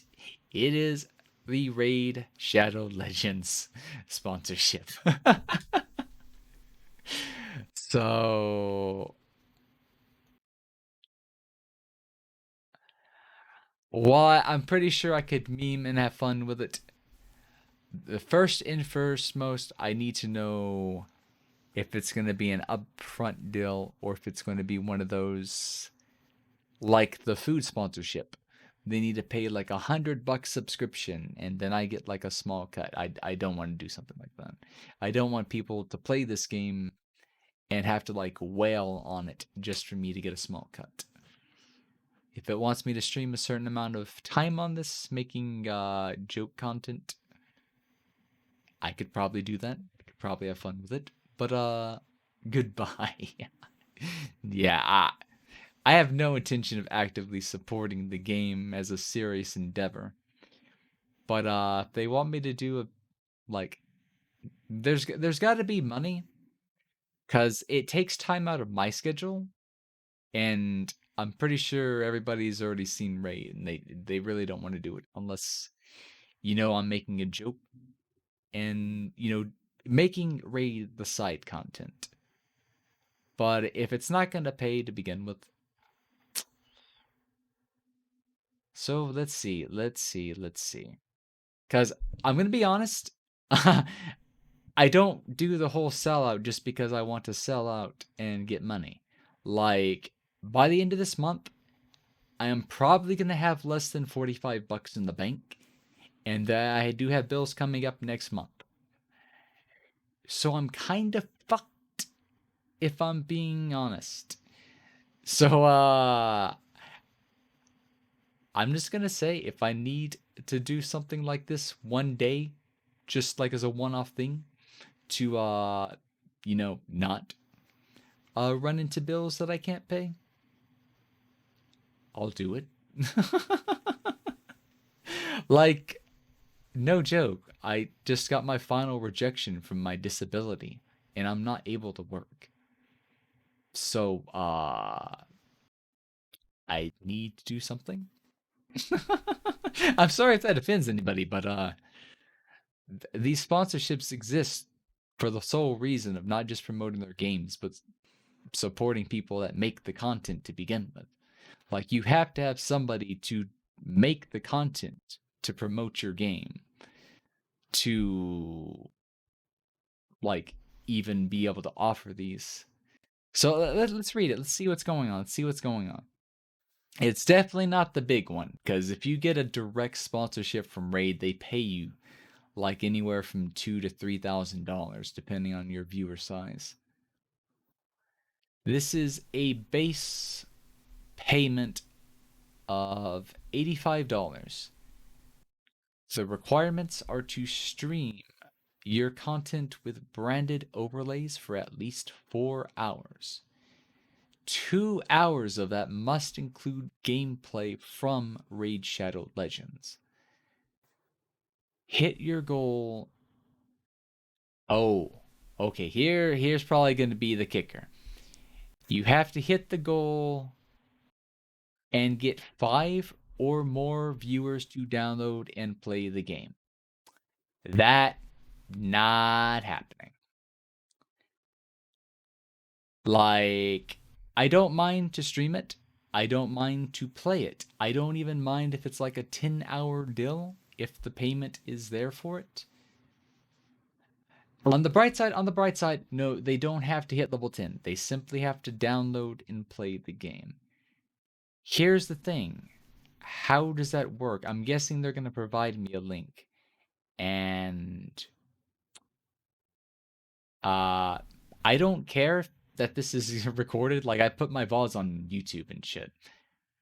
But I'm not going to say it on the stream if I do this.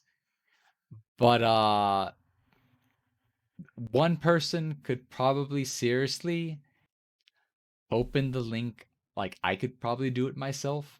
I won't, just because that would just be too scummy or cheese. But I'm going to assume that the way it works is it doesn't have to be 5 unique viewers. It just has to be 5 unique players that use the link. Meaning it could be one person that downloads the game on like 5 different emulators. So it's paid in like 3 parts. No, 4 parts. So yeah. Basically every 5 people that download the game from, I guess, the link they give me is $85. And I can repeat that up to 3 additional times. So 20 people that play it means I could end up with $340. That would pay for another live 2D model. Like, I'll be real. That's a serious chunk of cash for a small streamer. That would pay for a lot of shit.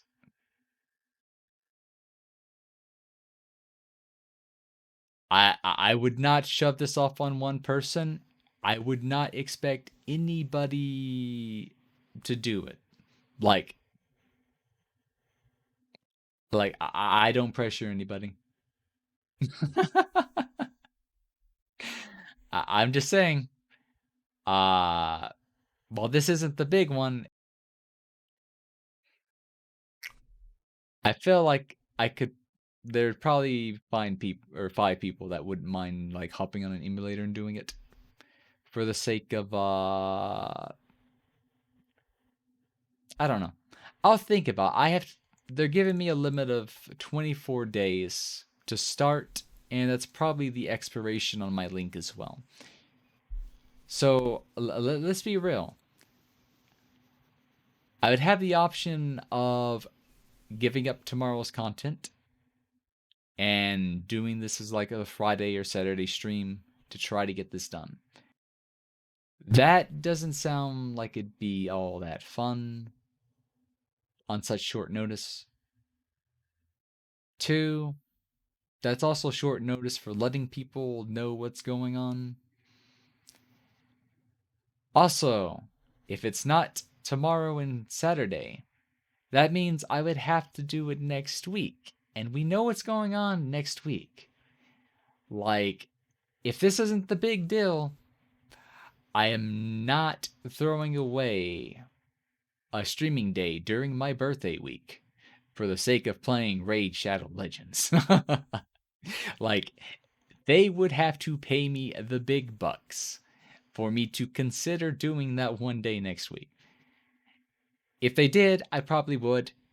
But if they offered it specifically on my birthday, I would tell them to fuck off, in all honesty. I'm not giving up my birthday stream for a sponsorship. No, that probably is a mistake. Like, I don't recommend anybody else, uh, not throw away like an important stream for that kind of chunk of money.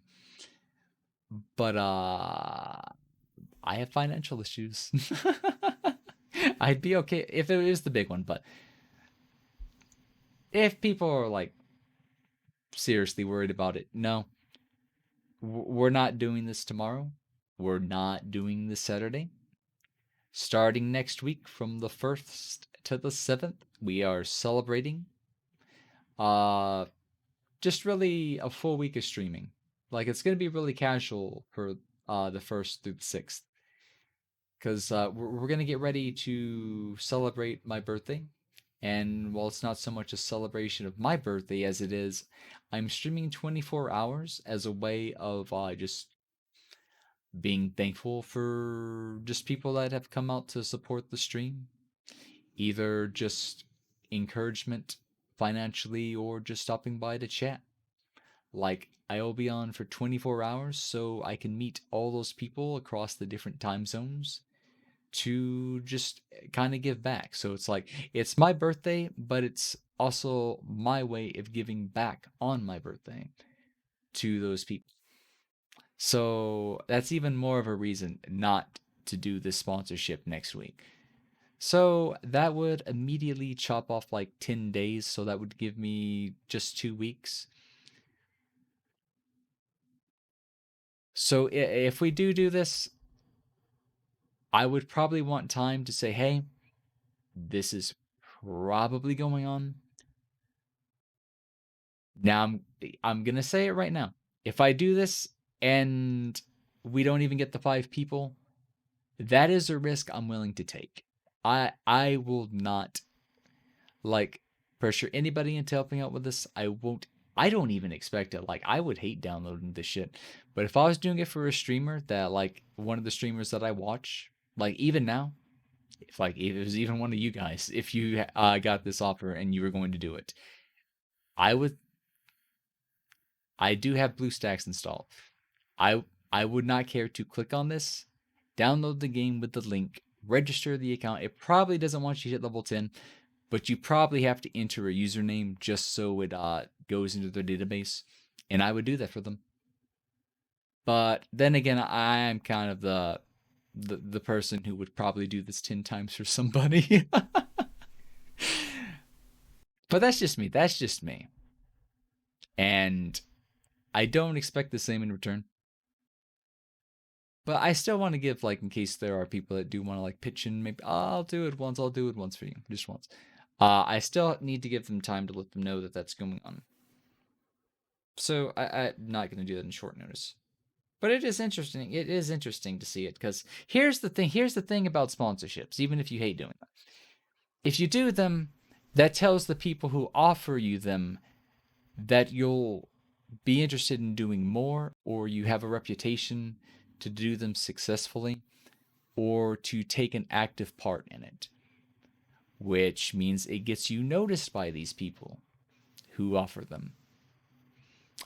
So if you're looking to grow a channel and you're okay with looking like that guy for a year starting out, it it gets your channel covered. Like it pays you to keep making your content. Let's not get into too much of a serious discussion. We'll save this talk again for after next week. We've got a birthday coming up. We have balloons. I'm just gonna go and say that that is the plan for tomorrow.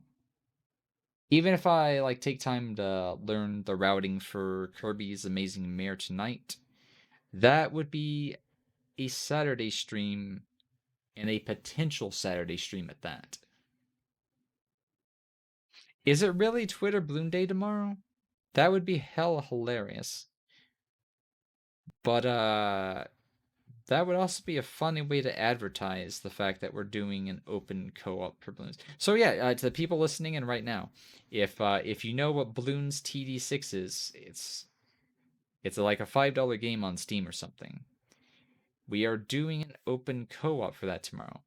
So I guess the way I'll handle it is like we'll try to shuffle. Like every time we do a run, try to get 4 different people in, try to get everybody a turn.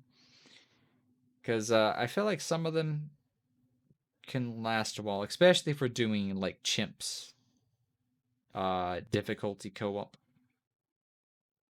But I say this now because I'm pretty sure, like I've tried to co-op with a friend once, and I think the game requires that you hit level 28 on your account, which in my opinion is pretty dumb. But there is a reason. Some of the towers you don't unlock right away. You do have to level up. So, between now and tomorrow, 2 o'clock Eastern Time is when we start. If you're interested at all, you can pick up the game on Steam. Once again, it is Bloons TD6. I'm sure we'll do it more. It's like, do not feel the need to, like, get ready to play or feel like you have to play or something. I just know it's like some people have asked for it, so this is like basically their chance for us to do something on a day that I have nothing planned, but I plan to stream anyways. Because I mean, there's other activities I could do. Like I did post that the VTuber sketching meme with serious intention for whenever my mental health can handle it. And that would be like one of those days I could do it. But the thing is, I have no idea what my mental state's going to be tomorrow. People that know me know that drawing is extremely taxing on my mental health. So I have to be like in a really good mindset that day to actually get to stream them. But we've got enough people asking for the balloons co-op to the point that I think we do that. So before I get sidetracked, because I'm not doing anything right now. I was gonna see who's I need to see who's on. We need to do the raid because what it is it's 6:30 and I'm hungry and I need to go find food. So I was saying, shit, no, this is bad time. This is bad time. There's there's 2 people that I really want to raid on at the same time. And the problem is there's somebody else I wanted to raid because they're doing a 24-hour stream right now. Not for the intention of doing a 24-hour stream, they're trying to get a shiny Piplup. And they're trying to get it or do a 24-hour stream whichever happens first. I think they're like 16 hours in. They're somewhere past the 4,300 restart mark, and they're still looking for that shiny Piplup. Ah,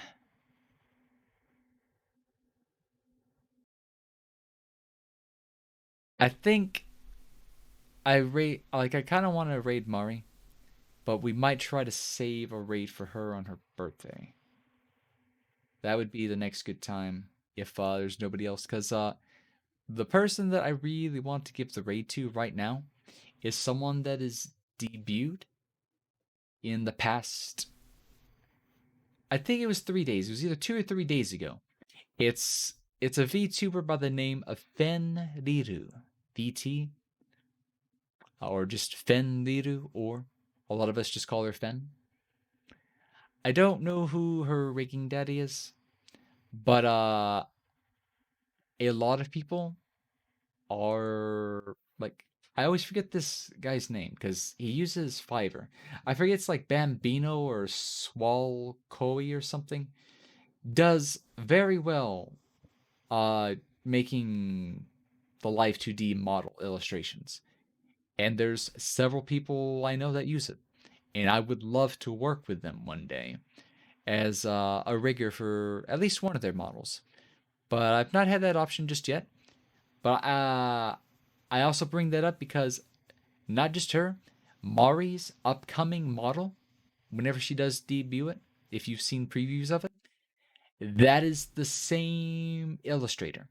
Both of them are technically going to be, I guess, sisters in the sense that they have the same model illustration.